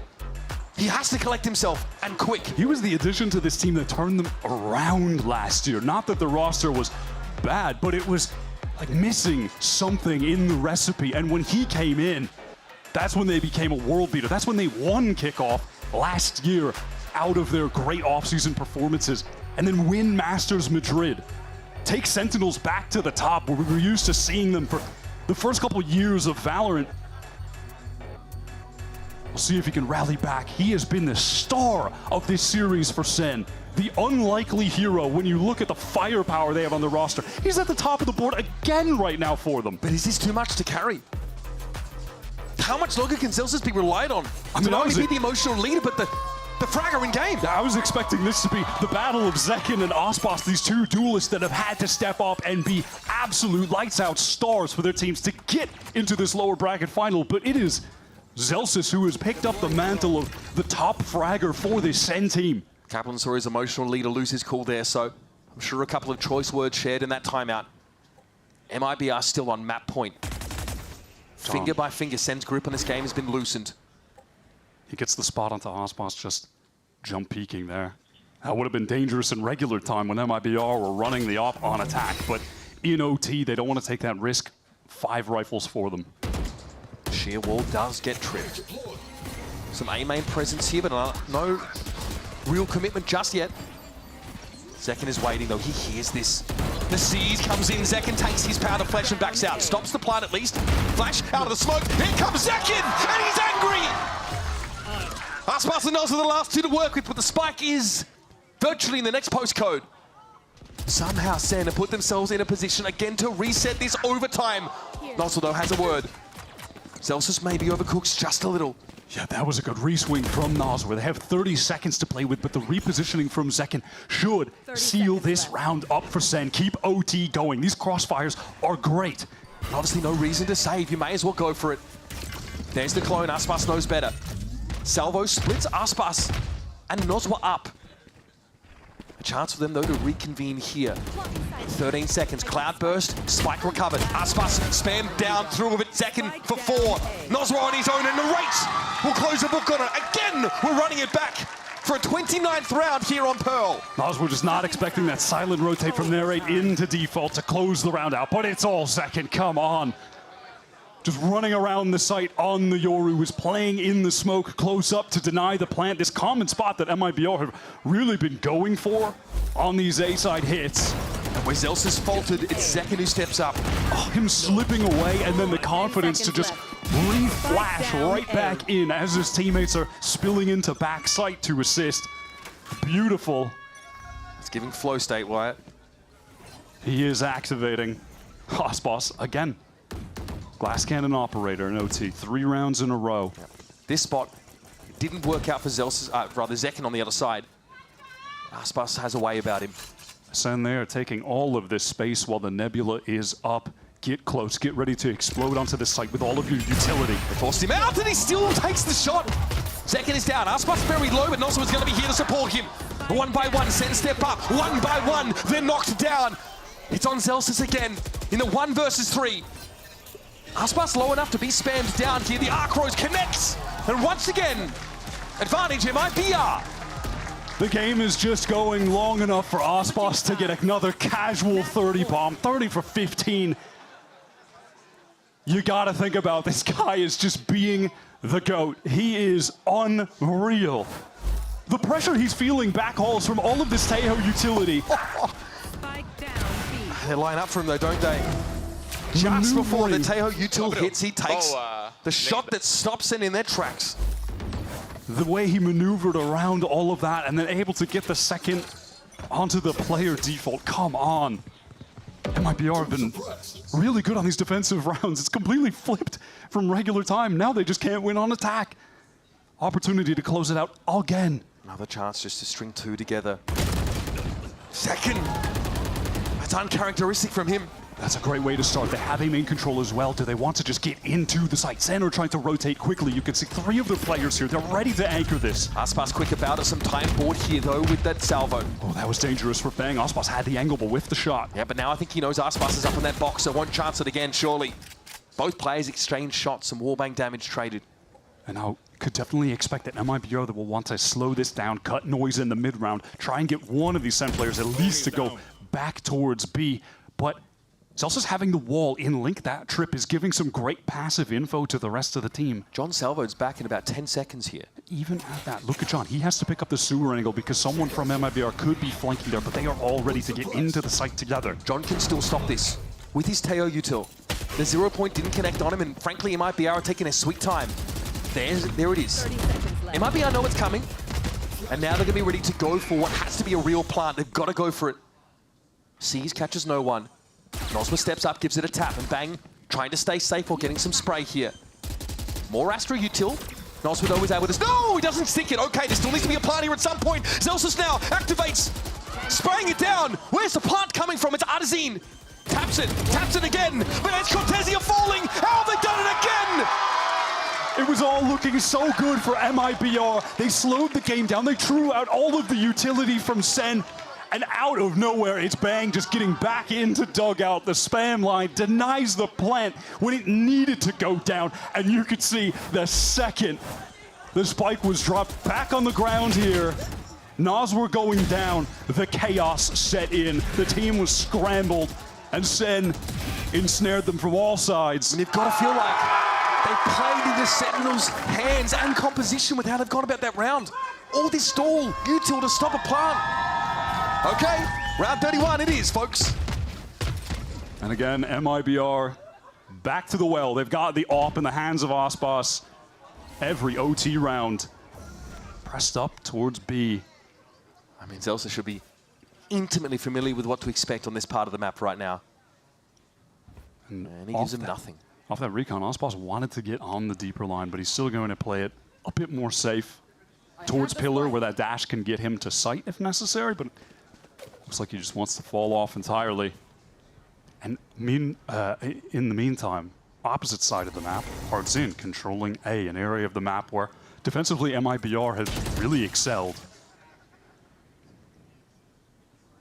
50 seconds. SEN here now starting to tentatively work their way towards Art. And they've just seen the alarm bot. Yeah, be killed off as Cortesia gets away from the action, but he does so in order to find the kill. Aspas, he's always good for one. It's insane that he even gets one there. SEN have struggled so much to get themselves to advantage point. Hardzin is still retaining this A main control. The retake is going to come in from so many different angles. Oh, with John going down there, this is dangerous. 3 different angles a retake could emerge from. SEN have to have eyes in the back of their head. 8 arms. And a 6 sets for the game. It's just too much to ask from Bang. He's surrounded. Perfect collapse. And Zekken has to do it all now. Shenom replaces the star. That's a shot on the diffuser. Shenom low. Zekken so close. Tries to ride the lightning. Oh my god. But Cortesia will walk away unscathed. And once again, MIBR threatened to end the map. Their control of the map in that round was fantastic. Suddenly the defensive side has just been perfect after being slaughtered in regular time. I still don't know how Aspas is just allowed to get a kill. He faced into 3 players. Seen that and happen a couple times. He 1v3 has faster reactions than all of them. It's safe to say at this point, folks, we have departed from reality. If this series keeps going, I'm gonna need a lot of tea and honey. This is gonna blow my voice out, man. This is getting pretty crazy on map 3. SEN looked like they were in complete control of the series, and look, realistically, they still are having 1-2 maps, but MIBR, they're on the cusp of coming back. They have another shot at winning this out. They just haven't been able to close it out in OT yet. They keep winning these defensive rounds. They just need one on attack. Celsius gets a bit of information here about this mid-door setup, and there's the wall. This will be traversed slowly at that, buying enough time for the drift over of Zekken. Cortesia places the alarm bot, but it looks like they're going to go ahead of it. They want to push through anyhow. Zekken might be tipped off to this a little bit. He is watching the sewer angle pretty passively. A lot of this util though on this site already. I really think the 0 point from Artazine has to hit onto Zelsis if they're going that way. One suppressed. Well, they spot out the KJ. That's not the greatest info imaginable, as Artazine is throwing the 0 point towards A, which is showing, you know, some more significant presence to Sentinels as to where they want to rotate. Oh, the Vice Util has moved though. The Shock Dart doesn't pick it up, and that can now be deployed. Yes, this buys a bunch of time for Sentinels. Zelsis looking healthy enough now, and there's John comes in after the clone. It might be down to 3. John found 3 in the round, and he's not done yet.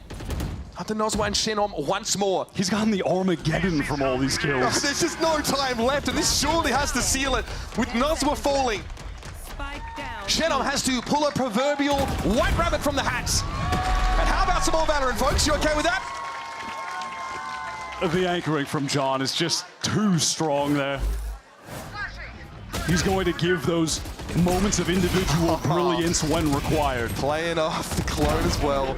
And crucially, there's a 0 point that goes over to A. So Zelsis doesn't get shut down. That util can still be used, and he moves it. There's a shock dart from Nozwa that goes to where the Razorvine was. It doesn't hit any of it. So he gets to slow things down. And at what point for MIBR does the frustration set in that you've had all of these opportunities to close the game out, but you just can't cross the finish line against this Sentinels team that are finding moments of individual brilliance in OT? John, Zekken, stepping up when required. At what point does the frustration force you into a mistake? Okay, there goes the clone. This is chaos here. Artazine, which is just hanging out in the open. Oh, Shenom, it's an easy pickup for Narrate as well. And Cortesia now is going to feel the pressure. Forced back by the Prowler. A side of the map, completely covered by SEN. And that might just be the moment you're describing, Artazine, just trying to do too much, wanting to fight too aggressively, and it's put his team at a 3-5 disadvantage. SEN should be able to trade this out and win. One more kill for John Armageddon, again, by the way, in an OT round. Aspas has stepped up here. Going to swing for the fences. Second plucked out of the mix. Still 4 for SEN to work with, and John is very quickly getting back into this game. My goodness, he's been instrumental. Armageddon, anybody? Nos was able to dodge around it though. SEN need to cool it off. Still a player advantage. Aspas having a retake with an op at low health, and now Noswa will be interrupted. Here's where the post-plant util becomes too oppressive to play into. Time is short. Aspas waiting, such patience in a moment like this. He's got to go for the defuse right about now. Tailwind gets the third. On for 4, but Celsius won't allow it. It just doesn't matter. The clock is too low. That is just where the SEN comp excels. And as you're describing it, it's MIBR trying to really force a play into Art where they heard the noise, pop flash in, but they were thrown into disarray from the utility that was coming in from SEN. I believe it was the clone running forward from Zekken. Him and Narrate able to play together to clean up both kills. Finally, an attack round won in OT. Yes. It has been a nightmare for MIBR to try and win one of those, and they need that to stay in the game, or as Sentinels going to Masters and MIBR going home. A team that's really defied the odds, an organization that hasn't found success yet in the VCT.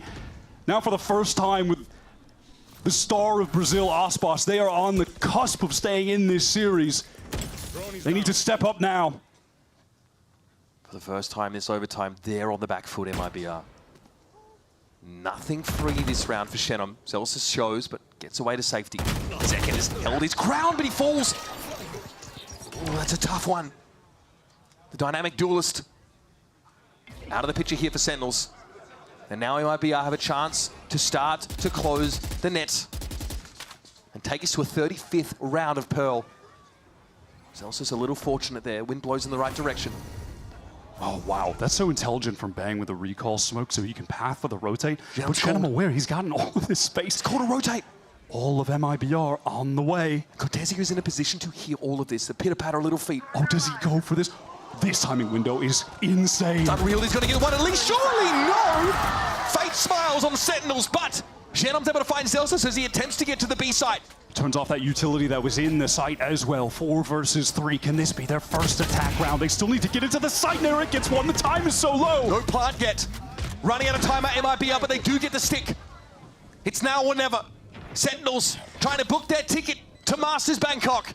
And MIBR digging their heels in with their last ditch to take us to more overtime. Aspas will wait. Here's Artazine holding his ground, and they've done it! We've got more VALORANT left in this yet. Bring on the 35th. Absolutely mental. Both teams decide why not win an attack round this time. SEN with their first opportunity to close in OT. They can't get the job done. And if there's one thing you can certainly say about Artzin, he's playing with confidence, even with the importance of this game weighing on him as an entry player, as an IGL for this squad.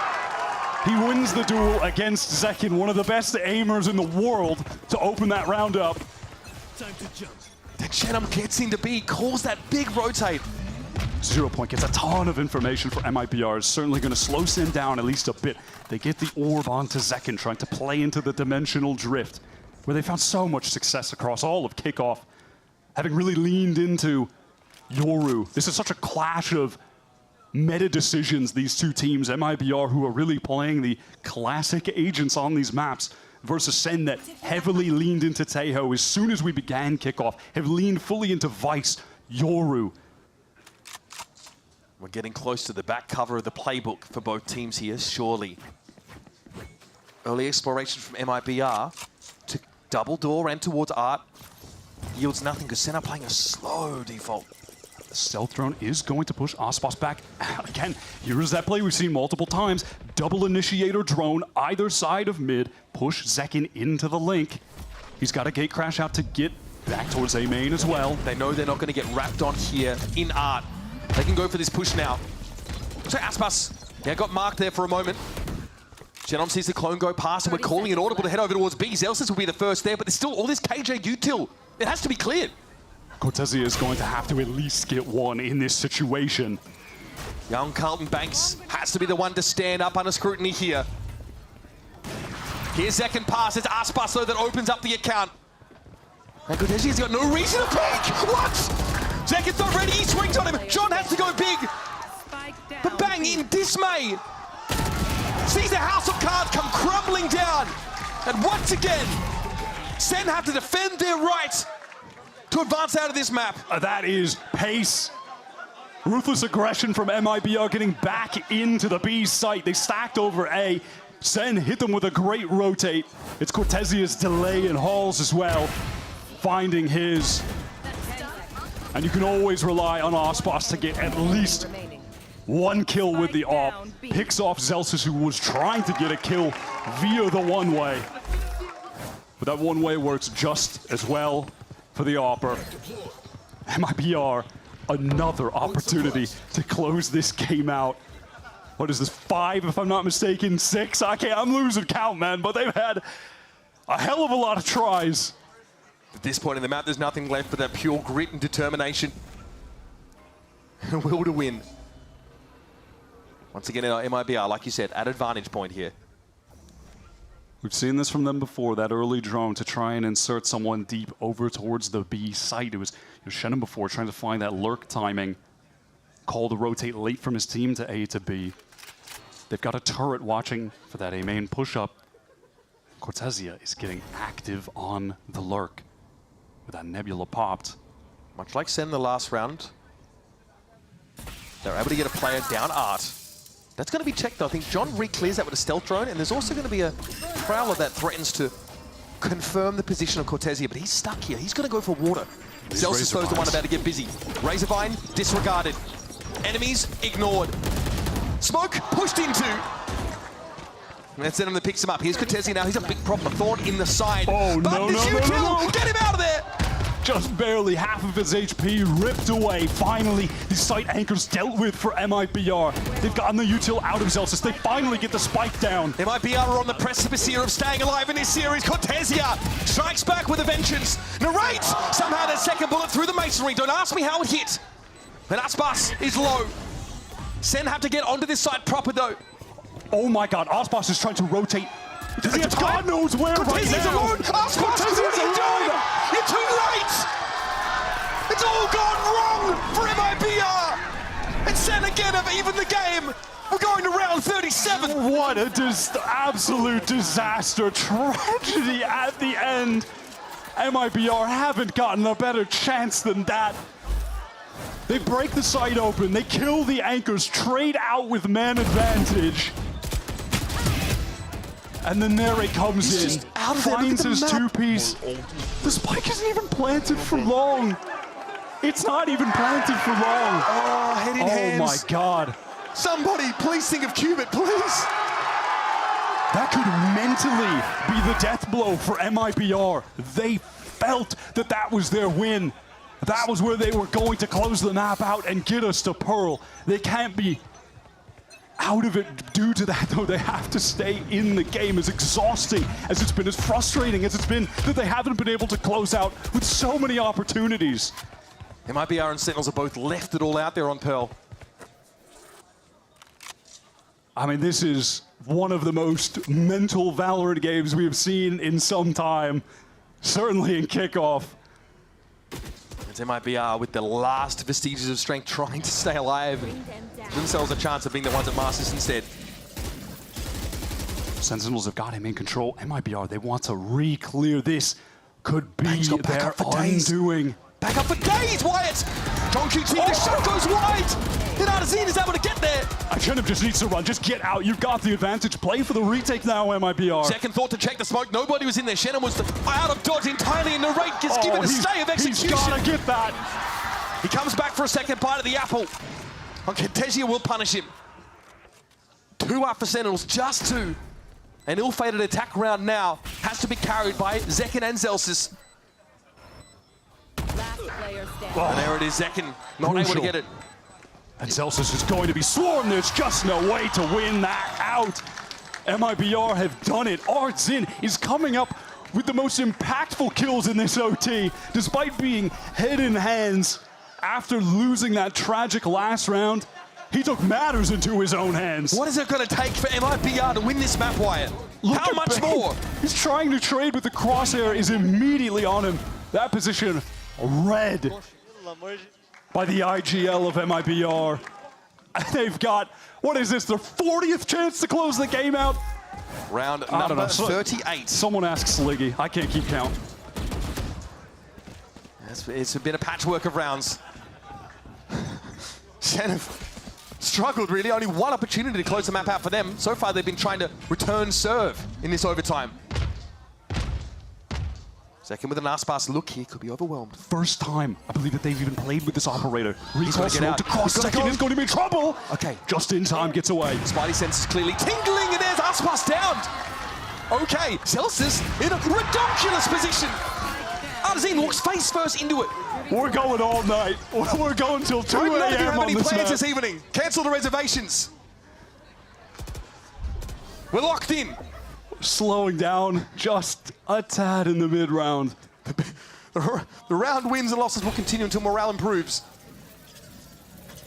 Shannon, he's got the spike crucially over towards that B site. Okay, a moment here for Shannon to consider the situation. He knows likely the side is still canvassed, of course, with that Vice util. I mean, MIBR on the map right now looking like the mini-map in my ranked games, bro. They're everywhere. There's no one is playing together. And Nosworth's just trying to get into A. I mean, how much is your mental bandwidth 30 seconds taxed? left. 30 seconds. The spike, by the way, is still in Wichita, Kansas. Okay, here it comes. Making its way across country. Haunt, though, does get a ping. Noswa delayed here from this plant. The time is so low, and you're trying to plant against this comp. Good luck. There's got to be a gap, though, in this util at some point. Cortesia gets narrate. There's no stop on the spike plant. MIBR have a real chance of this. In what was a 3v5, they're down to 2 now. Cortesia is just so low on HP. It's going to be in the hands of Nos. We're playing from Art.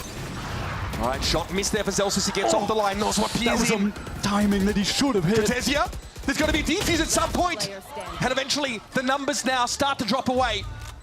27 points of health and a dream for Cortesia.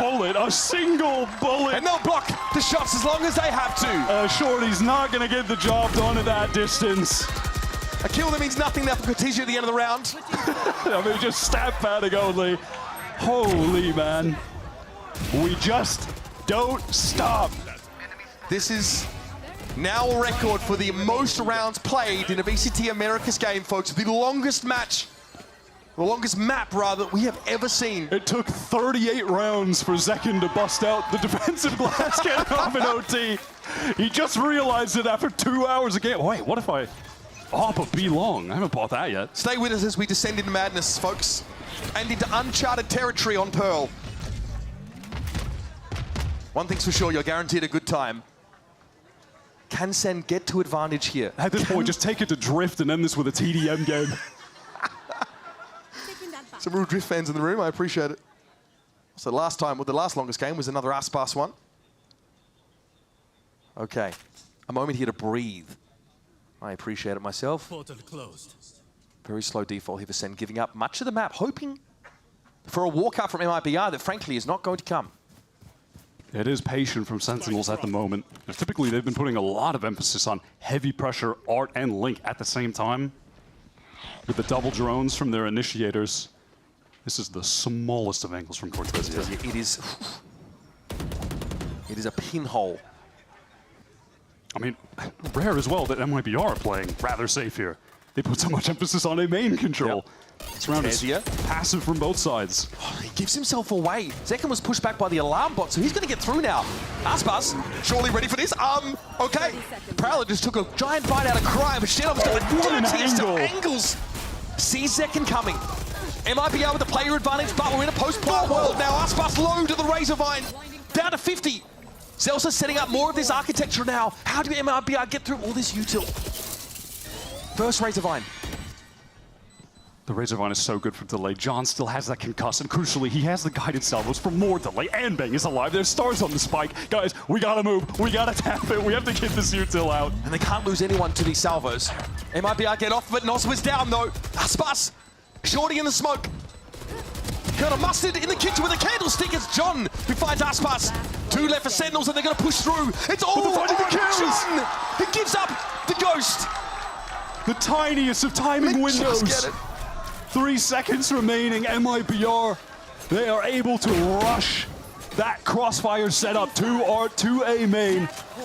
Aspas, he served as the distraction with the updraft spin so they could get into May, and Cortesia finding the timing off the reload to win that last fight. This was such a sick angle from Shannon, by the way, just to get that first kill.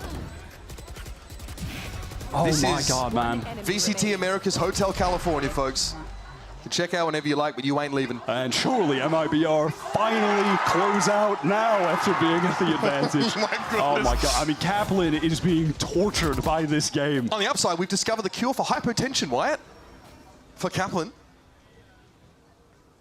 Similar opening that we've seen from MIBR, which feels dumb as hell to say at this point. We've seen everything they've got. The strat book, it's absolutely been taxed. It's We're empty. on the bleeding edge of VALORANT. Okay, that util doesn't really shake Zekken at all. Zelsa's tucked as per usual. This has got to be a spot you check. Aspas gets across the side and John just gets ripped a new one. He's determined to win. And they're so close. Wyatt, they're so close. Narrate, there was something to say. Zekken's found one and we're down to a 3-piece each. But there's Artazine. Crucially, Zekken gets another. Spike. No plan of that yet, and Shenum, he is on in. It's on. It's finally done, MIBR. The longest game in America's history. They've taken it down 2-0 in maps in the series. We're not done yet. What a mental blow to Sentinels, who could have booked their ticket to Masters off a win there in OT. Exhausting affair for them, and now they have to rally back. And after a game like that, my God, MIBR have to be feeling good heading into Split, where their double duelist has been elite. For Sentinels, it's tough. It's tough to come so close and be denied. However, they know just how much MIBR would have to do to get out of this series alive. They've already got themselves 2 map wins. They're going over to Split, in which they had a pretty solid win against Loud. It's a good map for this team as well. I'm definitely getting one of the Red Bulls when we go to the break. Yeah, load them up. Yeah. I need a conveyor belt on them. Mainline it into me, folks. IV Red Bull drip.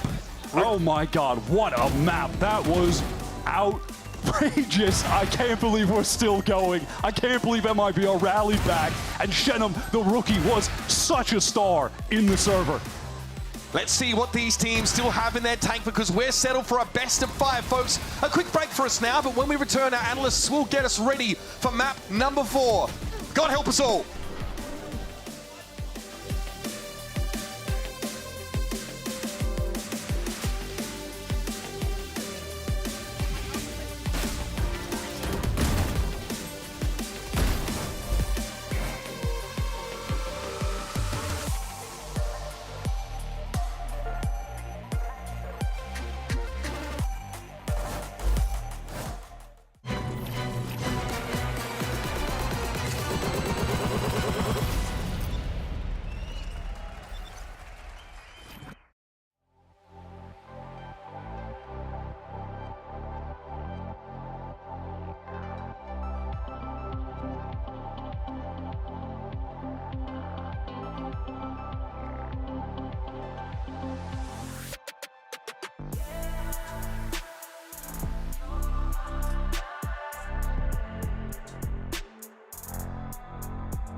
fighting who's gonna barrel. The snap is magnetic. Zekken puts them away. Vem round do MIBR. MIBR tava do lado. Cortesia!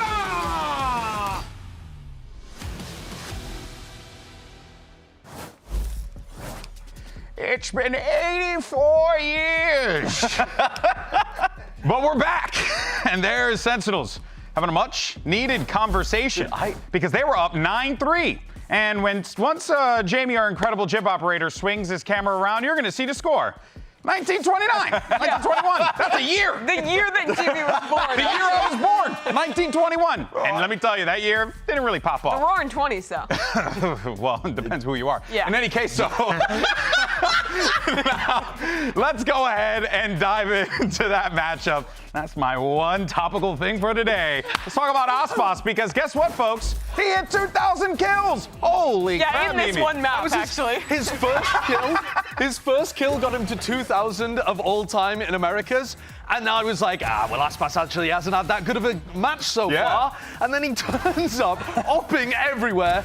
Part of the reason that they're able to make a ridiculous comeback. This was, think back, this was 9-3 at the half. SEN should have closed this out 3-0, easy peasy, booked a ticket to Masters Bangkok. Yeah. They won 3 rounds on their defensive half in regulation, and they only won defensive rounds when we got to overtime, which is insane. Ludicrous. Upside down world. Least fake comeback of all time. The realest comeback. The least fake comeback of all time. I mean, yeah, a ludicrous amount of VALORANT being played. I just had to check my mic pack that it was on. So I don't know if I turned it off at some point during that. I don't know if I was coming through live, but it's insanity that MIBR have managed to bring this back. The amount of mental resilience that this requires, it can't be understated. And now they've brought themselves this lifeline that they can go into split. And spit.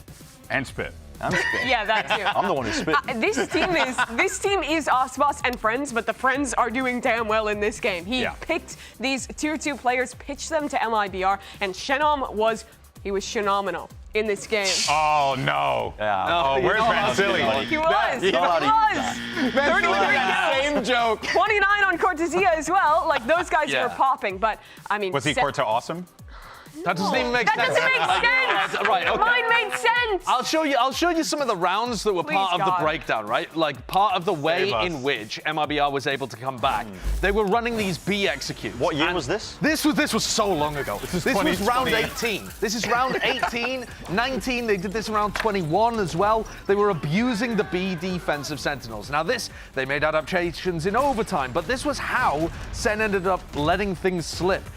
They would just exec into B, a retake setup, fall really deep back over towards these B lines. They even ran a fake later on in, I think, like round 22 or 3 or something. Who remembers? Yeah, who the hell remembers? But the point was that this B defense looked like a big gap that MIBR realized, noticed, and abused. Credit to Ardazine for figuring this out, because this shouldn't have been a possible comeback, even with as well as Aspas and Shenom were playing. I want to give credit to Zelsis in overtime, though, because I think he really figured out how to play as that B anchor later on in this half. He did a really good job of varying where his thorns and his wall was set up and getting more proactive, playing into the smoke ahead of MIBR's utility. And a lot of his rounds on B, anchoring, put SEN in a position to push this OT as long as it went. Yeah, I mean, and it went an absurd distance. But at the same time, the longer it goes, like we saw a reaction from Zelsis during one of these rounds where he got knifed. Where he got knifed and he slams the table and he's super mad happened about to me it. after my last one. And then the more and more time that the overtime goes on, the more SEN are starting to believe, like, wait, holy crap! Look at the graphic, Josh. It's ridiculous. The graphic. So our team was trying to figure out whether or not we could smush all the rounds in there. It turns out graphics team, job done. That's impressive. It scales nicely. I swear, though, this is going to do psychic damage to SEN. Yeah, it's got to, man. You were 9-3 up at a half. 9-3 up at a half.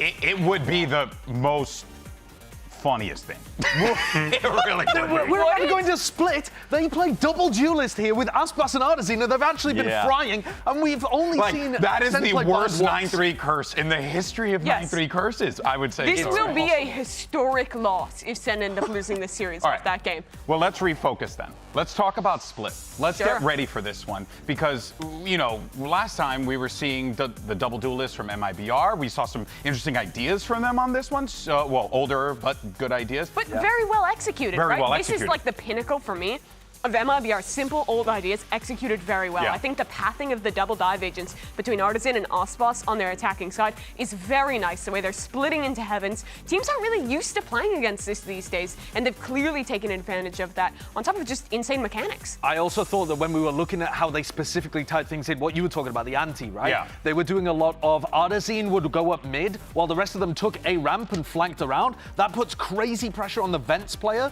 which is often going to be Zelsis, if I remember correctly, with how Sentinels like to run their composition. He's had an amazing game today, but he also is like a potential weak point of some of their comps because he tends to play like a bit more alone or a bit more in a heavy anchor position. Not just that, I mean, MIBR have been prone as well to put an execs onto the mid player. Hard anchoring into that spot over and over again. They were doing it against crew themselves as well. So I think that is going to put a lot of pressure. How much can one man take? We've only seen the desk. The desk is barely hanging on. He was slamming onto that. SEN has another iPad baby comp here where they're playing the tail. They're playing a lot of agents that need to have the utility in hand. This comp breaks those timings and is going to force SEN into a lot of fights that I think could be advantageous to MIBR. This is a great map for them coming out of that OT win. I can say this much. At this point of the competition for MIBR, really, I think you're just playing with house money. You were down 9-3 going into the half, down 2-0 in this series. Wasn't looking that great for you, and then out of nowhere, 40 rounds later, no big whoop, you get the dub. Now you got to try and force Sentinels,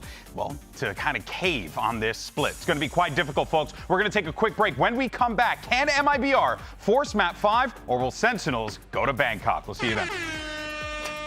Another I'll take that.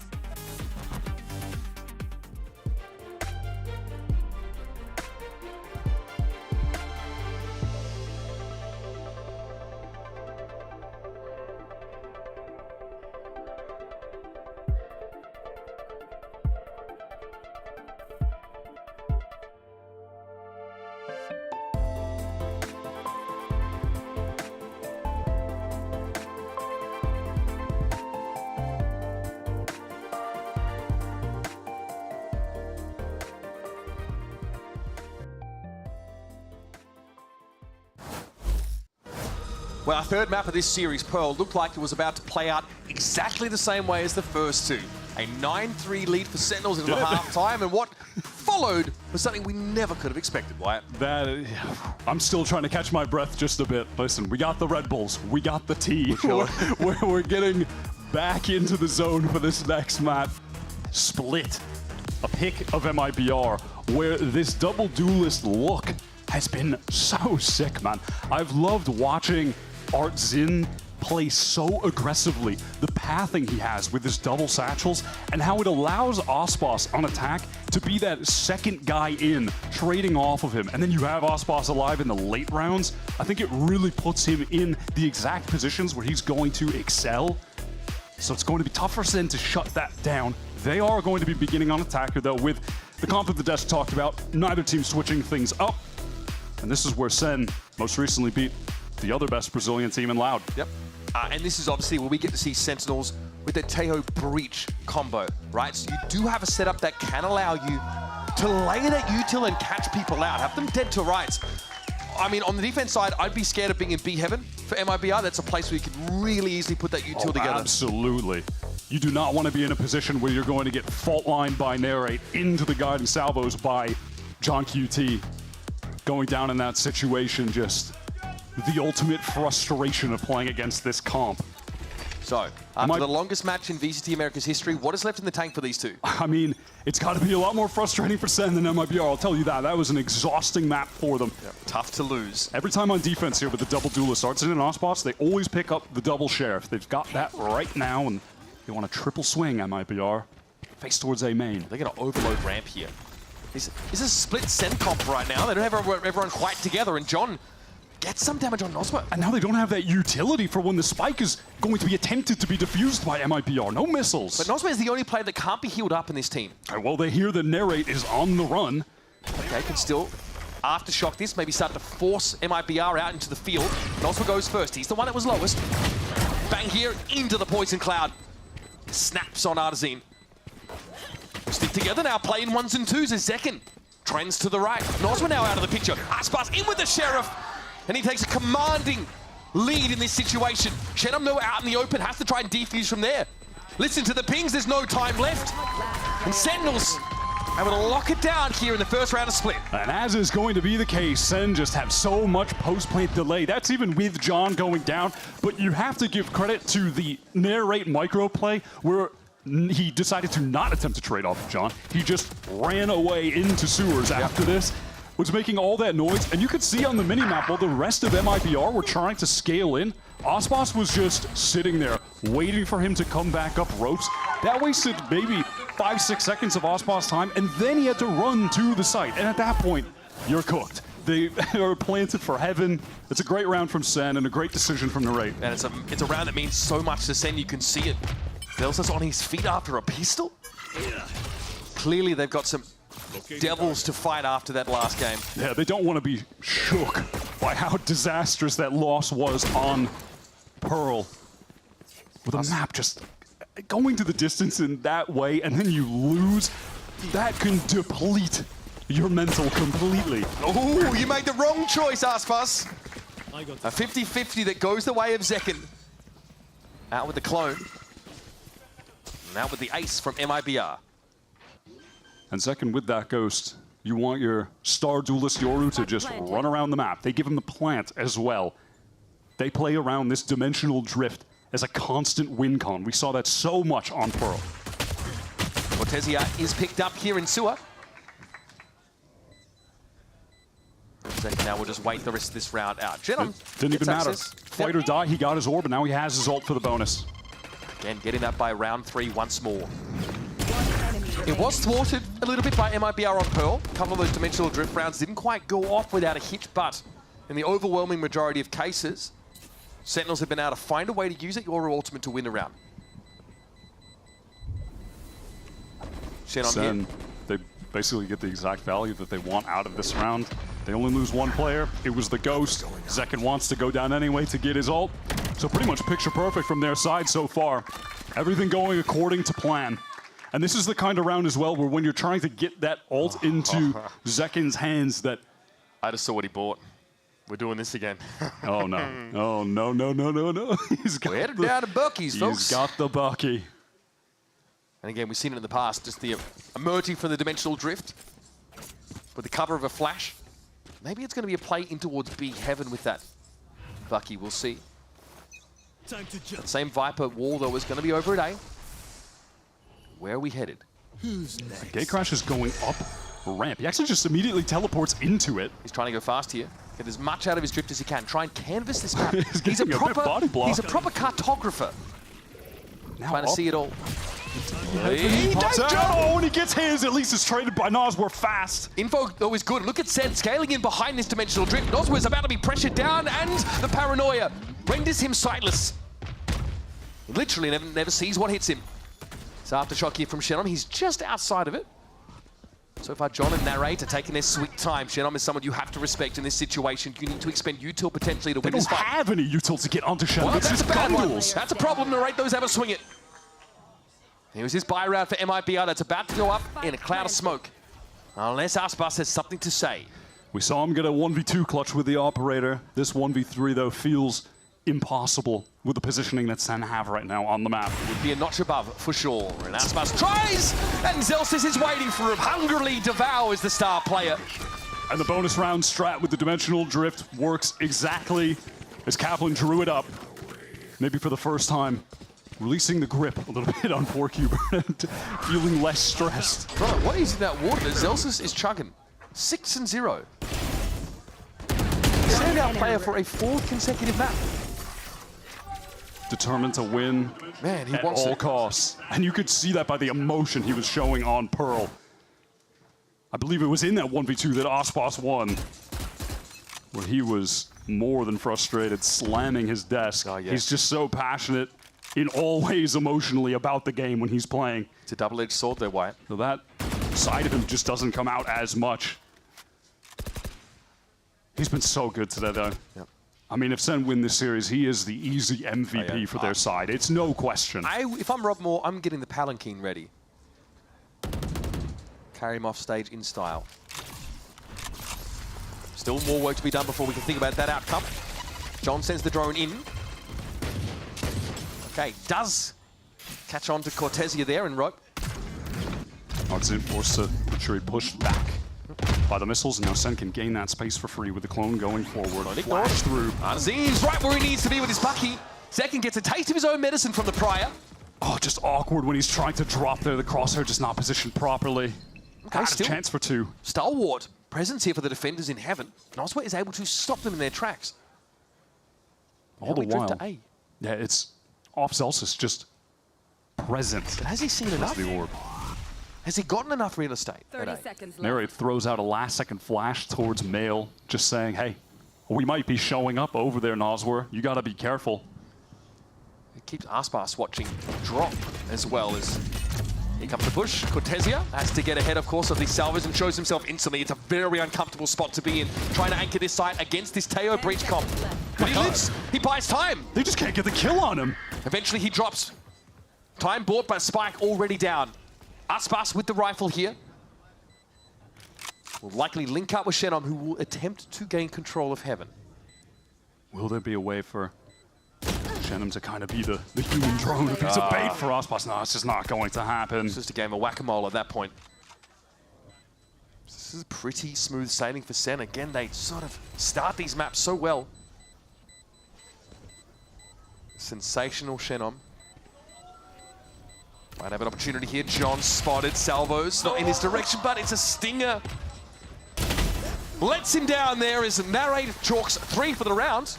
At least gets 1 at the end. MIBR, for their hopes in this half, need to keep some kind of lid on the SEN economy that is really getting out of control. Someone already at max money I saw just then. This is the pivotal moment in the round. That drop from Artzin, it just disrupted his crosshair placement. It was really awkward. Good round, Marsh. And that's orb maxing because he got 3. And they are definitely playing to the orbs. They are orb maxing. Aspas on that glass cannon operator now. Second round he's done that. And if you consider Pearl OT, this is the 40th round he's had a glass cannon off on D. Okay, Artzin with an audacious peek there. The man is taking so many first engagements. Artisan has not slowed down at all. Pearl nor split. I mean, his evolution as a player from his attempt at duelist at the start of last year has been palpable. He's the genuine article, folks. MIBR would not be MIBR without him. He's doing so much for this team. All right, so some control of heaven here for SEN, enough at least to get them into drop. Aspas playing to receive a contact pick up mid. Not necessarily from drop, though, so he's going to reposition and hedge his bets a little more. Good spot to be in right now. Timing doesn't work against him. And he doesn't need to fully give this up either. Cortesia fighting in heaven is traded out, but does at least net 1 to maintain man advantage for MIBR as Aspas rotates to a more passive position. They're giving up a lot of the map, but they feel content with that, given their advantage. MIBR satisfied here with splitting the map 2 and 2. It's going to take some contortionism for Sentinels to emerge successful from a round like this, and Narrate may have just caught onto that Astra. Fault line follow-up. It's good. Aspas up against it. Narrate knows there's a player on the off angle, so we'll have to settle for a bit of damage here on the jet. Oh, that's dangerous! You've got to respect this man. Aspas felt he was covered by Shenom. And I get it, but it all falls flat. Artzin finds a good timing though, and it is up 2 once again. Able to get the heal as well. This reposition from John is cheeky. He dodges the flash. Not spotted out. No ping sound. Oh, it's perfect! It could have been anyway. Artzin on the way down, though, does deal John QT a mortal blow. Operator recovered. Spike diffused. Round on the board finally for MIBR. Artisan going for an almost Asuna-esque kill onto John QT, getting some potential PTSD from that game when he got shot down from Austin on the rope. Artisan steps up massively in this round. Opening kill, then finds the timing to kill Narrate and clutches out 1v1. What more can you ask from your IGL? It's a hard-fought round, though. That was a 2 versus 4, favoring MIBR. Just don't spill the coffee on the keyboard, man. Yeah. We don't need a tech pause. It's a tough one. Again, Sentinels seem hungry. Interesting. We've got the op over to Shenom right now. Aspas using the Blade Storm. Shenom on Pearl. His attack side opping. Turn the game around. He's back here. Does John see this? He has to. Aspas might have overextended. He's a little bit awkward now, and yes, punished for his sins. Wade measured, found wanting in this round. And Cortesia will be lit by this drone. Can't use any of that util at the moment. He's just hard holding the angle, has a rotation from his teammate, and really needs to get out of the way of the fault line. Oh, they know Noswa has to be there. It's a process of elimination. It's simple at this point. Oh, the stun is just perfect. And just as the SS MIBR submarine comes up for air, they get that one around and they'll be sent back down to the economic doldrums. It's as you said at the top of the game, the positions like that on defense for MIBR, trying to hold in B heaven, the fault line just connects with all of that. When you send it through Ramen from Narrate's point of view and then into the missiles, you're just cooked. It's not, in and they're that not region. laid perfectly, right? They don't happen at the same time. So it's not like there's kill potential, but they're staggered out so that area is denied for twice the amount of time. They trade the kill potential for the map control. Now, you know, obviously MIBR, they're trying to play in front of that by taking the fight to SEN, but that Aspas play down mid goes completely awry. There's no chance of Artisan saving a better weapon at this point. And I wonder if if that's from the VODs, because SEN are really set up to have a crossfire on that from Ramen and from Sewers respectively. They were ready. Now, are they going to take... No, I don't think they're going to take the op. It looked like Zekken was considering it. He had it in his hands. Celsius could have taken it in round 3 when he got Aspas there back in Defender Spawn. He opted not to. They didn't want it. Yeah, just thinking about potentially maybe they do on account of the aggression from MIBR. You could just post up on an angle and get a free pick perhaps, but they're finding so much success with their style, with the rifling, and Zekken being super active, getting in deep. Their gameplay doesn't really need an op for them to be successful. That is just sort of a hard counterplay, but why switch things up? It isn't broke. Don't fix it. They're up 5-1, and they have 5 ults to play with out of this timeout. 5. Like, MIBR are going to be on an eco. The subsequent round, they're going to get bombarded by everything. Dimensional Drift into Rolling Thunder into Armageddon, and then a Viper Spit in the post plant. GG, man. That round is Look at cooked. the SEN money. Zekken's also planning to use his Dimensional Drift this round. He's brought up the Bucky, which is something that we used to see on a rare occasion from like Oxy last year, right? One of the players was really trying to, do that. Now it's much more common. And Zekken looks pretty terrifying. Very good gun for 850. Yep. Very good gun, but regardless, I mean, at this point, I'm looking at this game and just thinking about the experience difference from these two teams, despite Sentinels bringing in Narrate and Bang to replace. If there's ever a Valorant Hall of Fame, you have 2 first ballot Hall of Famers in Tens and Saucy. And these two guys have come in to replace them, but still between them, a lot of experience over the past couple of years with Bang's tenure with 100 Thieves and Narrate actually making it to Madrid last year with Carmine Core. These guys have the experience, and then you're looking at an MIBR of Aspas team building, plucking these talented players from challengers that they're not used to this situation. They're not used to going the distance like this. Even with that loss on Pearl Sen, they've already come right back into this.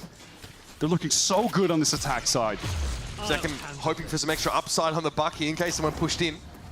Doesn't actually gate crash during this Dimensional Drift. He's left it back this time. Oh, he's got into elbow. Oh, this side is completely under control of SEN.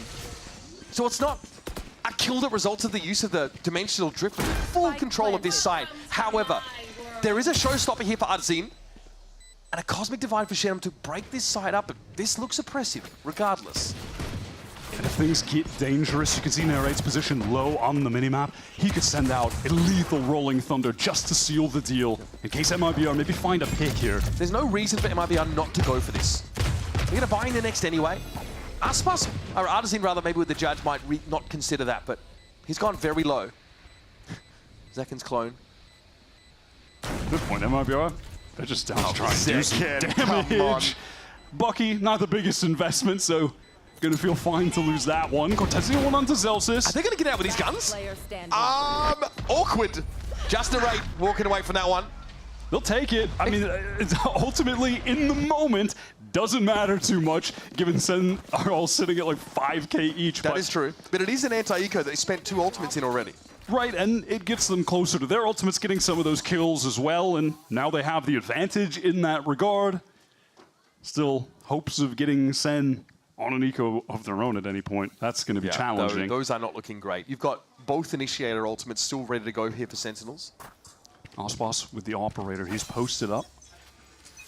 Right now, over towards a ramp. Opportunity to get a First blood here, no doubt. Viper spit through mid here for MIBR. That's a great orb thrown up there from Zelsis to obscure that point of view. And then immediately the drone after to further get info, And they're force the scaling player it behind back. his util wire. This is excellent. They've just nullified Aspas' attempt to get an opener.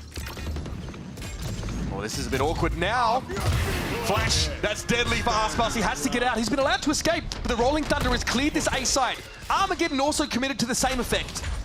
MIBR, Nazwar finds a kill as well. He has secrets to get back into this. They've got a showstopper for Artson to double satchel in. This is really awkward. open the site up. Johnny's out on the site, and Heaven is not under the control of Sentinels. MIBR have fought back into it. And this Viper Wall means that they've got to get aggressive at some point to save John, but Aspas is able to ring that operator out. Here's the showstopper. Arzin goes to clear. No more Sentinels presence left on the A side, and Cortesia's judge will close it out. Love that from MIBR. Swarming back in Heaven, countering the SEN ults with all of the ults of their own on the wave after the fact to retake. Sure, they used 4 of them, but they won the round, and they needed that round. Economically, it was a must. How does he keep doing this? He's done that a couple times this series. That's the second time he's done that. It's a little wrong. Check his PC. Again, at that point, Sentinels don't have the util to fight for Heaven anymore. And they've already left John on an island. Yeah, they wanted to wrap around. The spike wasn't even planted for Heaven, so things definitely got a little awkward with John stuck on site. You know, they could have tried to get a pick, maybe re-wrap to main. Regardless, not going to hang on to history. Center trying to go quickly again. Aspas, immediate punish from the flash. He just is not being offered these angles he wants to hold. He thinks because he wasn't seen the previous round, he can go for it again. It doesn't work out. Sen have read Aspas multiple times on this map. They're shutting down MIBR's star player. These heavy executes are just so potent with the initiators that they've got. Can Zelsis win that out? No, it's Artsin, but an instant trade from Zekken. And the rates there as well as a redundancy if needed. Still Heaven control for MIBR. That elbow though, occupied by 2 SEN players, and there's a player there at drop. This is a tough nut to crack for MIBR. And there's Zekken finding 3. Oh, you better give him the ace now. Come on. 4 kills for Zekken. A man who is no stranger to finding aces on split. If he gets it, that'll get him another ult as well, by the way. Shenom, I mean, again, could afford to lose his weapon, but why? Zekken on this map has been a force. Sentinels might not even be in this position if it weren't for him stepping up against the loud team that were looking to upset them. That Zekken 1v5 ace in that game may have changed the entire complexion of this tournament. You're dead right. The whole damn thing. Beautifully done though. Again, this round starts with the shutdown of Aspas, who looks for that audacious operator peek on ramp. That's 2 rounds in a row he went for that peek on ramp, and the utility play from Sen cancels out that angle entirely. And he tried like a Blade Storm push down mid that was also shut down. The Sen are ready for proactivity this. is not working out at the moment. It's just tough to play those positions, because if you get hit by that early util that is so strong, if you're in the fault line, in the Yoru flash, you have the missiles coming in, or there's a paranoia combo, there's a million different pieces of util that can be synced up to crush players on defense that are in those close-up spaces at barrier drop. It's a major concern when you're up against this Sentinel composition, excuse me. Unnecessary timeout here, But yeah. I mean, you've blown through both of them now. I think this MIBR team with this comp in their playstyle, we are expecting them to be better on attack, but sort of the discussion we were having back on Abyss, it's a matter of getting enough rounds to win when they get to the favored side. That's how Sentinels lost to G2. They couldn't get enough on the bad side, so it didn't even matter that they had a better attack. They need that buffer desperately. Aspas, operator, again, he's really trying to make this work. He's not going to be in the right part of the map, though, to get any early action. And Sen have said, why not just hit A again? There were about 6 different pings placed by Sen in A Heaven and Ramp, by the way, with this fault line And they're being ready quick to about go. Drone, teleport, stun. Gate crashing behind it. Easy ramp control. It's standard fare here for Sen. The stun didn't even need to get used. Zekken gets all of the space for free. MIBR, they're just scared now to even play there. And they should be. Potentially is the first line of defense here. Flash goes down ropes. So holds that position, but Zekken is, well, he's taking liberties here. Oh, does work! The timing! It couldn't have gone worse for him. That's a heartbreaker. This round is just done. It's over. MIBR have to save. They can't go for this. It's just not possible. I love how SEN play these post plants, and even though it's not like he's the one getting all of the kills, Narrate has been really influential in the late rounds, playing very slow in A main. Why not just hit this site over and over when MIBR cannot find the solution? Are we really looking at another 9-3? Second node with Dimensional Drift going into the last round of the half. Scary prospect. I feel like we really need to see MIBR stopping this effort to anchor the site against the how Sentinels are hitting it. It's just not going to work. It's not going to work with the comp that they have. There's too much to deal with. It's too oppressive. They have to play for a moment where they can draw all the util out and fast flood together with the double duelists, get in and fight them after the fact. We saw it on Pearl though. Situations where they played off the site, played for retake, it got so dicey. And it's far from guaranteed. There's too much util that can be layered, staggered out that keeps them off the defuse. It's about finding the flood moments between needing to get the defuse at the last second and trying to anchor or fight too early when you're getting hit by the barrage. That's a slim window, Wyatt. I like this position from Aspas. He's playing safer towards screens, and now Sentinels, they're pivoting. Dimensional Drift again. Has won so many rounds, countless rounds for SEN. All of the information gained. They're winning, trying to just get right in this B site. He is deeper than the Marianas Trench in this backline of MIBR. Here we go, straight onto the B site, swarming over it. However, Cortesia able to hold his ground, but is it enough? Awkward for Zelsis there. A lot of smoke play in that B-heaven position. It's an even game in the post plant. Trailblazer is getting a lot of close information. Bang. Able to destroy it. Not without being spotted out on default there. John has the B main. Great timing there from Zekken. John's now going to get involved. He's satisfied that there's nobody coming from behind. Aspas forced away, stunned out by the special delivery. Teo util getting value. Still a 2 versus 2 though when John reveals the weapon he's holding. He needs a swing here from Zekken, but the Cloudburst breaks it up beautifully. Clever from Aspas. Now it's up to Nozwa. Zekken finds 4. And SEN are laying it on thick. He's just too good. He's just incredible when it comes to playing the Yoru on this map. The timings he takes on the swings there at the very end. It's lovely. Don't let this man play in the back of B. He controls this side of the map. This is his, it's just, those are his angles. Stay away from his angles on B. It's looking scary. Aspas had the Cloudburst to make him 1v1s, but Zekken is more than happy to take the 1v2. I don't give a damn how good MIBR are on attack. 2 rounds will not be enough. They need to find something here. I mean, their hope is to just stack this site with even more players. 3 entrenched on A. Aspas is on the blade storm. Artazine has no armor. And he's hit by some of that util. Oh no! Oh man, that is brutal stuff. What an odd snakebite location. Aspas though. Oh, even traded out on that. Everything is just perfect for SEN. How about this? Flash for Nozwa. He sees Narrate coming, and SEN might consider pulling out of this no Armageddon. They're going to commit to this A side, and Nozwa's all about it. It's up to Shannon. Sees John go across. Spike goes loose. Zekken steps up. Can he save it? Again, no! It's another 9-3. 4 maps in a row. SEN have a 6-round lead heading into the halftime break. Can't put enough emphasis on how crucial getting just a 3rd round there is for the MIBR side. Shannon has been a little bit quiet up until this point. Frankly, all of MIBR have been. They have not had moments to shine. It was him who brought them back on Pearl when they were down and out in that second half. He ran it all the way back. New addition to VCT Americas, and he has looked so damn good. 3 rounds is the staging ground for MIBR. They have to hope it's going to be enough to force this to a 5th and final map. Stick around for the conclusion of Split after this.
once again, in order to have any hope of featuring a Masters Bangkok, this MIBR team with their best early season showing, we've seen, are going to have to come back from a 6-round deficit at halftime. They go to the attack side on split, a side where their comp is probably a bit better, but it was still a lackluster start. This is absolutely where they're favored. Were 3 rounds enough? They brought it back on Pearl. They have to do it again. This Sentinels team, they're looking to make another Masters event, just as they did at the beginning of last year. They are so close to the finish line. Can MIBR deny them again and bring this to map 5? Off the rip, it's a heavy A presence here for the predominantly Brazilian squad. I think Zelsa sees a little bit of that, and Zekken is not quite ready for this. Aspas, though, is brought down. It will be the rest of MIBR slowed right on up. They're stuck behind this fight for util. The rate, though, is right there with a right click. And a cheeky grin for him as he's cut MIBR down to 2. Narrate's positioning on this map, attack and defense now so far, has just been sublime. He is in all of the right locations all the time. The way he presses forward there and alleviates the pressure that was on Zelsis by getting up close, talking hell. Cortesia, thinking of a different type of tucking hell at the moment. He's in a 1v4. MIBR really, desperately needed to start this half with a pistol round win. Looking down the barrel of a SEN that are eyeing off that master spot. This is a Cortesia who said in an interview the other day that making it to Bangkok is everything. He's praying for this every day. And with him going down, the final player in the pistol, it feels like hope is almost lost for the Brazilian team that have never been able to make it this far when you're speaking about MIBR, the organization. But as a team, this is their debut, this Aspas created roster. They are so close, but they may just come up short against a perennial America's favorite. And it was in 2024 that Aspas was the one that opened the way for Sentinels to make it to champions. They beat Crew on that Leviathan roster. Now he's the one that stands in their way from this global event. But they might just blow right past him. SEN not repaying that favor whatsoever here. It's a fast MIBR in. They forced into this with stingers. Narrate shuts down the first. Aspas removed. He's feeling himself. Zekken with the classic cleans up. And it's a grim tale told by the minimap here for MIBR. Shenom again, the one to stand up. And the going gets tough. But there's a long climb still from here. Spike would be headed in the B direction potentially, but MIBR have no information about the rest of the map. The fog of war is thick. They could try to pivot to B if they want. The stealth drone does get the info on Noswar, and off that they say, yeah, let's get the hell out of here to the B site. And SEN, they don't care. Go ahead, have fun planting the spike, getting your pathetic little credits. We're just gonna retake 4v2. We are gonna close this game out. We're going to the finals. We're going to get some revenge on G2. We haven't spoke about it much, but at this point as well, you know, going back to what you said about Aspas, the champions' points matter a lot right now as well. These early wins and losses. Yeah, it gives you a huge leg up, lets you falter, stumble later in the year potentially. I mean, God, Sentinels did so much with that Madrid win. Great timing from Noswar, tucks away. Here come more. Clone out first though, Shenom as well. Decent angle for this. Hang about, folks. A glimmer of light still here for MIBR. A scent of hope. But it's on the veteran Noswar. It's John down, Narrate with it all to do. And with very little time to do it. Such little time. He's trying to wrap around Noswar. The movement! He can't be allowed to get that! Narrate feeling the pressure of the clock. Has to go for the swing. The flick spray down from Noswar. That is a USDA Prime free range 2v4 thrifty. Cage free, of course. Shots from Shenom as well. That swing with the Sheriff. Outrageous. They're staying in the game. We're not done yet. You've got to keep your composure. Surely they don't run it back like they did on Pearl. Again. Surely not. A drip becomes a trickle of flood. SEN have to block the dam up now. I was ready to steam my suit for the funeral. We're not there quite yet. How did they win that off the force into the 2v4? I mean, I don't believe you because you'd never wear a suit. I don't even own one. Yep. I'd rent one. Nice try, though. I'd be at the MIBR funeral. Okay. Obviously not much to buy in here for Sentinels. Now Rayther was able to find one on Zenom there. Caught in that corner. Subjected, of course, to that aftershock. Still no gun recovered, though, by Sen. They may attempt to off the stealth drone now, re-clearing B main. You can see on the minimap that John just threw that one out there. Gets a lot of info for a proactive Zelsis as a slowing orange On! over to the A side. The Bucky. Is that the person you want to give a rifle to? Thanks for coming. All quiet for now, though, is MIBR trending over, but Zelsis is hot on the heels. Aspas, though, has a 6th sensor in. Oh! And still Zelsis wins it out, and now he contains them. This is by no means a sure thing for MIBR. They've been cut down to 2. All of that good work from the previous round is just going up in smoke. The scaffolding, the foundations laid by MIBR are showing some cracks. The earthquake that is Sen, rattling them to the core. They've got a Bulldog and a Vandal to work with here. And in the dying seconds of the round, they're headed over to B, but someone's going to be waiting. John hears it. Hears him cross. He only has a classic, though, so he's not going to get active. Just waiting for his teammates on the rotate. Nosfor in another 2v4. Can he do it again? But he can convey the post-plant positions based on what he hears to the rest of his team. MIBR have set up a crossfire here. Is that enough to win this out? They've got better weapons. Artazine probably just wants to take raw fights here if he can. And hope that Noswa can cover his crossfire. Narrate setting up, though. John just got his missiles back, was waiting for the cycle, and now they're going to hit the go button. None of them know what Artazine. He's fine where he's standing. I don't know if they're going to be ready for that spot. They see him now. It's a matter of double swinging in this Artazine position, but Noswa threatened to unravel them. What a ridiculous sequence of play. MIBR have to win yet another 2v4. The first time, fine. The second time, you're dreaming. And sadly, we've gone back to back for MIBR in ecos. That was their chance to get back in control of this half, build up the economy a little bit, try and make the comeback a reality. It begins with his kill from Aspas, unfortunately trade with the aftershock, sure. But Cortezio really just wanted to try and find advanced space for the rest of the team to work off, and he gets punished for that, regretting not just playing that at a slower pace, waiting for the rest of them. And again, MIBR, they're forcing. They don't want this to go to OT again. We're not getting 40 rounds. They want to end this in regular time. Run it all the way back. It's a risk, though, make no mistake. They will force and force. Sentinels, though, are well equipped. And they might just want it more. A drone is going to see Cortezio. That was over on the A side, but the majority of the MIBR advancement is just working up into mid. Presence and male and vents, respectively, from the two duelists that they've got. Options to pivot to either site. Do they have that one on each extremity in the 1-3-1? The standard crossfire here, of course, up to the heaven side. No Astra Star, so no smoke to break this up yet. It might just be pure contact for MIBR. Not quite a crossfire. Zelsis is looking away. Now, though, cat's out the bag. They're going to stay. It looked like a pump fake. They thought about going over towards A, and that's still an option for them. But they got rid of Zelsis.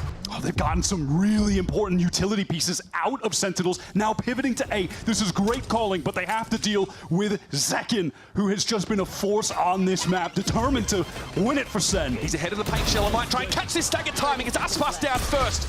Cut the head off the Hydra. But there's more to be dealt with. Zekken with the dimensional drift, he just earned it. He sees it all, and he's able to get out of the site to safety. He should even spot. Yeah, Jenom up That's huge. here on the flank. Jenom realizes he's been spotted out. He cannot control heaven.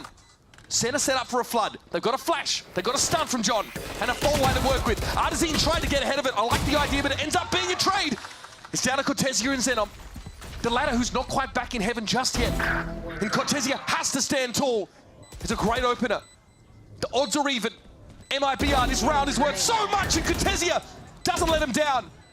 He's 1 health. 1 health. And Zekken, frankly, doesn't have the time to do all of this. They've done it. He's out of there! Again on the forced buy. Jenom acquires a rifle at the very end. That was just a great pivot from MIBR. Masterful round. Pressuring towards B. They extracted all of the utility in this moment. Zelsis baited into the peak, shut down, and then we just pivot right back to A, where we had that one on the extremity, gaining some space. That moment with Artazine pushing up. Mimi mentioned the iPad baby comp. That's very complex, right? They're spending all this time getting everything in place, and there's a window there where Artisan can get up and punish them. Absolutely. Now, SEN, they're forced onto the eco. They have a couple decent weapons to try to turn the tide, and that aggressive Q2 play towards A. That instills a whole lot of fear in MIBR. You have to be concerned that at any point, SEN will spring a trap with that fault line, send all the damage utility at you. But they circumvent it this time. Artisan has got himself pretty far forward up mid. That's the trade-off for SEN playing so far forward on this A extremity. But John is mindful of this. Artisan has been inserted into vents right now, so an A split is in the works. MIBR are trying to cook it up and get the players into the proper positions. Here comes Aspas dashing forward. No one's on the side. Engagement when the orb drops. And they go up Ramsey. Oh, bang. Doesn't favor him. Beautifully done by Nosworth there to catch him unawares. John trades it out. Oh, I was going to see if Shannon was just going to wait towards Vent, but no, he's going to gather up with the rest of the team, get in heaven. 40 seconds on the clock. John doesn't have the missiles at the moment, so there's a timing window for them to try and get the spike down unperturbed by all of the SEN utility. Oh my god, Rolling Thunder committed, they're spilling out of screens. Nosworth stuck out in the open, but no one's checking the corner. He got a freebie. And it was just the drone otherwise. Nosworth knows his time is short. He needs to go for a plant here, but they're going to get cut down. Cortesia and Nosworth do it. It's up to Zelsis again. And where might he be? Playing with nothing but a classic. And MIBR. Scratch and claw. Rip and tear. Round by round, they stay alive. It's all smiles coming away from that round. They've even gotten a Rolling Thunder out of Narrate, committing it to try and just end the game there. But the Brazilian side are able to just back up into more safe positions, aside from Nosworth, who was caught but unchecked in that heaven plant spot. Say it ain't happening again. Ridiculous. Surely not. Surely they don't run it back again. Oh my god, now this is the pace they like to play out with the double duelist. I'll tell you that rocket fired off, but it just doesn't connect. Zekken got out, just in case there was a rocket to me. The gate crash gets him away from the fight. Aspas is in there though. They know it. He gets spammed down. Another great start around for SEN, but there hasn't been enough for the last couple. That is absolutely the swiftness that MIBR like to enact on this attack side. It's the double utterly duelist. anticipated though. Artisan is so fast with the double satchels, but yeah, it is just completely nullified. Zelsis on the angle, force back. Spray from Shannon. It's pretty deep here up into heaven. Zekken and John expecting a push their way. They're going to be smoked off. I like this. Some stall here. Shannon now left alone as there was no choice for Nosworth but to get away from those salvos. And Cortesia, man, has been so huge. That's going to be sniffed out though. He'll be snuffed out instead, and it's Nosworth. This is SEN looking to get to 12 rounds to match point. The mid-round has been a slow dismantling of Made in Brazil. Nosworth alone. 30 seconds. Perhaps can get this 1v1 win against John. That's his only hope. And from there, we'll have to get through 3 more Sentinels players. 3 players just as hungry for this, and John's heard everything. Nosworth's going to come his way, and John will buy his time. Oh my God, goodness! Wow, he read that. There's hope yet. There will be a plant.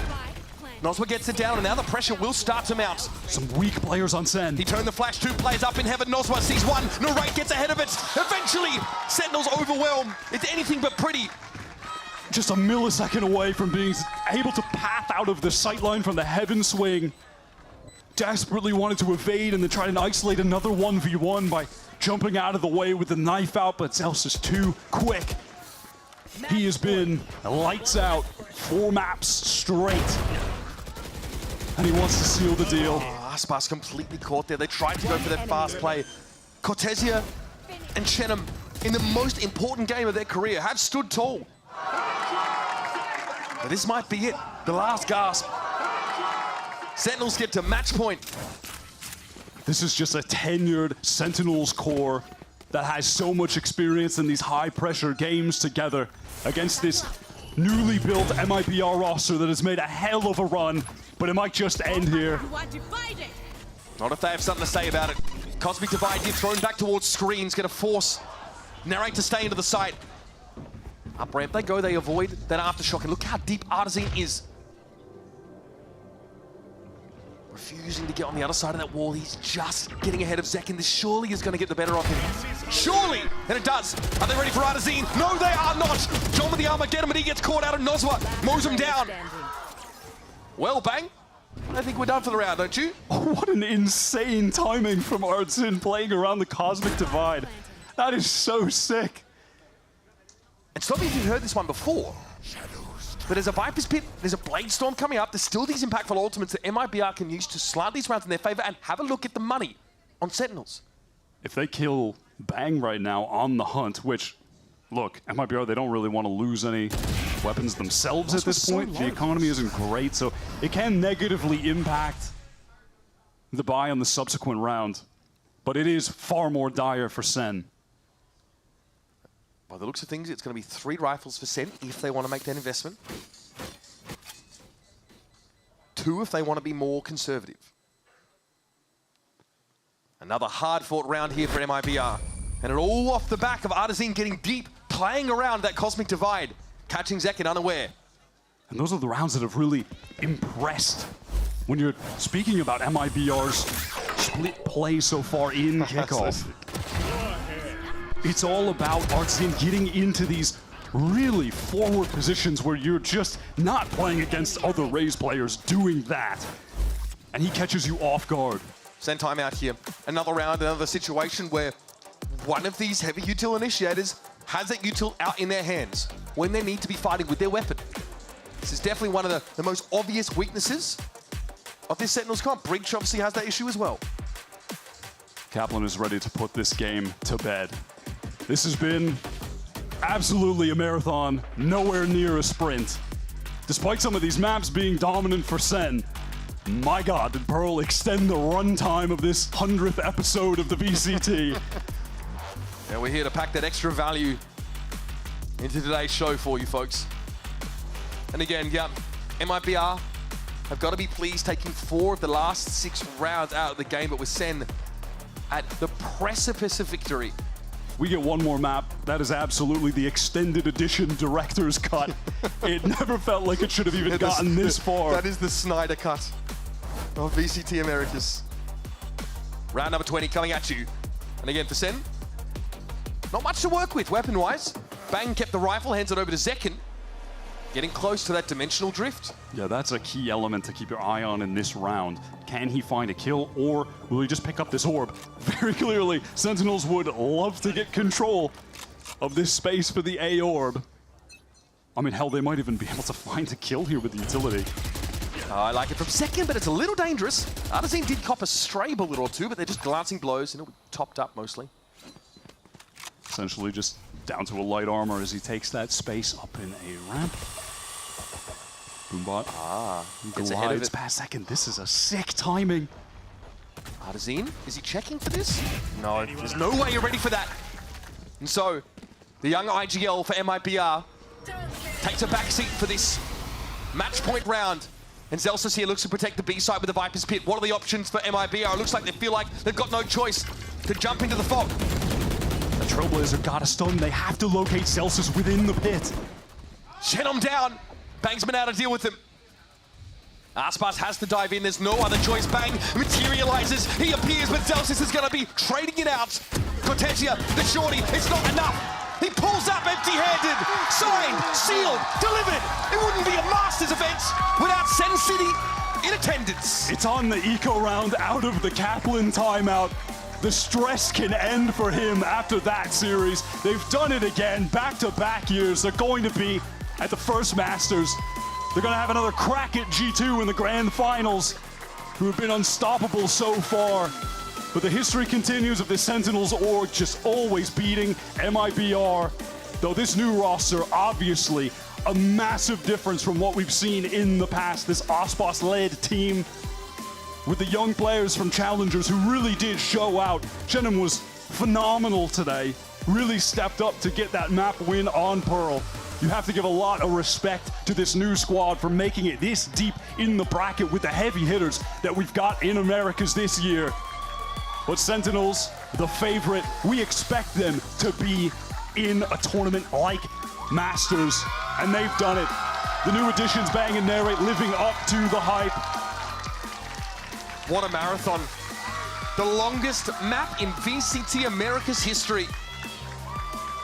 40 rounds or more. It's actually close to the longest official match of Valorant we've ever seen. That was Gen G TSM back to 2020. To take it back to what Narrate said in a little interview for the content piece before this even started, on Aspas, you want to play against the best player in the world. You want to dethrone him. They've done that today. Narrate played a fantastic series. Such an intelligent player, but as I said, at some point on Split, when you're walking away from this and you're thinking about the MVP, you're not speaking about anyone but Zelsis. In terms of the kills he got across the series, the aim was razor sharp, and his utility usage was sublime and significantly better than we had seen compared to some of the other series in Kickoff earlier, especially against G2. What a bounce back. This team looked electric today. And once again, this time not by choice, Aspas must give way to Sentinels as they advance to yet another global event. Masters Bangkok is sure to be electric, of course. There's still another hurdle for Sentinels to cover, and we've seen them go towards a bit more of a back-to-basics approach on some of these maps. That means that they might have something a little special for us in that series that should be really telling about the trajectory of these two teams going into the first Masters event of the year. Incredible moments here. Zelsis, again, a player who's suffered some level of criticism. More than just an emotional leader today. Someone who leads by example, leads the charge. And someone like Narrate, who got his moment, proved to himself that he deserves to be here. He deserves to be in Bangkok. And of course, we have to say goodbye to this MIBR team with an incredibly ambitious approach to the year. Aspas gets to handpick this team, and they have looked phenomenal. You touched on Shannon briefly, but Artazine has stepped into this IGL role. The cool head of Nozwa, and the incredible Sentinel play of Cortazea. This team, the new headshot machine. It's a lot to get excited about. Yeah, fantastic showing still from them. Heartbreaking for them. They couldn't make it further and actually qualify. But what a start to the year. You can't give enough credit to Artazine, genuinely. He is such a flexible player. He's able to get a lot of crucial kills on any role that he's playing. Sentinel, Initiator, Duelist, and on top of that, since picking up IGLing the team in the lower bracket, they went on that 4-win run, get a map off SEN, which no iteration of MIBR has been able to do in the past. You can't give enough credit to this guy for making it to this point, and you just have to be excited to see more MIBR when the year progresses into stage 1. And in general, Brazilian Valorant is in great hands, but for now, we're going to be thinking about Sentinels and their road ahead. We're going to send it down to Riv on the stage for our Verizon post-match interview. Thank you very much, gentlemen. Great cast on the day. I'm joined by Zelsis of Sentinels moments after they lock in their Masters Bangkok ticket. Congratulations on the win. That was a hell of a match. Firstly, I mean, how good did that series feel overall? At times, you were fragging out of your mind, outdoing Aspas. It looked like nobody could touch you. I mean, I did say I would try and break his kill record, and I feel like, you know, if we played a couple more maps, I would have gotten close, but no, I mean, I played really well today, but honestly, like, the whole team gave a lot of energy and allowed me to focus on me, and I just shout out to my teammates that allowed me to do that. So. Heck yeah. Do you have a favorite moment from today? Maybe an ace on this guy? What do you got? I mean, it would probably be the ace on this guy, okay. Lotus, so shout out Razor, Sentinels Viper V3. I talked to Kaplan earlier today, and he said the team was struggling a bit on stage. What kind of did you do to repair those gaps and make sure stage wasn't where you were failing? I just think we're a little younger than we were before, and we need to get more matches under our belt, a little bit more losses, to be honest, as hard as losses are. Losses teach you a lot. I think the biggest thing for us is not the talent, it's the mental, and we've been working on it as much as we could. And like I said today, the guys really pulled through. They showed up a lot, and yeah, it's like the main thing for us. That's awesome. Is there like anybody stand out in that kind of picking everybody up? I would have to give my special shout out to Narrate, to be honest. Okay. He has been a phenomenal teammate, especially in the roles he's playing and giving his all. So Narrate's my MVP for the vibes today. Awesome, awesome. Next question is about rounds. Obviously, you had a 40-round game here. Your last series against G2 was 40 rounds for the series. How do you prepare for an endurance match? How do you keep playing at a high level? You hardly have a chance to do this because it only happens once in a great while. I mean, you need to eat your veggies, kids. That's number one. Because, hey, I'm up there. Y'all call me Unk, but I'm still going BO5s all day, so. All right, a few more questions before we toss some games on the analyst desk I got for you. The Sentinels is always fighting for the top, no matter changes coming in the team. What is the culture like there that continues to create this pedigree where you guys are at the top? I think when I joined last year, we really wanted to focus on being like a brotherhood, like a family. You spend all day together. You don't want to hate each other, despise each other, whatever. Yeah. Like if you have gripes, like with your siblings, you just say it, and it's all love at the end of the day. That's what we're building here last year. We're continuing with these guys, and they're buying into it as well. So I mean, it's just a good culture to have, especially when you're just trying to win and everyone understands that. So. Awesome, awesome. And final question for you. We're going to throw some stuff out here while we do this. Thank you very much. G2 has your number, it has seemed, in recent days. What's it going to be? What are you guys going to do? What's the solve? What's the plan to make sure this next series is Sentinels? I mean, G2 definitely thinks they're the best in the world, and maybe they are, but I think, I don't know, what do you guys think? Do you think we beat G2 tomorrow? It sounds like a pretty resounding result. Thank you so much, Delsis, for the interview. We are going to be, keep throwing. We're going all the time. We're going to be throwing to the analyst desk. We got some games to break down. I believe we got Zekken and Kaplan. Don't go anywhere. That's right, we absolutely do. Welcome to Match Point. I'm here with Zekken, and before we chat, we're going to break the ice with a game of Stick It, and I need to get into position as well. Listen, I got to get into position to plant this spike as well. Zekken, you are going to attempt to defuse this spike as close to 0 as possible before it exploding and blowing up everything, okay? That is the plan. I'm going to stick it right now. We're going to get started. You got a little bit of time. You got the headphones on. We were talking about it before we even got started with this. He's got a strat. He's got a strategy with this. He's already got half on the spike, by the way. And you can see the score as well, Brent. Okay. Yeah, there's a score. The scoreboard? The leaderboards? The leaderboard, yeah. The leaderboards? I'm supposed to talk about the leaderboards as well. I can't see the leaderboards, but there were leaderboards up there, and they're going to be competing for it. I don't know what the time is ticking. I mean, maybe, should I even be talking about this? No, you got it. You should. Am I distracting you? Yes, distract him, Distract him? I don't want to overstep my boundaries here. No, overstep. That's the point of the game. He's been locked in for hours. Listen. Doesn't matter. We're trying to screw him up on this game, Brennan. All right, the time is ticking, though. It's already on half. To be fair. The bubble's shrinking. The circle's out. 0.61? What? 0.61? What's the leaderboard? What is that? That's land? number 1. That's number 1? He's the winner! That's it? He's the winner? All right. Good job, Zach. Good job. All right. Dude, that's crazy. All right, go sit down. Go get it. Come over here. Yep. Holy crap. Nothing but wins today. Thanks, man. Dude, you're just winning today, brother. I'm 2 for 2. Moly, it's so good. Congratulations, fellas. Thank you. And of course, welcome to Match Point, everyone here. Of course, joined by Zekken, who you just saw dominate Stick It, and the one and only Coach Kaplan to talk about what we just saw. And how are you feeling like energy-wise? Because that right there, 40 rounds of play is exhausting, and then you had to go into a game 4 there, win that one outright. How you feeling, buddy? I'm exhausted. If it went map 5, I would have been good for map 5. I could have re-upped a little bit of caffeine and been good, but at the adrenaline's coming down. Yeah, now. the adrenaline's coming down. I'm definitely pretty gassed. Yeah, no, for sure. Well, you know, I'm sure in that moment you're watching a 40-rounder happen, Kaplan. Yeah. The adrenaline's going pretty high for you as well. At that point, help the fans understand, as a coach and for the players in there, what are you what are you aiming for at this point? Is it just like, hey, just try and get picks? Or are you guys trying to play some strategies? What are you trying to implement there when you're going that deep into a game? Yeah, it's pretty hard. Like, you know, there's a lot of conditioning on what you've been doing, and it's really hard to hold on to that. I think we're just trying to basically just come up with ideas, gimmicks out of nowhere that we just think will get us around. Even on the fly, I think even before OT, we're running a defense setup. We've never talked about it. We've never cooked it up. We just call time and we're like, I think this would work. Let's try it. I mean, just trying to grab at straws, to be honest. What was it about this MIBR team that you found yourself in that situation to begin with?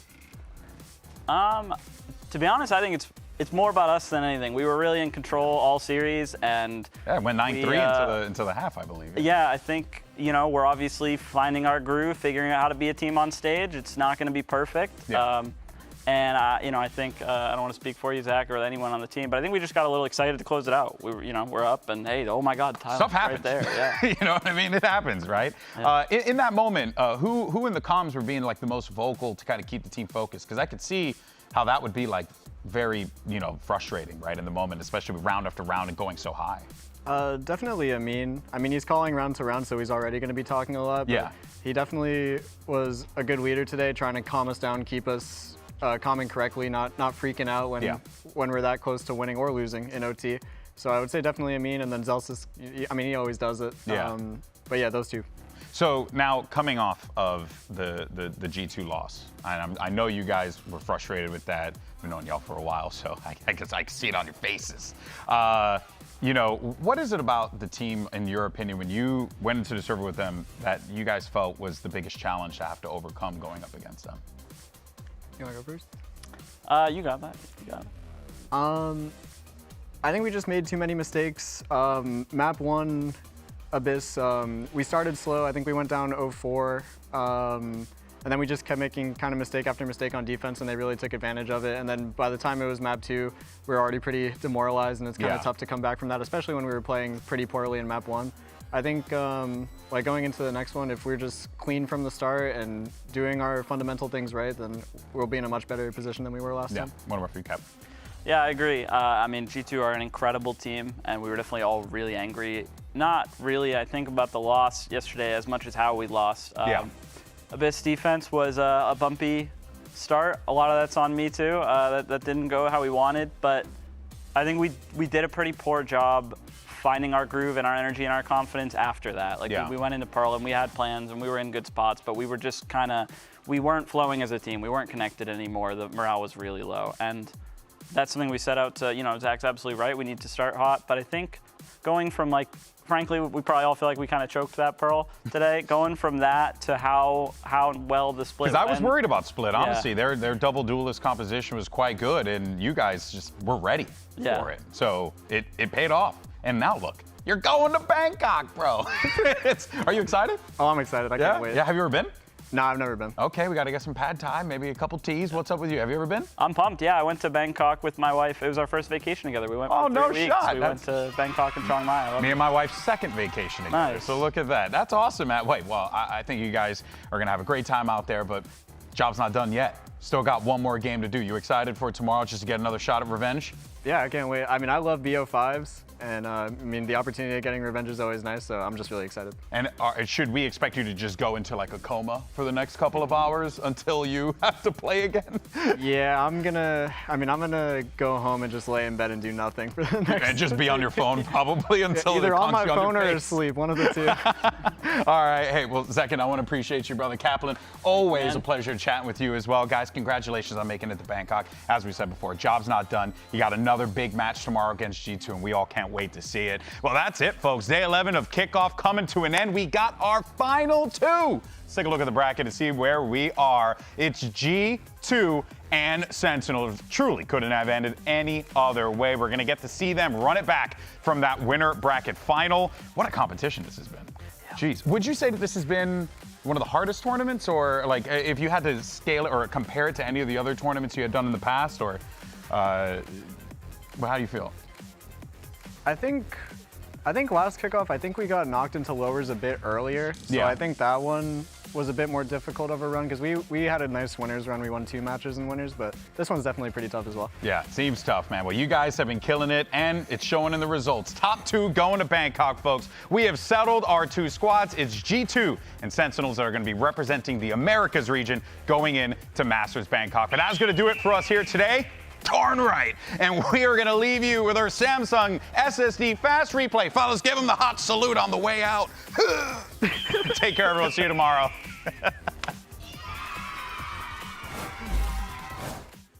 It's Masters Bangkok qualification. For the other, it's the end of the line here in Kickoff. Sentinels, their classic brand of heroism yesterday, fell flat. Here's another hero team for you. MIBR are ready to throw down. Put MIBR on this weak buy on this C hit. Great razor bite. That's dirty stuff. Zelsis chokes them out. A regular Poison Ivy performance out here. And one of the criticisms leveraged that success. We'll get to that in just a second. Your iBuyPower race, folks. Self is to be forced away by all of this util, but he stands his ground. Shenop is there up in the corner to Aspas' left. Dishing it out. Trying to serve as a distraction. Oh, there it is. It's Narrate again that's able to salvage things for Sen. Narrate has to pull off that angle. 7 bullets left to work with this one. Has to save this for MIBR, but Narrate is quiet about it. Real. He's a bloody main character. Now forced into a retake. Zekken got to hold his nerve here. Aspas out of 4, man. This has not worked at all. Let's go. Artazine just walks into that one. Look at this. Sentinels are brimming with self-belief. Oh my goodness. Aspas sat down. Another lights out map. Now it's up to John QT. Time short, health low, and here he comes with a shotty. That is stunning. The Red Bull clutch for John, but there's no backup for Cortesia. At least gets that tree. Into the breach he goes. Another 1-for-1. Aspas misses the shot. Steel guard active. Shorty goes to one. Aspas shuts him down. You better get up early. You're going to come with the king like that. Cortesia strikes back with a vengeance. Narrate. Does he have time? God knows where Cortesia's right now. alone. Aspas, what are you doing? You're too late. And SEN again have even the game. Got a mustard in the kitchen with a candlestick. It's John who finds Aspas.